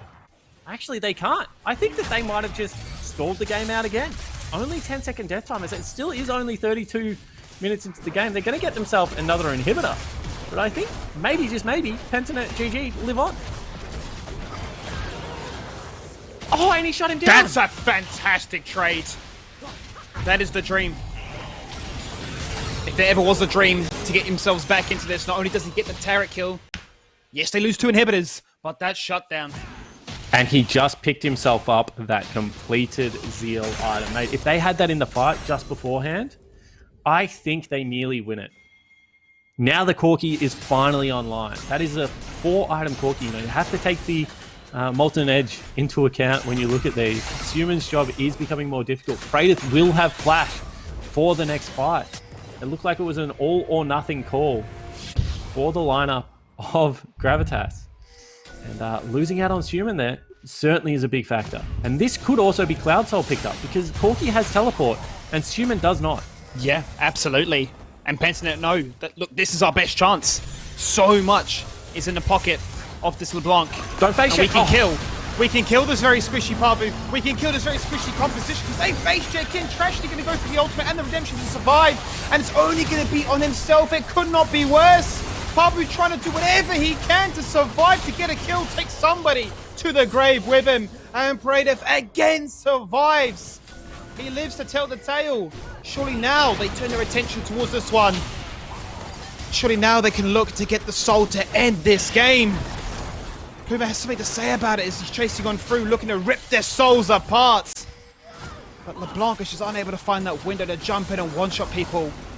She's now got the vision and considering if this is the play. I think she just jumped into the wall there. I think that maybe W is going to be on CD. We'll come back over the wall, not get the burst. That's going to be Cloud Soul. Next dragon is going to be the Elder. It will be in time for both of the inhibitors to be back up and available. And PGG somehow have dragged this game out to a point where their comp is relevant. You cannot face check here. Dragon isn't even up yet. And they have full control over the mid lane wave. Give them Soul. Go end the game. But they will face check, and you can see that Trashley has to use a solo man ult. If Pabu was in that ult, if he had a Skerrick more HP, he probably picks up Praedyth on the back end of this. But it is going to be the shutdown once again going over to the Corki. He's becoming a big, big boy, Skimmy. He is a very happy chappy at that same notion too. The fact that this game has been drawn out as much as it has, with the last 20 minutes have been so against them. Every single time you feel like that is it, they are out of this one. They have managed to claw it back. Soul point. Baron in 2 minutes. As you say, inhibitors to respawn. They will be able to stabilize this map and look for a potentially even fight. And every single time they go back and pick up another item, these carries just grow exponentially stronger because they have multiplicative builds. The crit builds coming across means that the stats just mean more. You're talking about the huge crit capability of a Corki who hits you for magic damage, you got to remember, and the Misfortune, which bullet time is able to crit. So now that they're getting towards that 80% crit mark, yeah, it just becomes so difficult to be able to navigate these team fights. They will two-hit the carries of the Gravitas lineup, and this is a very carry-centric build from Pabu. If he gets on there with the Taric ultimate, he's going to tear them apart. But if he does not, like, look at what just happened to Praedyth. Absolutely. Already down to half. And Taric isn't known for being any Soraka, that's for sure. He's not going to be able to heal that Wukong up that easily at all. Going to be forced to go away to a camp, try and get some clear in that regard and try and get himself topped up. Because if he backs away, Penitent just finds so much more tempo to really execute on this map. And you cannot stress what this means. If either of these teams want to maintain the race versus Avant Gaming, they need to be the game ahead because they don't have the head-to-head against Avant. So really, Gravitas, to be able to continue their run towards the playoffs with Pabu, need to pick this up. That will take them to even. If you're Pentanet.gg, you need to maintain that one-game lead, and a win here would be able to do this. Any team you're in the playoff race against, every time you win versus them, it's like the double whammy. It's like you've picked up actually 2 wins because you set them a further win back. This game definitely feels like it is on a knife's edge, as you say. The ramifications of what this result would mean, and just the stress that is involved now of them being ever so cautious with their movement as to what they want to do, realizing that, look, hey, we were so far ahead in this game now, and we are definitely seeing Pentanet ramp things up. How do we do this? Do we wait for a Baron fight, or do we just go in with some form of conviction and force this fight now? Because that's what Pablo is looking like doing. Praedyth is on the flank. He decides to go against it in the end, keeping Pentanet in check, not really revealing that they are feeling stressed at all. Yeah, and I'm very surprised they haven't sent Human back to the side lane. This guy still is a 9-1-1 LeBlanc, still has legitimate one-shot potential. They've finally got him on a flank here. They are all grouped up. They start the Baron. Pentanet now start to funnel in towards this pit. The angles are there. It's whether or not Gravitas can find it. Scary situation now. Creep waves, however, are pushing the PGG base, so they need to be decisive here. They get control of mid lane, but look at the top lane wave. Bottom lane is also building. They don't have forever, and Praedyth is on the flank. Instantly, Kalista going in with the ultimate, and that is massive because that's going to combine up with Taric, and they're all so damn low. Praedyth finds the first one onto Corki, and they get both the carries already. They do the job. Kalista finds value, and instantly any threat that Pentanet had threatened to get themselves this late into a 40-minute game is wiped off the floor, and Gravitas will look at victory. And it just turns out if you give them 3 divers, if you give them the Taric, that they will be able to find the one flank. It took a while, but Gravitas looking to close this one out. Gravitas are the team to fear right now. They take W's from anybody in this league. They are not a pushover. They are a team to close themselves out into playoffs. And the playoff race looks very interesting now, Skimmy, because I would have said going into this race, this weekend, that the race was over. It looked nearly locked. You would say that Order's going to be in there and Pentanet.gg is going to be in there. Well, a different Avant Gaming showed up. They have been able to pick up the win versus Pentanet.gg. And then when you look at what Gravitas has been able to do, they pick up a win versus the Direwolves. That one was crucial. They then dropped to Chiefs, but it was competitive. And now they have been able to finally get that game across the line. Pabu has breathed new life into this team. It's very hard when they talk to you at the same time. Pabu breathed new life into this team, and I'm really impressed. I am as well. I think definitely as a fan of the OPL, quite hard to know who to go for now in that 5th spot because every single week we are seeing different performances come in and come out and changes always a mix. So hats off to Gravitas. They survive as long as they could to not let Pentanet have that scaling advantage. They do the damage and they get the job done. And at the end of the day, that is a fantastic result for them. We're going to jump to a quick break. And when we return, another game for the Super Week.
I demand he shave anyway.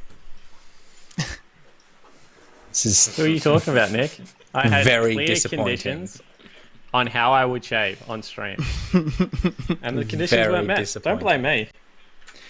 not the outcome we were looking for. Not the outcome, obviously, PGG we're looking for. And again, Gravitas just working their way up.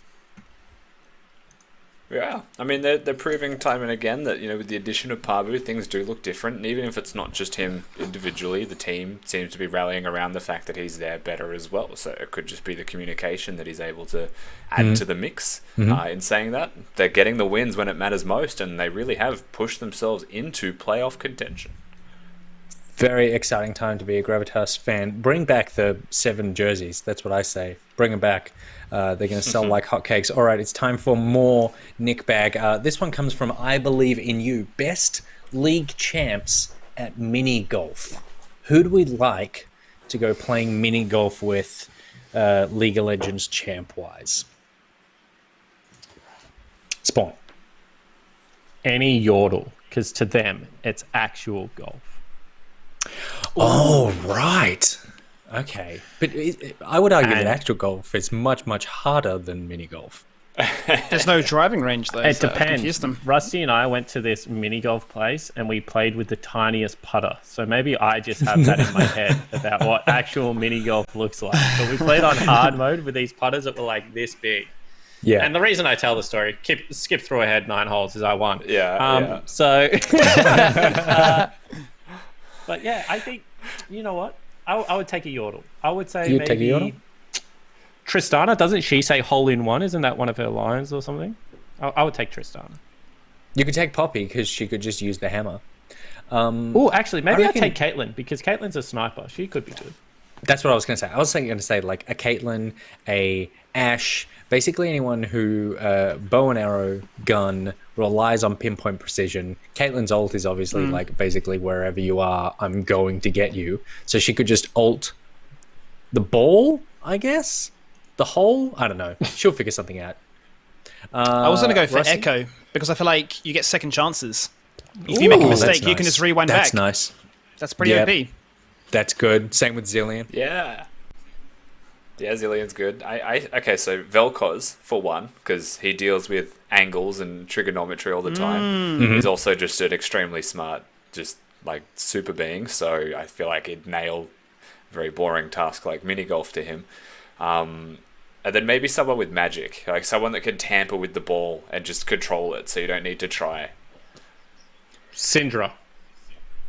Oh, Yeah, true. that seems OP, yeah. Or True. Ziggs. She spawns the golf balls.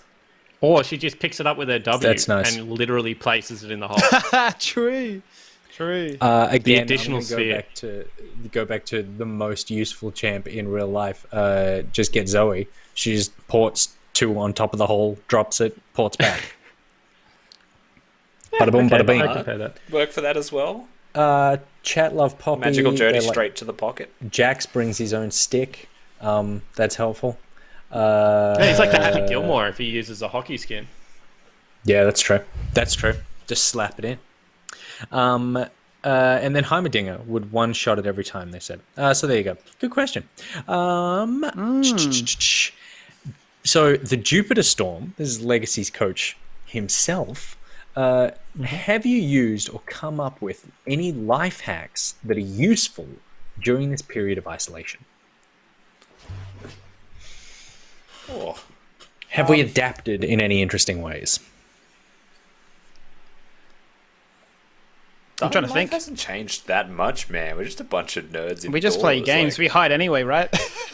The closest we get, and I think we were talking about this earlier, Nick, is like now you have to come up with more entertaining ways for the kids. Totally. Because in the past, it was just like go down to the park, go out for lunch, like feed them food. Like the easiest way to occupy a kid is give them food. And now Give them a set you of can't steak do knives that. and just be like, figure it out. Okay. So it's like, what is the first activity of the day that we can set up maybe the night before? That's what we're going to start doing. We haven't done it yet, so it's not really a life hack, but that's what my game plan is. Whenever I have Jasper in the morning, which I do a lot at the moment because Jenna's working, she's a nurse, and obviously there's a time for nurses right now. I want to set up the first activity of the morning the night before. So because I'm a night creature, that's when I'm at my best. Jasper's a morning creature. He's at his best at like 7 a.m. I can't keep up with him at that time. I need a pre-recorded exercise for him. That's it. Yeah, that's good. So you're planning the night before. See, I've got the similar sort of thing. We did a scavenger hunt with Banjo. That's like a house scavenger hunt.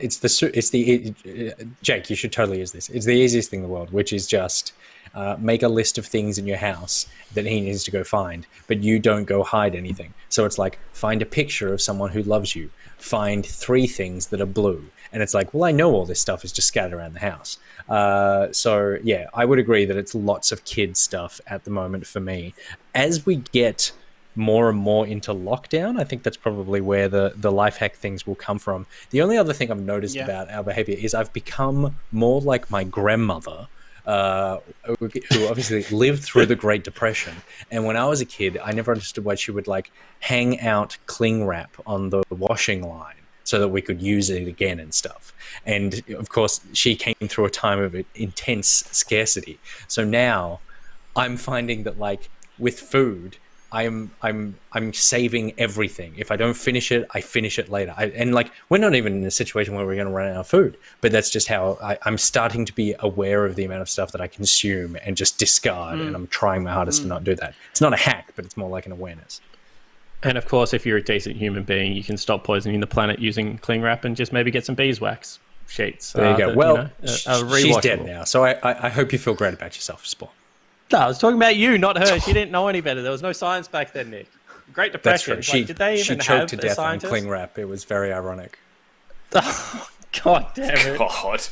Oh my He's God. starting to fight back. It's not fair. Is champ select ready yet? All right, it's time for game number 5. It is Chiefs versus Mammoth. Chiefs and Legacy rounding out the end of the evening with the final 2 games. Chiefs versus Mammoth. We like Chiefs again. I'm just going to speak for the team here, unless for some reason anyone objects and thinks that Mammoth potentially get the W. Would you just shave your mustache if Mammoth win? Yeah, if Mammoth win, I will shave a mustache. That's fine. Okay, excellent, cool. Mammoth, you've given us all a second chance. We'll be back with the Macca's Champ Select right after this. I'm sorry. Feeling the heat?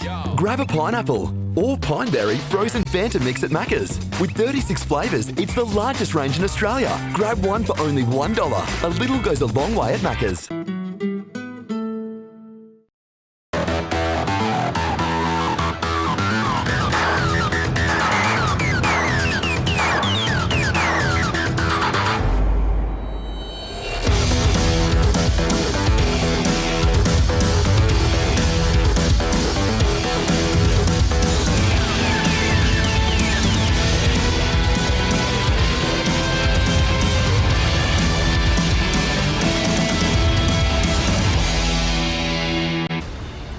We are at the tail end of the evening, and what better way than to see Chiefs taking on Mammoth, a big matchup for them once again, just to keep securing those dubs, keep themselves at a even stake right now with Legacy. If we check in with the standings, both teams are 14-3, and with Mammoth, they have the sort of dream run. They can still make playoffs, but they've got a very big uphill battle to make it their spawn.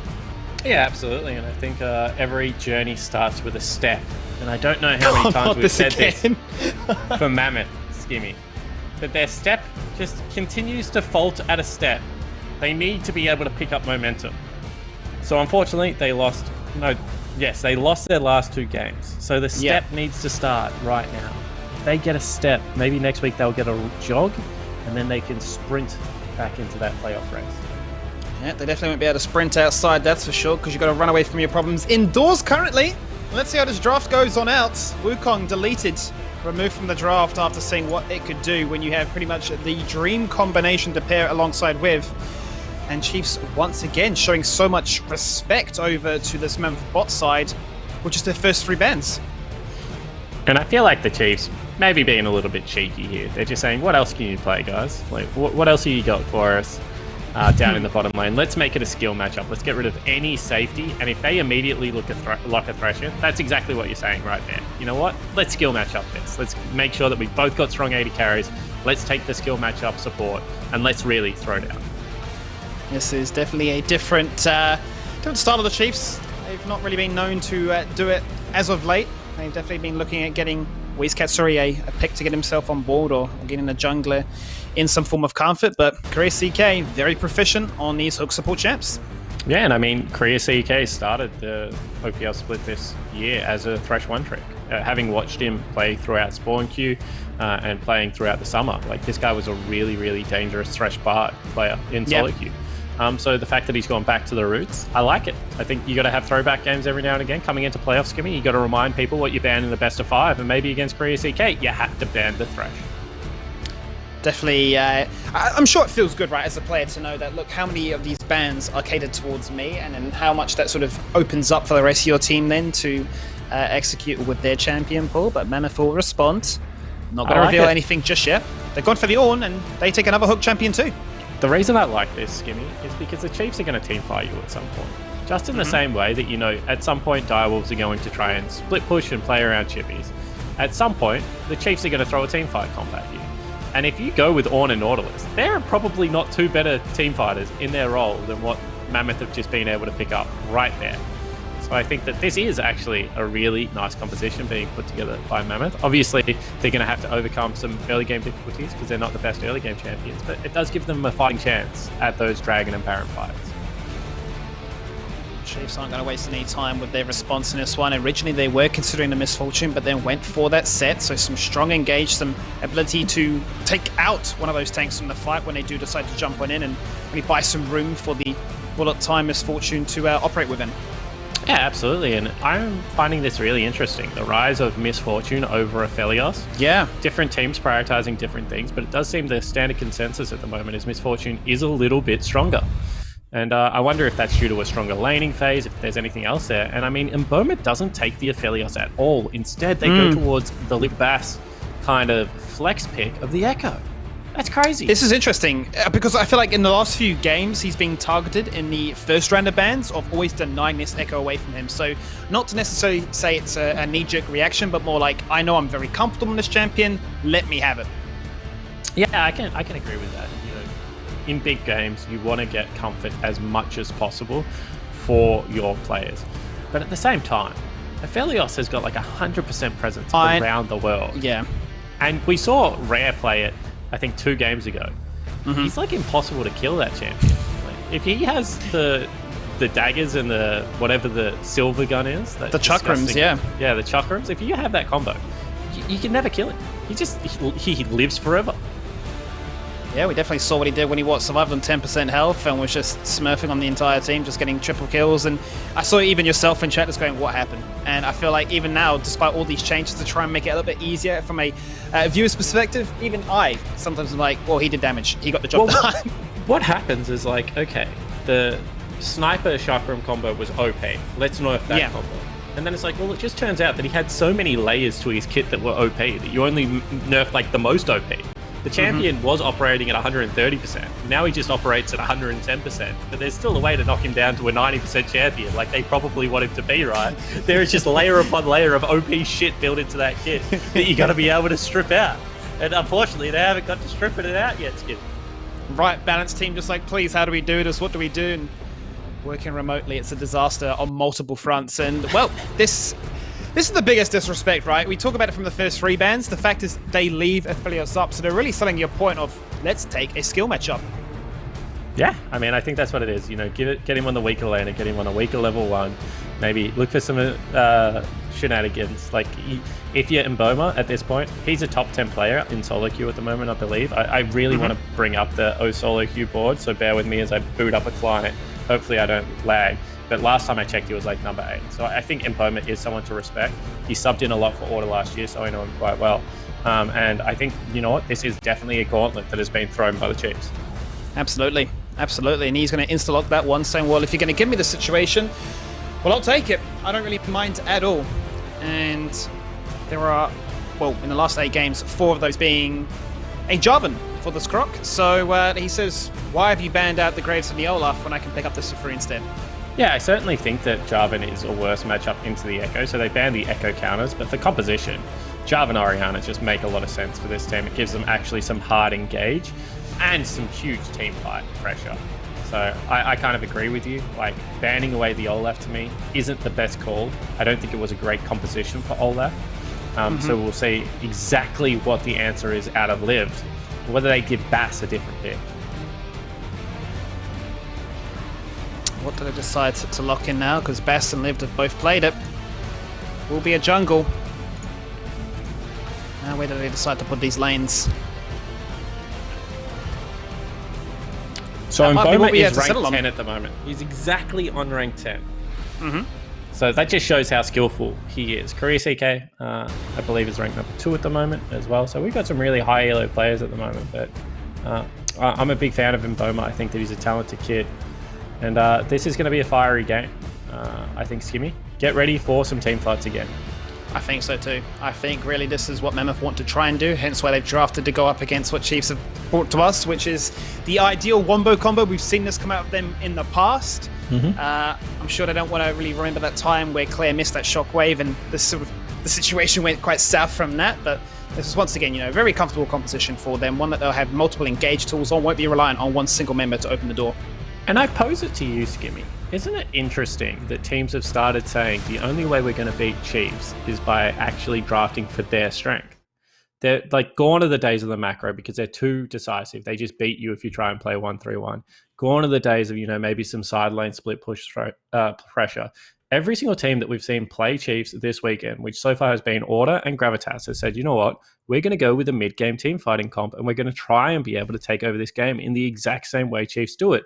I think that if you were the top of the ladder and by the end of the split you have bullied teams to playing your style, that is a big statement for the Chiefs Esports Club. They must be considered one of the favorites still to be able to take this out. In a weekend where we thought Direwolves might be getting there, Tally was looking better on the legacy lineup. I think Chiefs have really had some decisive games and declared themselves still top spot. It's been a big upset, really, I suppose, where the top dogs almost seem like a power rank within themselves. They're kind of like struggling to figure out exactly where they fit in the mix of things. There was that convincing, I don't even want to say it was convincing. The very first OPL Classico we had between Chiefs and Legacy was was quite crazy, right? But the second one was definitely a flip of the script of Legacy having the better half of the draft and just able to show that they are so much better. But then you have these moments where Gravitas and Mammoth come in and just completely upset the top dogs, and your brain is trying to struggle to think, what on earth is going on? Yeah, absolutely. I think they've all had one now, however, and it does seem that Chiefs trying to climb back to that top spot. Well, let's get ready and geared up for Chiefs taking on Mammoth. We'll have it very shortly after this break.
Game number 5 as we jump onto the Rift with Chiefs, top of the table, taking on currently struggling Mammoth, who have definitely had their struggles, but also their triumphs, Spawn. Yeah, absolutely. And I think that this is going to be a big game for Mammoth. Their season kind of relies on this. However, if the Chiefs want to be considered the favourite, if they want to reclaim top spot, they need to be able to pick up this win. They need to come in, take care of business, Skimmy, and they are a team that has been able to do that. Only 3 losses in the entirety of the OPL so far. Absolutely. And we talked at lengths, really, at what Chiefs have on board, a composition they're very familiar with, one that looks quite straightforward to execute. We didn't talk too much about Mammoth. From a initial overview, what seemed to be the win conditions that spring to mind here?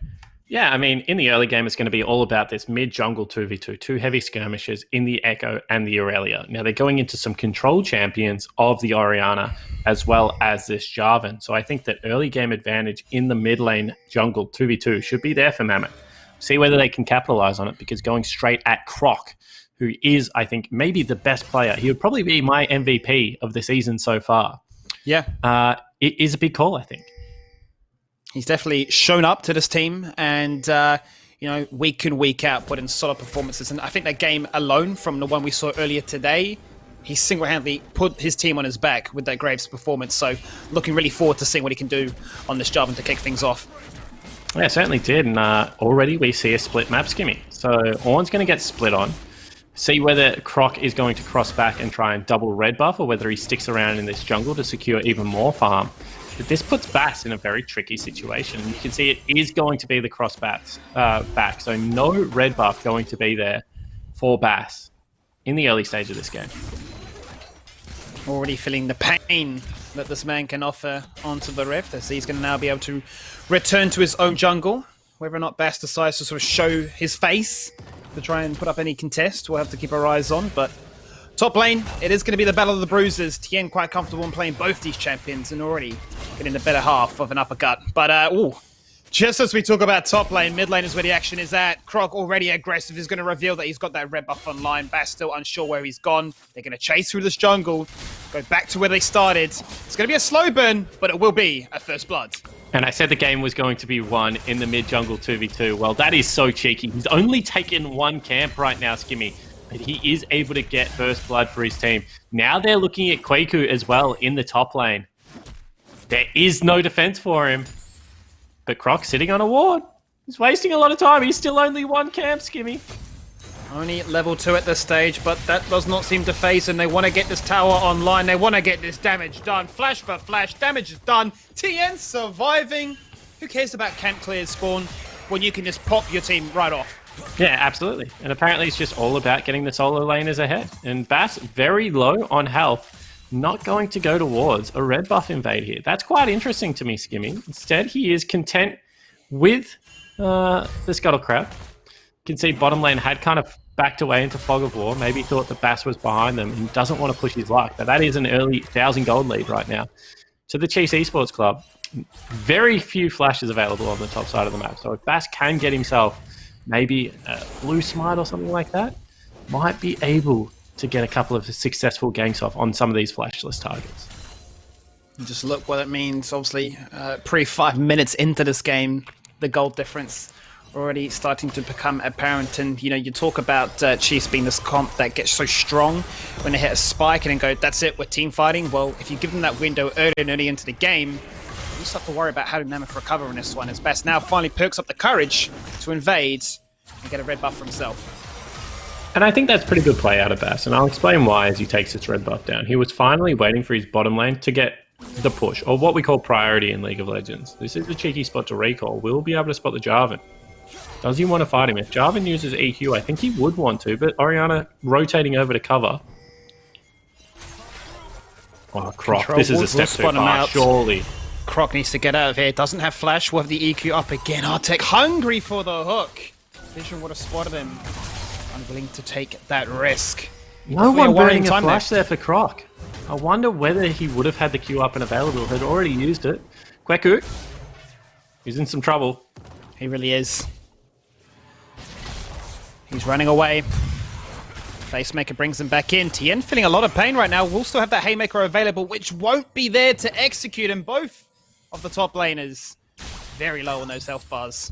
Yeah, so you can see Kwaku actually playing that one pretty well. We'll be able to get out Also, a couple of creeps died on TN's side of the lane. Not the best trade there. Mid lane was also refrozen by Libs, so you can see that they're trying to put some pressure on these solo laners. But all in all, it's still that 1,000 gold lead, Skimmy. It is still the Chiefs in firm control of this game, and they know that their composition, as far as the 5v5 team fight goes, does have a lot of that wombo combo threat. Yeah. And I think that that's what's been making them successful, a lot of the OPL so far. So probably comfortable to allow this one to be on the slow burn. Quaker would have loved to have picked up that kill, obviously, because he doesn't have teleport whereas TN does.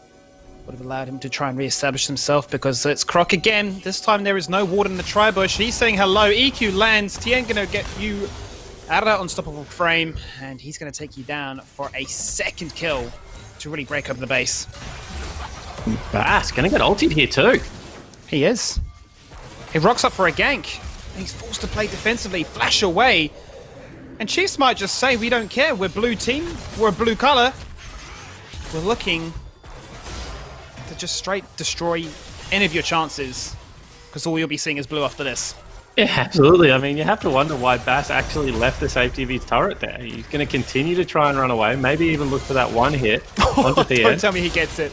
Nah, Haymaker is insane. And it will secure the kill. And I mean, this is just a straight decimation. 4 kills to nothing at only 6 minutes into the game. Kind of that jungle advantage was the last thing that they were holding on to, Skimmy. But that has now disappeared as well. It's also going to be the Warrior Jarvan picked up. Tien flirting with a little bit of danger there, but knows Quaku doesn't have the gold or the items to be able to take him down at this stage of the game. And the Chiefs, it looked like they were toying with Mammoth a little bit in the pick ban phase. Well, so far this game, they have certainly been doing just that. Artek also taking a lot of damage. Nowhere winning right now for the Mammoth lineup. And that hurts, you know, your mental, right? The fact that you are basically given free litter to say, you can have whatever you want to play. We don't care. We think we are better. We know we are better. So we want you to play those champions. Yes, we're going to ban out some cheese with the Heimerdinger and the Blitzcrank. But I'm going to rock back up to lane and instantly let you know, you can't contest me. You don't stand a chance. And once again, we see this Blade of the Ruined King build being picked up for the set. And whilst I don't love it in team fights, I think that it is definitively the best laning item in the game right now. And I think that Set is really showing that he is an obnoxious laner with these items. In Quaku, he's about to be done, man. I don't think Thean care. Bass is going to rock up again. The All-Ult comes out. It's not going to do much, because I tell you what, even if Bash jumps in, I feel like Tian can definitely 1v2 at this stage.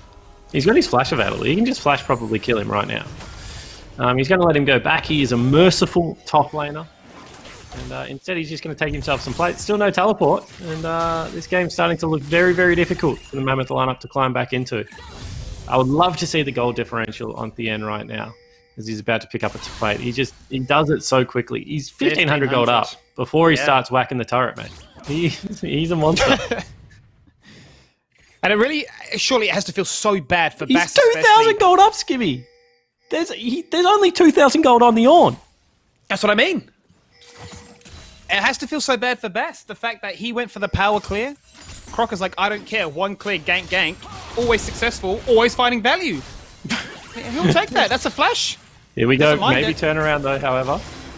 Aurelia will look for some form of a turnaround. The shockwave going on, only to draw Bass in closer. Ignite will be utilized as well. And Claire is going to auto him to death, spelling his demise. Korea CK wants to get in on the action, but he will help with that mid-wave push. And Chiefs are definitely playing with their food right now. Yeah, and it just looks like, form temporary, class forever. Whilst Mammoth have been able to create some upsets in recent weeks, the class of the Chiefs is well and truly coming to the top right now. And this game has been so action-packed to me that I haven't even been able to take a bite of my meat pie. You were so proud of it before this game as well. I was, and now it's kind of just got tomato sauce sitting on at the top, which was all nice and crunchy. It's getting a little bit, soggy. Don't know how I like my meat pies, but it's definitely not with a soggy top. No, that sounds like a gutsful, absolutely. You know what? How about I talk for a little bit and you can have a cheeky little bite? Yeah, well, thank you. I appreciate that. You know what? We will support the broadcast here. You got to keep these men entertained, to keep these guys hydrated and full of nutrition to go into these long days. Super Week today, tomorrow. Actually, not tomorrow. Yesterday and today and next weekend too. Plenty of action in the OPL as we gear ourselves towards these playoffs. And if Croc was already strong, he's going to assist the boys by picking up the very first Drake. Tien still 3-0.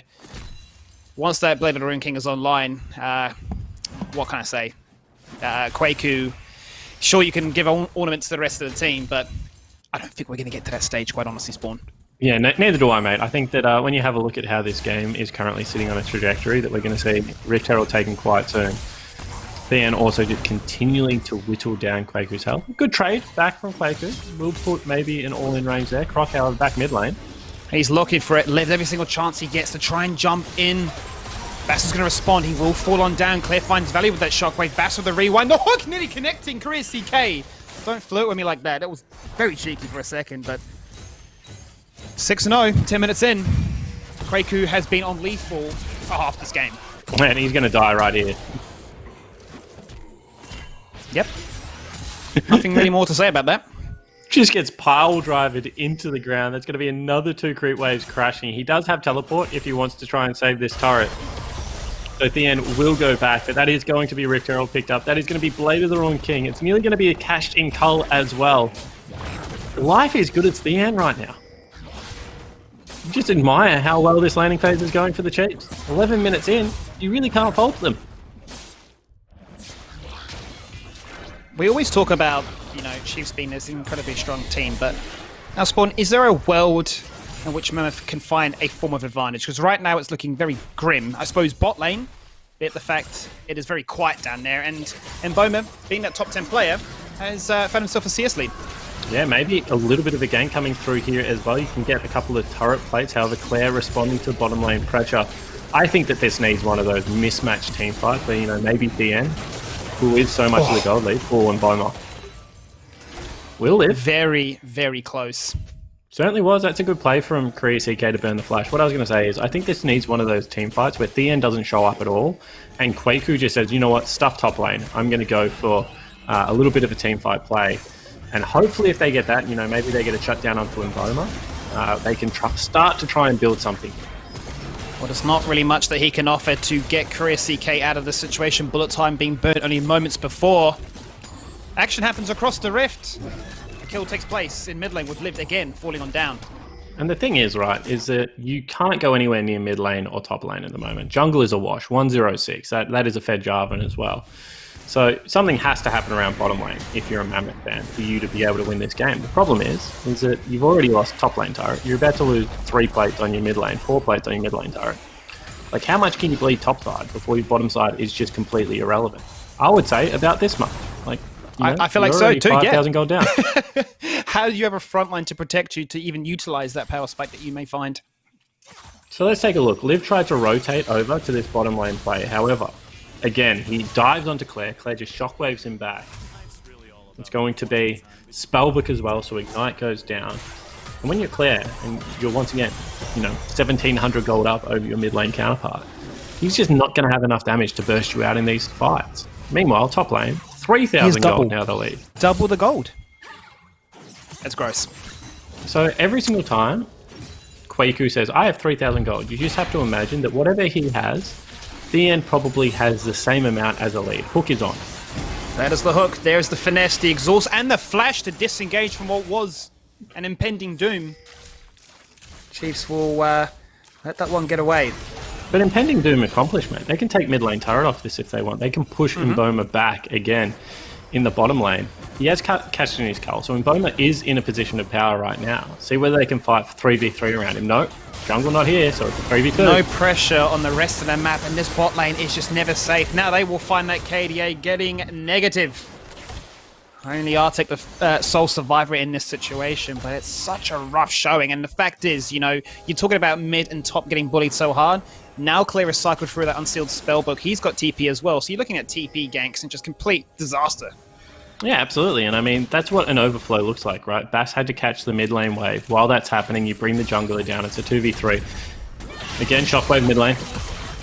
They're just looking for it. Gets slam dunked through. Gets a lot of life leech to get himself back into this. Or an ult to come across because DN wants to snipe it. And Kwaku can't offer any assistance to keep Lived alive.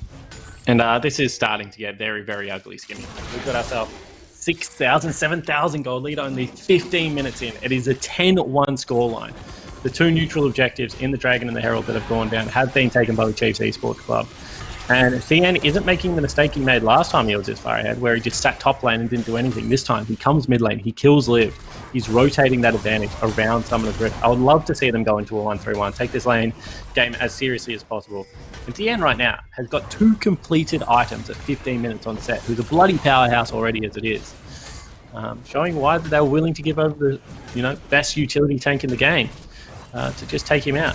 Unfortunately, he's not 4,000 gold ahead just yet. So there is a part in this game where at 4,000 gold, Kwaku isn't 4,000 gold behind. He's only 3,800 gold behind. 5-0. He's living a dream with that second ultimate upgrade. And look, mate, keep it in that pie. I'll carry us through this dragon. Look, you know what? Support's had to do their duty, and as a support main myself, I'll support you through this broadcast too. Again, it's going to be picked up here. It's going to be a second one to Chief's name, as if they need anything else to add to the power complex they have right now. And those Moby boots are finding so much value here by Korea CK, able to act as a second jungler. Quite honestly, wherever Croc goes, he does too. And maybe even a dive coming down into this bottom lane. Wherever Liv goes, they just want to kill him. They will find it, but Liv manages to dodge away for just a second. Box goes down. Bass runs through it. The ignite won't be enough. Both members disengage, but once again, allows bot lane to be opened up for free. Yeah, it certainly does. And, meanwhile, top lane just being left on an island, Kwaku will be able to clear out the creep wave. He's done a really good job of keeping farming. CK, mid lane. Leave these people alone. They have families. They need to farm. They just want to chill. I don't think FFing is allowed in the OPL. It's not allowed at all. You're just gone. Skimmy, What do they do, Spawn? It's hard to watch. You go next. Like, the honest answer is you hate to call a game before it's over, but unless there is a higher power in the universe that wants Mammoth to specifically win this game for some reason, it's taken its time out of creating other worlds or, looking after people across planet Earth, and they've just said, you know what, this is the time for divine intervention. Unless you get divine intervention in this game, I just do not see how you win it if you're a Mammoth. You need... This is Chiefs angry. Yeah, this is angry Chiefs. You're correct. We used to say this about the old Chiefs, where if Chiefs lost a game, you never wanted to play them next. Because they were just the kind of team that would, they hit a closest thing when they were having a little bit of a tantrum. And if you were that closest thing, Skimmy, you just knew you weren't going to win the game of League of Legends. And unfortunately right now, Mammoth appear to be the closest thing. And they didn't do anything wrong. The poor Mammoth lineup. They're just trying to make playoffs, guys. Leave them alone. They just want to play some League of Legends and showcase, to their friends and family what they do as a job, which is the dream, living life, and continue to work safe from their homes. But Chiefs say that's a nice narrative. But fairy tales don't exist in real life. We want kills. I'll flash forward. I'll 2v1. Turret dive doesn't even matter. That is a shutdown, bear in mind, though. And Aurelia is the one to pick it up. Yeah, okay. So Liv's able to grab himself. Oh. Nah. It was so short. So much damage. No pun intended, but the positive happens bottom side of Summoner's Rift, but unfortunately Mboma gets caught out. Good shockwave from Claire. He's having a blinder on Summoner's Rift. He's still showing his mastery of these control mages. It's going to be another turret falling down mid lane, another turret falling down top lane. It's now an 8,000 gold lead before 20 minutes. Nope, we're looking at breaking open the base now. First headbutt towards the inhibitor. As that turret gets destroyed. 5 turrets to 1. Been a narrative and a second headbutt to guarantee that this inhibitor will be taken as a result as the stopwatch comes out of Arctic to live a little bit longer. Croc gonna disengage out of his own Cataclysm in the box to try and catch a target in place. And that draws them all into a bullet time, which pads members low. Korea CK will fall on down to a Moonlight Vigil. The sole survivor, Mboma, who's gone even with this misfortune, able to emit some pressure of his own with that power spike off an Infinity Edge, finds love and finds a chance to breathe. Yeah, and I said the only way they win a team fight is if, for whatever reason, Thean doesn't show up. Well, that was that team fight. Thean was not there. It was all 5 members of the Mammoth lineup. They were able to pick up a kill, but they needed more. I feel like in that opportunity, they needed to be burning everything to try and secure 2, 3, 4 kills onto Mboma. Not going to be the case. He's still, even with his counterpart, he's doing such a good job to just hold on. As is Bass, but it's just the deficit in the mid lane, the deficit in the top lane. 5,000 gold ahead. It's the end right now. the biggest carry of this team. You talk about, well, Croc and Bass are even, right? Bass is ahead in levels. So, what has Croc been doing this game? But you have to sort of think about how good of a job he's done to get these solo laners online and make them just look so damn good. He's really been playing out of his mind today. Yeah, he's facilitating it great, and Bowman's caught out of here as well. He's just going to fall down. Won't even pass it back because there's no play-by-play to be had there. Kwaku just saying, you know what, mate, I'm going to kill the wave, maybe slow down the push a little bit. But with the double stacked super creep wave coming in top lane, with wave crashing bottom lane at only 20 minutes in, with no wave clear anywhere on this comp to be seen, Chiefs must be thinking that we can break the bait in another position. And how do they respond? Well, Kwaku's trying to be a patriot and sit under that turret, but he only baits his team into a double cataclysm that says hello. And Zuri's going to be the one to pick up that kill, and Liv looks for that Hail Mary attempt, finding reprieve underneath that tower. Rewinds into a bullet time. Force a disengage again. Korea CK tanking the turret as they now turn their attention towards mid lane. 20 minutes in, turrets are non-existent. They don't even matter at this point. Yeah, and second area of the base broke, and they're going to also run themselves towards this Infernal Dragon. I don't think Soul's going to be a factor. However, Engage might be here while Croc is not.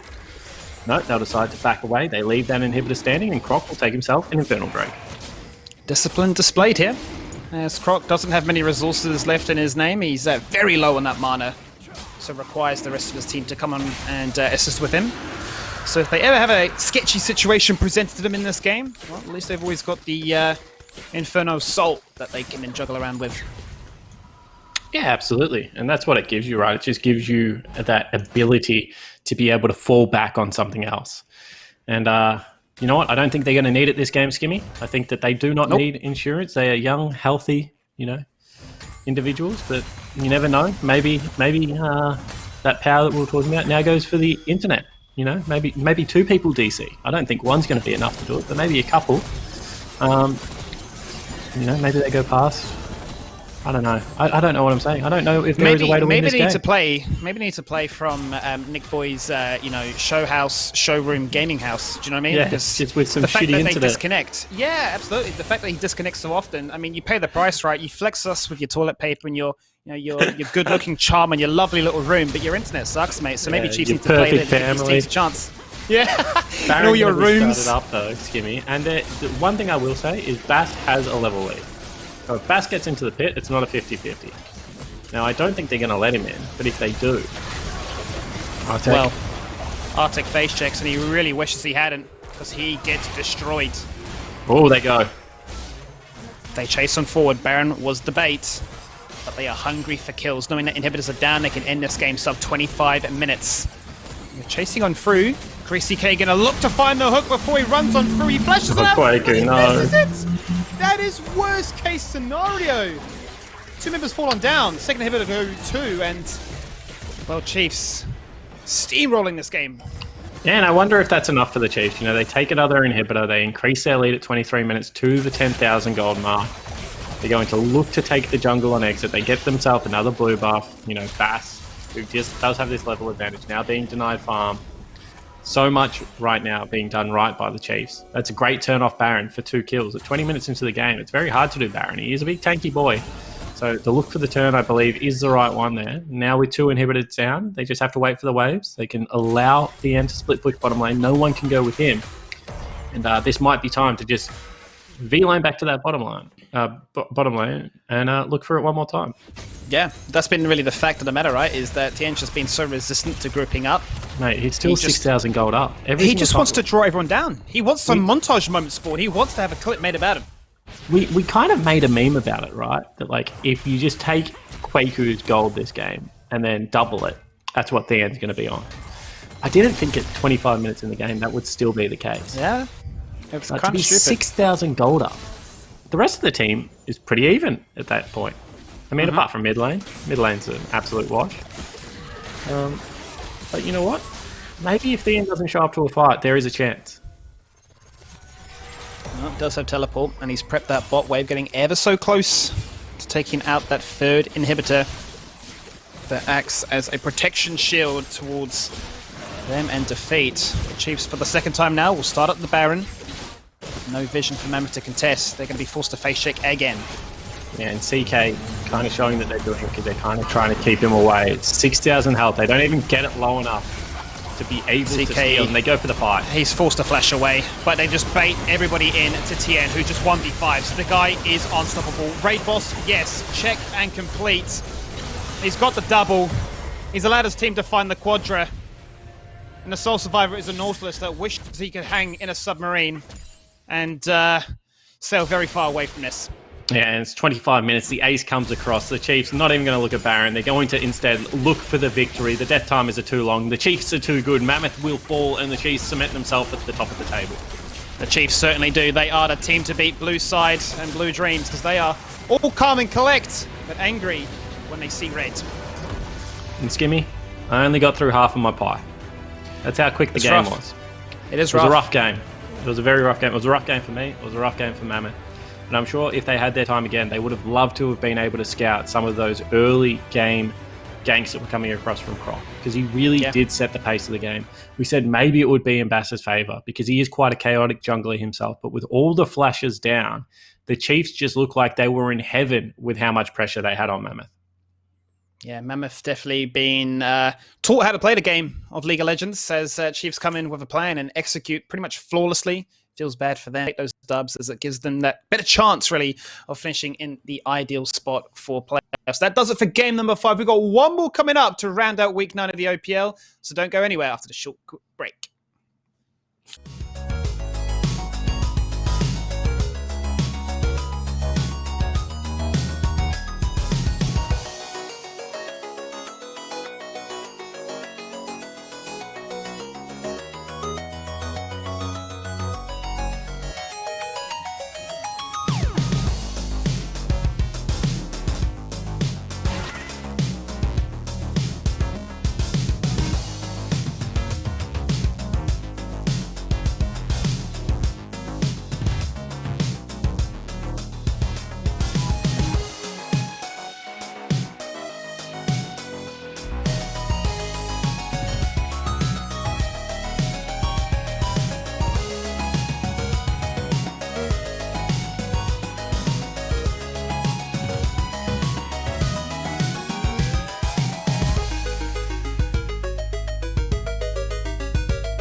Welcome back, and I don't know about you guys, but I feel You're dirty. muted, Nick. I feel dirty. Is he? Oh, wait, am I? No, I'm not. Is he just not? I'm not channel? muted. You're muted. You're muted. Welcome fine. back to the OPL while Nick figures out his microphone. You are definitely muted, my We friend. can't hear you, Nick. We cannot hear you at all. I Fix don't know the whether the game. stream can, but Rusty, a decisive victory for the Chiefs Esports Club in that game. Disaster. Yeah, it was. At a certain point, it started to feel like the Chiefs were just Uncle Drew. You know, they'd played the first 9 weeks of the OPL with some old man makeup on and decided to just hit the burners in that one. It was convincing from like level 2. That was all there is to it. Absolutely I just wanna point was. out that the chat Whilst could you can hear him, Twitch, we can't. And because he's not speaking to you, he's speaking to Are us. you in our channel, Nick? I don't I'm think in he the is. channel, baby. I just pinged him on Discord. I feel like I'm he's there. in the wrong one. I'm there. Wait. Can you hear me? We're good. Hello? We're good. We're good. There we go. Okay. We're good now. I could be heard. Fantastic. There you go. I mean, what are the odds that the first day we did this, flawless execution except for Rusty and the Wombat. Yes. Second day, total disaster. Yeah, that was a hell of a game. I felt like one of those businessmen who paid $50,000 to be able to watch a backpacker get murdered. Like at some point, it was just like, make it stop. This is brutal. You can't, guys. You cannot pay for that. That is not a service that businessmen have. Look, COVID, this world, come to my house, you can do whatever you want. So welcome back to the break. We are about to jump into game 6 for the evening, Legacy versus Direwolves. We have a couple more questions sent in. Now, do we want a really serious one, or do we want a really dumb one? I'm going to give it to Rusty. Not at this time, not, surely. Dumb one. Dumb one? Okay, so MJ Carr? I don't know. Michael. MJ Carmody? Michael Carmody? Yeah. I'm a nail chewer and have heroically curbed this habit due to recent events. Actually used nail clippers to shorten my nails this morning. How do you stop the clippings flying off everywhere? That's just poor technique, surely. Poor technique? No, you get the occasional errant one flying up and hitting you in the I don't eye. know. Whenever I do mine, I always get them some reason. Maybe it's just the way I do it. They're always clumped up in the nail cutter, and at the end I just go, and they all just perfectly slot into the bin. And I'm like, man, so that's what I was going to say. I am min-maxing That's life. very fancy. Skimmy has a nail clipper with the guard on the sides, obviously. Yeah. Has it got a black guard on the side of your nail doesn't. clipper? No, it doesn't. It's bare. What? It's nude. And it you gets the still job can done. do Pair that? of scissors. That's amazing. Look, you mate. should pay. People should be able to pay. Screw the backpack thing. People should be able to pay to just watch you clip your nails. Maybe Yeah, that's absolutely. a patron idea. Maybe I should do that. That's how I make my money. So my answer to this, Nick, may be contentious, but you don't.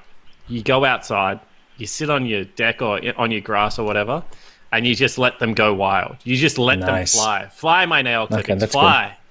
That's good. That's good. No, I second that one, actually. I ship that. You ship that too, Rusty? Yeah. You just walk down the street. The alternative is you could do it under running water. It does mean you need to dry your clippers thoroughly afterwards because they will rust. But running water will stop that from happening 100%. Well, there you go. That's something positive to have come out of all this. Would we say that COVID-19 has been worth it because of this? No, we wouldn't. Okay, so Absolutely not. during the pandemic, this one comes in from fan favorite Dave O'Erlo. During the pandemic, you have to open your house to one of your co-casters. Who do you choose? Ba-ba-boom. Spawn. Because I know what I'm getting. Yeah, Rusty and I have already lived together. Do you like what you're getting? I mean, we hardly ever saw each other, and I think that's perfect. Fair. We're both fair. creatures of habit. We go through the exact same routine. We work, and then we play video games while we're not working. It's a good routine. It kept us at separate ends of the houses a lot of the time. I think the routine worked. Skimmy?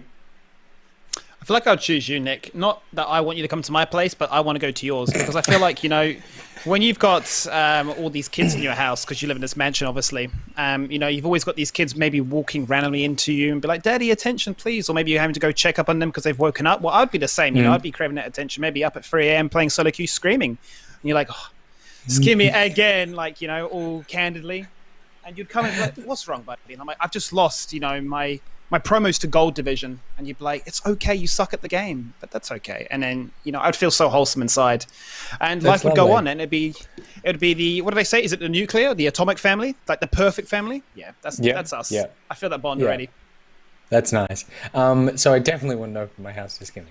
I don't need a third child. That is that everything you just described sounds absolutely awful. I think I would. Spawn or Rusty. I feel like you're both pretty interchangeable. I'd take Rusty just because it would really make Spawn salty because he obviously wants to come over here. He wants me to make him a cappuccino, and I'm not going to do it. So Rusty, congratulations. I just blame Jenna. You get the reason fifth you take room. Rusty. Rusty is just me with no baggage. That's what he is. He's me without a kid and without a partner. that is what it is. He's me from 12 years ago, or however long ago it was. 100% true. I will point out as well that someone earlier mentioned something very nice. I can't quite remember their name, but they did say that a life hack they discovered because of all this is staying at home, having to watch Twitch. They found the OPL and they're loving it. So thank you very much, whoever that was, for watching. It would have been more impressive if I knew your name, but I'm not impressive. So there you go. What will be impressive is our final game for the day. It is Legacy versus Direwolves.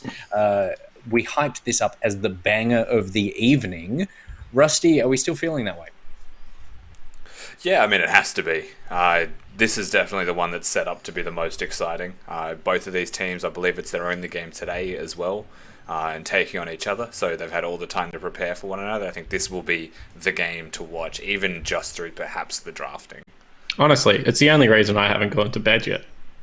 Contractual obligations aside, the only thing I've been waiting for is this absolute slaughter that is about to be witnessed by everyone in Twitch chat. I think that these two teams have both shown that in recent weeks they are in some good forms. Hiccup for Direwolves already, but I think Legacy taking care of business, and I want to see how they go toe-to-toe, because in my head, Direwolves, big split-push team fighting team, against Legacy, really, really smart, tanky team. It's going to be interesting. It is going to be interesting indeed. It is also coming up right now after the Macca's Champ Select.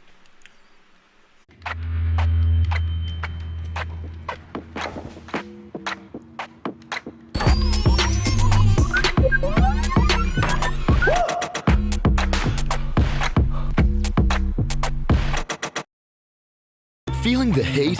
Grab a pineapple or pineberry frozen Fanta mix at Macca's. With 36 flavours, it's the largest range in Australia. Grab one for only $1. A little goes a long way at Macca's.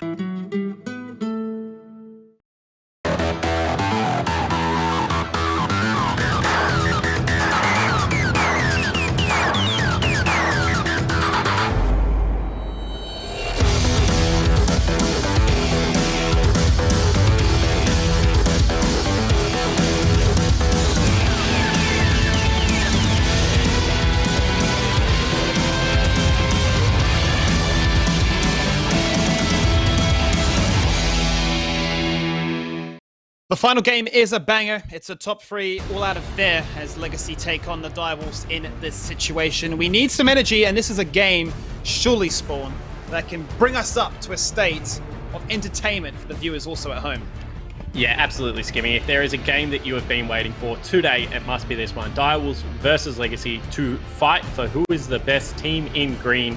I think that is the official title of this match. Also, mate, congratulations. 2 days. 12 games of League of Legends. You've gone the journey. Yeah. You can still talk. I'm surprised, but My voice feels good. I've been good. so paranoid. I've been so damn paranoid that maybe I'll get a tickle of a sore throat. I'm like, is it COVID? Is it just overworking? But who knows? I've been drinking plenty of fluids, keeping myself ready to rock and roll here as we jump into this draft. And Direwolves and Legacy both going to open their accounts up with the top tier assassins in the Aphelios of Misfortune, because that's essentially what they are. They are just assassins so far and beyond the other ADCs. Yeah, absolutely. I mean, if you're going to summarize what these champions do, they have good wave clear, they have very high damage, they also one-shot people, and they are very, very tough to kill in team fights at times as well, Skinny. So I agree with you. They're kind of the jack of all trades at the moment in the bottom lane. I feel like they've got overloaded kits despite their lack of real mobility. And interestingly enough, Legacy go towards a blind jungle pick into Miru when he is a very good Lee Sin player, and Lee Sin has a very nice time into the Olaf. It's going to be interesting to see actually how that jungle matchup goes, and once again this is a pick that we actually talked about in an earlier cast as to how Babbitt can play this Olaf. He can go from being carry centric to very much a supportive jungler if required, if need be, if the game's not going in their favour. Bear in mind both these teams in the last 8 games have only suffered 2 defeats, the most recent one obviously being for Direwolves last night. So there's a lot of pressure, a lot of pride, but Legacy on the 4-win streak, surely you'd say have a slight edge in this matchup. Skimmy, this is so interesting. Because I would agree with you, Legacy should have a slight edge in this matchup, but they've just counterpicked themselves in mid lane, and there's also a counterpick jungle on Summoner's Rift. If they do not get Yuumi, which they can't because it's banned, I think this is maybe a step too far by Legacy. I think maybe they've picked themselves a little bit too much scaling, And Direwolf should have a lot of control in this early game. Cassiopeia mid especially is going to really ruin Tally's day. Senna is still available. I'm just looking through what is still available to try and maybe piece this all together. Both hard engage supports have now been denied here by Legacy. So potentially, yes, still veering towards an Enchanter support or somebody quite squishy. They do decide to go for the Tarek ban, and if there ever was a chance, potentially go for it now before Direwolves themselves, if they wanted it, could swipe it away. Yeah, that's a really good ban. I like the Tarek ban. The reason I like the Tarek ban a lot is because you have a look at what this comp wants to achieve, and it's like a really quick snap decision team fight. Whereas on the flip side, you have a look at Direwolf's composition, they want something a little bit more drawn out, you know. They don't want just an MF ultimate over the top of an on ultimate. They want the consistent damage there from the Cassiopeia. They want Firedorf to be able to put out the consistent damage in this fight as well. So yeah, I think the Tarek denial is going to be huge. Also removing the Victor, who is kind of Tally's best control mage from what we've seen so far, to give Cassiopeia more of that free run in the lane. And you know what? Just more mid-game power. Bring it on. The Direwolves really reading this mid-game meta and saying, we're going to beat Legacy before this team comp can come online. Definitely feels like Legacy are almost going back to a slightly older version of them, which was to play a lot slower, kind of like when they first went up against the Chiefs. Although, in saying that, that first time they went up against each other, it was a lot of chaos. So let's scrap that idea for a second. Direwolves fully have their composition online now. And as you say, lots of aggression to really just close out these lanes to make sure that mid-game is incredibly strong. What is the wild card that Big Tally brings to the table here? I don't think it's going to be. I think Tally's going to be on that rock in the mid lane on the on, and I think this is going to be a top lane cannon to try and bully out Chippy's Renekton. Okay. So this is interesting. I would say, unless you are a really good Thresh, this bottom lane should be slightly Legacy favored. I think jungle mid is an absolute wash, Direwolves favored, and then top lane is Legacy favored. I think the scaling is there for Legacy. Apart from the jungle pickup, I don't like Olaf in the current meta without Yuumi. But it's these 2v2, 3v3 pockets that Direwolves are going to be able to find that I'm really favouring. Because that's how I like to see League of Legends at the moment. Maybe I'm a little bit biased, but I like these little pockets of skirmishes that you can use to grab early dragons, use to grab early Rift Heralds, accrue yourself a gold lead, and try and continue to whittle away at teams. It looks like Legacy, however, have just got that big smash and grab comp. You know, everyone going in, Bard ult over the top of Cannon ult, over the top of the Ord ult, you know, Misfortune ult in there as well. That is a very big, press R composition coming out of the Legacy. I can't even speak anymore, mate. I know, mate, you're broken. But that's okay, because I had a thought of my own, which was the fact that Tapuna's not played a supporting champion like the Soraka in 5 games now. So he's definitely being told that, look, you got a little bit more creative freedom to kind of admit that pressure that we know that you can definitely bring to the game. I think the last time he played the Kennen, he just got like triple kills. He's an absolute monster on the Rift. So definitely a pick that I'm sure there's a lot of confidence in. I guess really what I'm trying to get at here is, given that they have such lane dominance in Direwolf's early game picks, and at least in such a great jungle, Drake solo clearer, you hope in a sort of sense that it's almost like Pentanet, where Legacy can maybe hold on, get a few of those items and feel like, okay, maybe we can test, and that Direwolves don't get too far ahead. Yeah, and I mean, Jensen ran one of these comps earlier, and I think it was against the Chiefs, where he said, we just give the first 3 dragons, and then we win every team fight. And I think this is a similar comp. So this should be a situation where you give the first couple of dragons, you allow them to get into their mid game, but you hope the late game is there for your team. Well, we're going to find out very shortly. One final break, then it's the final game of week number 9.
We close out week 9 with the biggest game of our very first Super Week here in the OPL. It is Direwolves taking on Legacy. Both Legacy and Chiefs before this one were dead even. Now Legacy need to keep that win up to definitely keep themselves in with a shot at retaining that first place for playoffs for City Nespawn. Yeah, absolutely. And we'll see exactly how these teams approach this game. We kind of outlined in Champion Select that we think Legacy are going to play a little bit more slow, a little bit more to their strengths, and that we expect some smash and grab League of Legends from the Direwolves, Skimmy. So not only do we get to find out kind of where these teams sit in relative power rankings, but exactly what their preference in style is coming into the final week of the OPL. It's always interesting, right? The dynamic shift between a best of 1 and then the subsequent best of 5s that will be taking place in the not too distant future, and what you were prepared to reveal and prepare going into these best of 1 series. So definitely Direwolves looking for strength and looking to not allow Legacy to have that sort of free window into a late game scaling composition. Yeah, and the thing about Legacy's comp is you just have to play a little bit better. And I mean, I know that sounds super obvious, right? But if you are Legacy's comp, you just have to have a little bit more discipline. You have to be willing to play the game a little bit more slowly. And at times that can be tough because, you see a juicy dragon that you want to take. You see yourself a juicy Rift Herald. You think, you know what, maybe if we land the perfect ultimate. But you have to be able to say, no, I'm better than that. I don't need the instant gratification, Skimmy. I'm in this for the long haul. And we'll see whether they're going to be able to do that. You can see Shock right now trying to bully a little bit, but Tally doing a good job of farming up. Now, I know personally that this lane doesn't get awesome for Cassiopeia until a tier purchase, but she can farm quite well until then.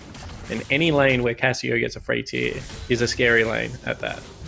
I can imagine, and definitely going to be one to keep an eye on, but I guess we are going back to times of old really here with Tally's champion pool. Going to play a champ that can definitely flex in multiple lanes, most notably to his top lane roots. So there'll be proficiency definitely online to allow him to navigate through this laning matchup. But that's really interesting to me because I've heard a couple of people say that, right? And I know Jimmy really well because he was on my team for 2 years, right? Yeah. As a top laner, all he ever wanted to do was play mages. Now as a mid laner, all he wants to do is play tanks. And during this off-season, he wanted to be an 80 carry. So we say things like going back to his roots, but his roots were as an 80 carry, and then he was a Riven one trick, and then he became a mage player in the top lane, and now he's a tank player in the mid lane. So I don't know whether he really knows what the bloody hell he is what I'm trying to say, Skimmy. Maybe he just wants to play League of Legends. He is. He's a very good League of Legends player, and the one thing I will say about Tally is that he has a brilliant mind for the game. He is a very, very smart player. And I think that Legacy has only benefited from how smart he is and how well he shot calls. He also, for the benefit of the people at home, maxes E first on Ornn. Does the most damage on the champion if you can E forward on cooldown. It also is able to give you a lot of kill threat. So expect him to be an E-max Ornn with that spellbook. He's going to look for a level 6 all-in. He's going to try and kill Shock, I think. It'd be interesting to see if he can actually get that online, because I'm imagining that would then really change the balance of power, noting that it is a bit of a counter matchup, especially with the tier online. Yeah, well, we saw, I think, yesterday, Harry counterpick the Ornn with the Silas and still die in lane. I think Ornn is just really hard to counterpick, right? And that's why he is seen as kind of that consistently blind pickable tank. Whilst there are better tanks, quote unquote, like Mundo and Maokai that live for longer than Ornn, no one has his utility with levels, through the ornaments, and no one is kind of as safe in the laning phase as what Ornn is. So that's kind of why he still sits at the top of this table as a really, really good blind pickable safe tank. It's definitely finding a lot of love in the region. One of the highest played champions. Still, that number one spot is taken by this man on the screen, which is Aphelios. Isn't he vital, disgusting? very prescient. The guy I think is insane, yeah. It's a little bit different, right? I love games with Ornn in them. I think he makes the game very entertaining. I think, he's a big team fighter. I hate Aphelios, Skimmy. Who actually likes him? Oh, so there we go. So Aphelios has been played 64 times, Ornn at 61. So both of these champions are like, we'll just pick them whenever we get the chance. Yeah, the first and second. But I think, Ornn at the moment, I think his ornaments are a little bit too good. They need to be tapped down a little bit, I think, in gold value, because it feels like if you do get late, you just win with him. But I think Philios just kind of feels like that all the time. Outside of level 1, his level 1 sucks, but outside of level 1, he's just so damn strong. Oh, Tally's in trouble here. He got tagged by that. Yeah. I was gonna say before, he was doing a great job of actually keeping himself in a good position coming into level 6, but then bites off a fairly hefty trade, which may force him to wait for 6, wait for that gold point before he comes back with a reset on that teleport. But Babip is going to take the initiative and counteract the fact that Lee Sin now has to cover shock, giving a free dragon over to Legacy. Yeah, and it has been scouted out, so you can see Ward did go down, but Babip, just really great timing. And I love to get a replay. I don't know if the observers are on comms, but what I actually want to see is the bottom lane was pushing really heavily for Vital, and Vital and Decoy actually got themselves a CS lead off it, right, Skimmy?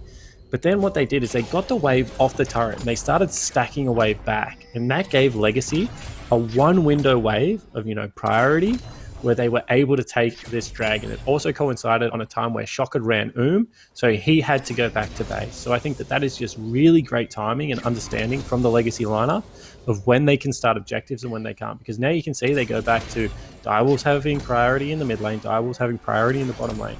But for that one window when that wasn't the case, for the one window where, Direwolves weren't able to push, Legacy steal themselves a dragon. They certainly do. And if you talk about Jensen highlighting the fact that we've played compositions like this in the past and we're not afraid to give over a fair few resources in the early game to allow ourselves to reach those critical items, those power spikes and levels to make sure that we can go toe-to-toe in these skirmishes or those team fights as they may be, they are definitely going to take those bounties when they're presented to them on a plate like that. Yeah, and this is what I'm talking about. So have a look at this. The Cassiopeia is going back, and Raze and Isles, for the first time in the whole of the laning phase, had pushed. So that just means that no lanes can collapse. I don't know whether they spotted out exactly where Lee Sin was, but that is a beautiful demonstration on how, as a jungler, you were supposed to play around pushing lanes. That's really well done from Legacy. You can tell that they're a team that understands exactly what their comp's supposed to do. Well coached and well rehearsed. We've seen it time and time again with some of their very creative level 1 strategies. Not afraid to abuse it. I think most notably it was when they versed Direwolves last time. And the fact is that they were able to pick up a double kill, taking out the jungle as well as Chippies, and really getting a solid lead in that early game. Yeah, absolutely. And I mean, now they're equal gold. The worst CS deficits they have, the 10 and 10 in the bottom lane as well. Yeah. But at the same time, they get themselves the early dragon. Maybe they can flip into an early Rift Herald. They do have really good ultimates on the top side of the map. They have Kennen ultimate as well as Ornn ultimate. Maybe they can even win a cheeky 3v3 if they're able to blow someone up, like maybe a Cassiopeia. So yeah, I mean, I was speaking to actually Jensen, hold the thought, because that's a big all-in from Shock. It is looking like an all-in attempt, and Babip is hungry on the chase. Out goes the ultimate to try and lock him in place and make him a stone, but he's already made rocks, and he will find that first blood with Babip in support. Told you Tally was going to kill him. I've just seen it so many times. You can't do that against Tally, unfortunately. If you waste the miasma, he's going to line you up with the ult and he's going to pound you with it. And that is exactly what happened in that trade. As Cassio, the reason you win this match is because as soon as he ults, you can just miasma your second part of the ult. You have to trade with Q and E. A little bit undisciplined from Shock. Burnt the flash as well in that, and he still falls down. Rough situation in what was, as you say, considered a good matchup for him.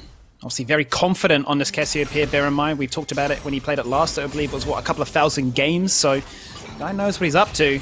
Just wasn't able to execute it on that front. And Legacy are going to continue to receive these free buffs to navigate themselves into what is a very scary mid-game for Direwolves. And I feel like Direwolves have fallen down a couple of times in laning phase. And Chippies yesterday actually tweeted out, that was the worst he'd played. And he was going to do better. But he's still down 20 CS in this laning phase. Now Shock's been solo killed. Not solo queued, solo killed. Miru's lost out on the first dragon and is actually down a level right now on where Babip is in this game.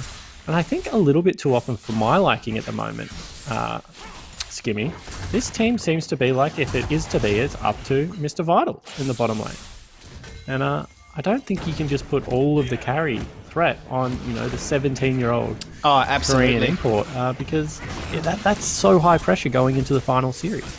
That becomes a big worry, and it feels a little bit similar of an identity to what has become now the Pensnet style of way with them relying on ADC too. So be interesting to see if that is the case because they were ramping up so hard.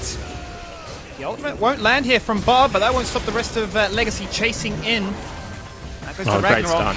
That's a fantastic stun there by Bard. The exhaust goes out as well. Tapoon looks for the flash engage. Unable to execute it. I was very lucky to get out unscathed.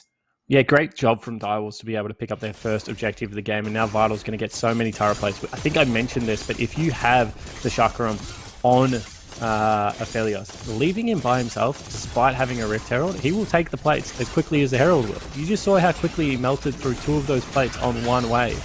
It's a big gold lead swinging back into the bottom laner of the Direwolves. Also now, floating between the Gravitum and the Sniper Rifle gives him a lot of control in these extended skirmishes. So he would love to be able to take those guns into a dragon fight for himself. No ultimate available on Topoon or Babip. So I think that if there is a dragon you let go as a legacy lineup, it is this one right now. So maybe Direwolves getting a window to be able to play that earlier focus game style, just due to a little bit of an overreach in the bottom side jungle of the Direwolves. Well, this would be a nice play for them if they can achieve it. As you can see there, Miru with the Rift Herald in his possession. Nah, they still want to fight. Miro, you can't be here anymore, mate. He has to disengage away. Yeah, Legacy does Yes, pile a flash drive if in. he wants out. Oh, he has a control ward. Okay, so they give up the Dash. dragon. Dragon picked up. Legacy have 2 to their name now. Now we are going to get the Cloud Rift. Okay, not the best Rift, I think. I don't know whether either team really loves the Cloud Rift all that much. Obviously, Olaf loves Cloud Dragon, but this isn't a composition that's built solely around Olaf. Topoon actually likes it. I would say Legacy like it a lot more than what the Direwolves do. You know, certainly would have preferred a Mountain Dragon, however, on the Legacy lineup if they could have been able to pick exactly which dragon they wanted of the remaining. Chippies is getting bullied up here. This is starting to look ugly, Skimmy. Yeah, well, you can see his health bar drop to half. And the power of Renekton, right? He's rushed straight for that Tiamat. He's going to request that Miru gets amongst it. This is a scary situation. He actually sidesteps the kick. The Sonic Wave in. Tapoon, please, you're smurfing. It's going to result in multiple members TPing in to try and make this happen, and Miru just gets dropped and deleted. No gank attempt, no kill, no Rift Herald to really utilize this any further. They're not done there, however, Spawn. They want more. That's a beautiful miasma locking in 4 people, but they smile for the camera, and they stop you smiling yourself as Shock falls down 2 for a double. Yeah, absolutely. And I mean, Legacy right now just looks like they're in their element. They're getting the team fights with 5 members on the screen earlier than you would have thought. Babip continues forward. Nearly gets himself that kill. And Topoon in the bottom lane as well, mate. You got a lot of fights here. Vital. Not going to fall on down today, though. Still going to hang on to that CS advantage, but Raze will be able to even things out here by looking to achieve a fair bit of turret plating gold to his name. And if you're the Direwolves right now, you're probably already in panic mode because this was your last roll of the dice. But this is why That people sidestep. love Topoon. That is just such a clean sidestep. Tally already with the ultimate across. You can see Chippy even has to flash this one because he knows if he gets knocked up, he probably will fall down. Bard ultimate comes in, has to be sidestepped forward by Shock because he doesn't have the flash available. That's why you always throw Bard ults deep, by the way, because if they continue to walk into them, obviously the CC is there. But if you force them to walk back, it is just as good.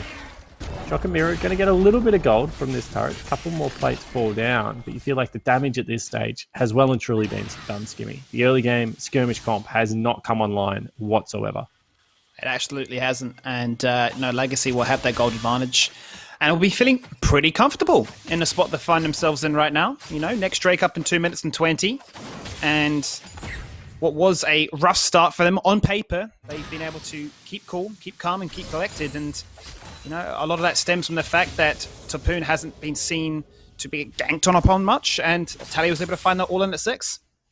Yeah, absolutely. And I think that, you know, this was really well read. If you have watched a lot of the Legacy games and you've listened to what their players kind of say about how they want to play League of Legends, this is exactly what they go towards every single time around, Skimmy. And I think that Direwolves had a good draft to be able to counter that. So credit to Kai there and being able to put that one together. But I think the players have just kind of let down the game plan. They gave over the first dragon off a tempo window, which kind of was unforced. It's an unforced error, if you will. And then the second time around, Shock just way too aggressive. Top lane was the losing lane. You know, you pick Renekton as a melee lane bully, so as soon as top boom went a mage, it was always going to be this way. But Chippy, it's so sad. It really is. He's going to go straight on in with that Dominus, but the result is he gets dominated, and that turret will fall down as well to compound it that much more. Yeah, absolutely. And I mean, you can see right now that they're trying to play towards Vital again. He's the last bastion of hope for this team. He's been able to pick himself up a couple of turret plates down in the bottom lane. Miru and Decoy are now trying to team up, but that's just leaving Chippies on an island. An island. And Chippies isn't a good island player. Despite being from New Zealand, one of the most beautiful islands in the world, he likes to be playing with his jungle. He likes to be playing this 2v2, or he likes to be isolated 1v1. If you ever leave him by himself as a weak side top laner, he has the propensity to fall down. And that's what we're seeing right now. He's getting bullied, he is getting picked on, and he's about to lose 2 turrets in that bottom lane. And that's a huge lead for top lane. Maybe that is the secret formula for this team. Perhaps that they need to have the gaming house in New Zealand for these boys to pop off on. Because Decoy is going to fall on down too. They tried to make plays in top lane, they get punished again, and honestly, Shock really isn't having the best time here. He's getting bullied so damn hard. Yes, the CS is even, but he's 0-3 now. Mate, he's been destroyed this game. He has been absolutely taken to the cleaners. Jimmy would be having the time of his life in this matchup. He's equal farm after being counterpicked. They gave him the pick of all the counterpicks that they wanted as well. He's about to get his 3rd dragon as well. The legacy lineup with the better scaling comp is also hugely ahead. He walked the short way through the lane this time, and he missed the miasma as well. I mean, nothing went right there. That's a straight up solo kill. Like, that's a disaster, to be honest. It hurts to see. It really does. And look, we were coming into this and thinking this was going to be a much closer affair. This was hyped to be the game of this first Super Week. Yeah, absolutely. I mean, this was supposed to be, before the week started, for who was the best team in the comp. Chiefs obviously have now probably staked their claim to that as well. But Direwolves, they've only beaten Order, I believe, this weekend. So definitely not the biggest weekend to brag about. And you can see that they're also getting collapsed on again. That's going to be a nice little catch there, as Decoy gets caught looking to try and get some vision down for his team. Unfortunate timing, however, with that Rift Herald being present and multiple members of Legacy sniffing for trouble. Things are getting from worse to just complete doom, really, for Shock here. I was going to say from bad to worse. I was trying to think of, adjectives on the fly. Yeah, I know what you're Shock saying, is in mate. trouble. What you're saying is this game's been a disaster. Yeah. And that Legacy not in as bad a situation as what Mammoth were. Let's not go too far, right? So let's choose my words carefully here. However, they have lost 3 turrets. They're about to have lost 5. Oh, Shock, no. Brittle after Brittle. Miasma comes out very early on. Oh, just auto. Tally! Oh. It takes Isles to go to that island and say cheer, bro. I mean, is that the 4th solo kill of the game? Like, I know that wasn't a solo kill, that Isles technically was there. But Tally did 95% of his health again. I think there's only been, is it once? That he's had Babbitt in assistance? Otherwise, he's just finding love. He's just, I mean, he's having a great time of it. Topu, meanwhile, maybe caught out. Potentially skirmishes everywhere. Flashes burnt. In 3 seconds. Does he chase for it? He does. Surely. With Proto Belt and the skills, one stroke and misses, but the second lands. Tapoon, well, you're looking at that in the early game as a beast to win his matchup, and he's definitely exerting that across the rest of the map now. And Skimmy, I said that I was starting to fear that the OPL had become the old predictable book from 2016, that everyone beats everyone, and then it's Chiefs versus Legacy. And coming into this weekend, I was sure that the league was not that way, that there were other teams that had fighting hopes to be able to take out an OPL title. But after this Super Week, everyone has beaten everyone. And Chiefs and Legacy look like the 2 best teams in the league. And I would say, convincingly, they look like they are the 2 best teams in the league at the moment. It's interesting, right, how it's happened in that kind of fashion, because, it was definitely the Chiefs and Legacy show for the most part. Then we came into, week 6 or 7 when there were some upsets that started to take place. And we're thinking, oh, hang on a minute. how did this take place, right? And then Direwolves sort of just creeping along and saying, look, we're definitely going to start breaking our way in. Yes, playoffs is looking fantastic for us, but first and second, we're coming for you. And, in this week alone, yes, the situation is, not ideal on a global front, but they just haven't looked the same as they have in the studio. And obviously not excuses, because we don't do that on the OPL, but maybe a couple of reasons for it was Direwolves and Order did have big disruptive weeks when, the first move to online did happen and they were forced to park some of their games. Now, what's that meant is that they've had to prepare for more teams on this weekend than otherwise they would have liked to. I don't think that should impact such a game like Legacy, because you should always be ready to play Legacy if you are the Direwolves. This is one of the teams in the league that you need to know the most about, because you're probably thinking you're going to play them in a final series at some point, Skimmy. So I don't think that impacts this game whatsoever. But maybe it was just a little bit of that momentum breaker that the Direwolves couldn't afford, because you're right, it looked like the hype train was rolling. But I think that what we're seeing right now is just not even individual skill. This is teamwork and cohesion. And you're seeing how polished Legacy is and how well Jensen has this team set up for success. Because this is a different composition. We haven't seen anyone play Ornn Kennen comps in the OPL so far, but they are making it look very, very good. They're making it looking scary broken right now, I'll tell you that much. We're going to utilize that Herald to find value in the top lane, and now that is a inhibitor turret that is open for the taking should they decide to turn their attention towards it. Going to go for a reset, it would appear. But I'm seeing zeros across the board right now. It's a flawless game for Legacy, as they now have a sole point on the table in 15 seconds. Yeah, it was nearly a perfect game. They've lost one turret in top lane, which they traded for a kill and 2 turrets in the bottom lane. So they certainly won the trade. But all in all, this game has been very, very one-sided from the get-go. And really, there's no reason for it. I think that they had good mid-jungle pick up here. They could have looked for a little bit more play. They had good priority for most of bottom laning phase. In fact, it's still a 30 CS lead for Vital, so he's definitely done his job. You don't expect him to be able to pick up the kills in the laning phase against a Bard Misfortune, but definitely was able to get himself a CS lead. But it has just been, the Tally and Babip show, to be honest. Throw in a sprinkling of Top Hoon as he's destroyed chippies in the top lane, and that's just a recipe for a very, very good early to mid game. They've now got themselves an air soul at 22 minutes. Skimmy, we're going to see a 28-minute Elder Drake. I know, the quickest I believe we've ever had. This is maybe even quicker than Legacy wanted it. They maybe wanted a 35-minute team fight, but unfortunately they're just too damn good, so they got themselves a 28-minute team fight. Isn't that like the epitome of first world problems, right? When you're just too good at the game and you're thinking this wasn't meant to be how the script went, and you're sort of looking at Jensen and going, it says here at 35 minutes we should have accomplished this. We're doing it at 22 minutes. How do I really interpret the strategy? But yeah, absolutely. Say, Cloud Soul was there. Maybe they go from buff to buff, but they're going to complete the priority in mid lane again. Maybe assert some vision dominance and then try and draw in Direwolves maybe for that Baron team fight. And this is what you do. You know with an Ornn that you're not going to take any damage from it. You've got a Bard, so if they face check, you're in a great position.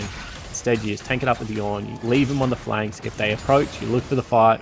If not, you just keep baiting them in. Look at the bottom lane building. Look at the top lane building. Someone has to deal with these creep waves eventually. Legacy just going to maintain their mid-prio. They know they've got them on a clock so far. Honestly, this is really, really nerve-wracking stuff if you're the Direwolves. However, I feel like we're going to find out a lot about the Direwolves. They are a snowbally team. How do they deal with this from behind? In a best of 5, you have to be able to take games like this and maybe not win them, but look like you can be dangerous, look like you can win. But right now, they are going for a recall, and that is going to be Baron started up. Played a game of chicken, and finally Direwolves respond by look at Top Hoon's positioning, mate. He's going to kill everyone. Absolutely. He's done this time and time again in a perfect flanking spot. Here he goes. Gas on the pedal. The Nos is unleashed. And Need for Speed Styles. He jumps in and finds the first kill. He's desperate and hungry for a second. And there it is. Double kills on the score sheet for him. They were ever so clean and hungry and ready to rock and roll with that team fight. And as soon as you said it, that flank attempt was over from then. Yeah, I mean, Top Hoon just brilliant positioning. Who is ever going to check that? You get the blast plant over if they go too deep. You have the flash engage if they try and retreat away. And you can see that they knew they were on a time of their dial. Bottom lane was pushing too much. Mid lane priority had been re-established. Legacy were just putting this team to the grind. And unfortunately, They are starting to collapse. We take another look at this. They run into the choke point. This is why you approach Baron from mid lane, guys. This is why you have to go through your solo queue checklist of do we have mid lane priority? Can we actually contest this objective? The answer is, if they have a cannon, go through bloody mid lane. Otherwise, he's going to kill everyone. Mention that there, Spawn. Education as well as entertainment, keeping the viewers clued up at 10 p.m. in the evening. I mean, this is the thing about League of Legends, is it seems like such a basic game on the surface, right? Mid lane priority, into vision, into hit the Baron, into bait out all the blue orbs. Like, Legacy did it really, really well. And yet we see teams like Order get caught on those steps. And I think that that's what changes from, like, someone that knows about the game to, like, someone that is a master about the game, right? And you can see that right now, the Legacy lineup is so confident that they are not making mistakes in their steps. They're just going through the checklist very cleanly.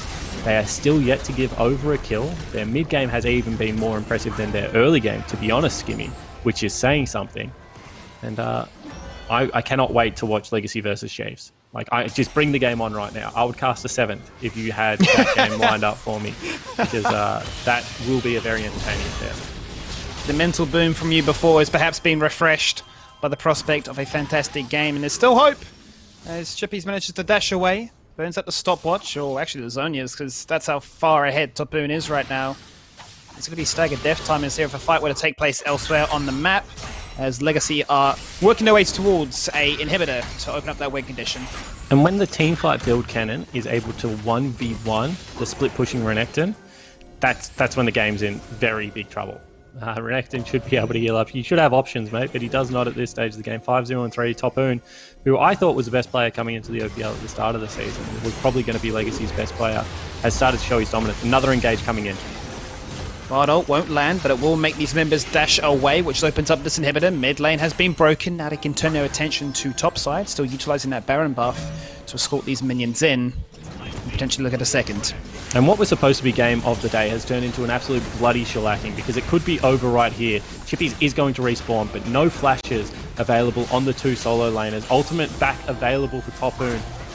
Does he look for it? No, they are going to do the disciplined thing. They are going to back away. The only critique I could have of Legacy is if they hit this Elder Drake. Because I think if they hit the Elder Drake, there is a chance that Miro steals it, even though he's 3 levels down. And maybe the game becomes a disaster. But if they just play for bottom lane inhibitor here, this has been a flawless game, Skimmy. Well, the Elder Drake that you mentioned will be up in 35 seconds. Oh no, Topoon. Topoon is going to scout out these members who are hungry to assert some dominance to potentially give them a chance to even enter that Dragon Pit. But wherever you go, this man follows, and the gold leader really says it all for you, right? 3k up, the guy can do it all. Split push and team fight. So we'll see what the play is to win this game. You can see Topoon up 3,000 gold. Tally also up a couple of thousand. Vital still within touching distance of his 80 carry counterpart. But as I said, Skimmy, I don't want to see them go towards this dragon. They are actually going to go for it. So they're going to try and bait him in. They're going to try and pick it up. This is a resounding shellacking. Only raised to start things off as the rest of the members stand around. He's just soloing it. He's going to solo it. As you can see, top lane is pushing on in. That's going to start working towards Nexus turret. So what is Legacy's plan? Let's delay your recalls and get everything. I mean, that's the nice way to do Elder Dragon. I take back everything I said. That's even more demoralizing. Knowing the misfortune can just solo it. Holy crap. And they lose the base turret for it as well. This will become the flawless game unless a team fight breaks out and they just find at least one. And I think the only way they get kills is with the Nexus dive. Because I honestly think if Topoon just flashes on top of everyone dies in the ultimate. Let's see if we get one of those highlight reel moments. Again, Bar going out with the ultimate, unable to find a target to collapse upon, but the third inhibitor will fall on. They look to try and make this play. My stream is lagging right now, Spawn, so I don't see anything, but I am back! The second Nexus turret is there. It is standing healthy at the moment, but it won't be feeling like that in a second. Elder Drake, surely a team fight to take place. Surely, mate. I think this is just, it's becoming a game of minion turret defense. They're trying to get set up as best they can, but I don't think they can do anything. Here comes the ultimates. They're going to jump on in, and Sapoon finds one before he goes in with that Zonia's. 2 kills found so far. Chip is exhausted, dashing in for the 1v4 Dream. He wants to put some bastion of hope on his shoulders. He wants to give a dub to the boys in green, but this all green affair will be nothing but a legacy. 16 kills to 0, 5 Drakes to the name, a Baron and everything else. They surely are making a case as the most dominant team in the OPL. That was a brutal game. Legacy just took whatever they wanted on Summoner's Rift there, Skimmy. Mid lane dominance, top lane dominance. Babip with a great jungling performance as well versus Miru in a counter matchup. Come here. Carved very happy. That's the Carbon response. That's That's the legacy win right there. 0 kills. Actually, That's so 0. flawless. And why Beautiful. wouldn't you be happy, Skimmy? Why wouldn't you be? Would you not be happy? It was actually really funny because I went out into the kitchen before. I was like, "What do you think about this draft?" And he was like, I think it's a little bit rough if Genon dies." And I was like, "Okay, that was your input." And then Tapoon just sidesteps the Sonic Wave in. I was just like, "That's never going to happen." Well, there you go. I take it back. That was watching a backpacker get murdered for money. That was... Oh, good lord. Good lord. Why do you keep was a saying that like crime. it's a genuine form of entertainment? It's the plot of Hostel, man. Get some culture in you. Okay. What a day. My goodness. What a weekend. I just feel like yesterday was so filled with surprise and intrigue. And then today was just so filled with gut-wrenching, dominating brutality. And I'm not just talking about the lengths reality of the checks. night, guys. Reality checks is It was probably reality a good checks way and of putting it. sadness. Yeah, that's we really ended on a bummer there. I mean, not if you're Carbon, obviously. He's pumped. He's gonna push on for the rest of the night. But this was certainly a hell of a weekend. We saw 12 games of League of Legends. Once again, Skimmy, the man, the myth, an incredible job casting all of them. To go over today's results, Avant Gaming versus Order. Order take the first win of the day. Chiefs take out Gravitas for game 2. Order then making up for their double loss yesterday with a double win today. Order over Mammoth for game 3.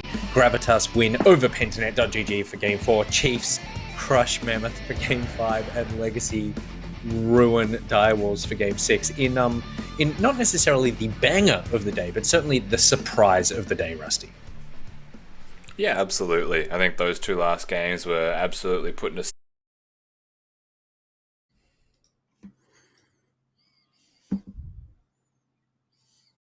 on the weekend, but not looking nearly as dominant or perhaps top 3 threatening as we expected to see in this coming week. Yeah, absolutely. And I Indeed. think now what this does set up is the final game of next week, which is Legacy versus Chiefs. And if everything is how it should be, that will be the game for first. That is just such an exciting way to finish the season. Yeah. It is indeed, and so it opens up a lot of opportunities for those teams still clambering to get into the top 5 over the coming week. Let's take a look at the schedule for next week. How are we starting? There you go, another hefty 6 games for your Friday night. There's no AFL, no NRL. There's a lot of OPL next week. Mammoth versus Avant for game number 1. Gravitas take on Legacy game 2. Pentanet.gg versus Order. Direwolves against the Chiefs. Legacy up against Pentanet. And Avant Gaming taking on the Direwolves for game 6. Another stacked night coming your way. And a massive thank you to all of you watching for not only being the wonderful viewing audience that you are, but for your patience when it comes to some of the technical hiccups we've seen this weekend, which I could say barely any considering how much effort has gone into taking this entire league, this entire broadcast online. There's basically not a single person who's working on this show is working in the same location as another. So a massive thank you to the Riot crew. You guys have done a phenomenal job. And it's a real testament to all the hard work that we managed to get through 12 games. So the biggest weekend of the split so far is also the first weekend where we've been entirely online. And it will continue for the rest of the split unless anything drastic changes. So settle in and get comfortable. We'll get more comfortable over the course of the week, won't we, Spawn? Yeah, absolutely. I mean, what a way to be able to do it, mate. From all of our bedrooms, from your guest room, from my library, apparently. It's been a fun weekend. May your pies not be soggy next week. May Rusty and my cameras not cut out. May Skimmy figure out, I don't know, something else to hang on the back of his wall. May you guys come back for more OPL action for next Friday. A massive thank you to McDonald's for making all of this possible. We'll be back with more OPL and League of Legends action next Friday. See you then. 強く強く輝いて消えた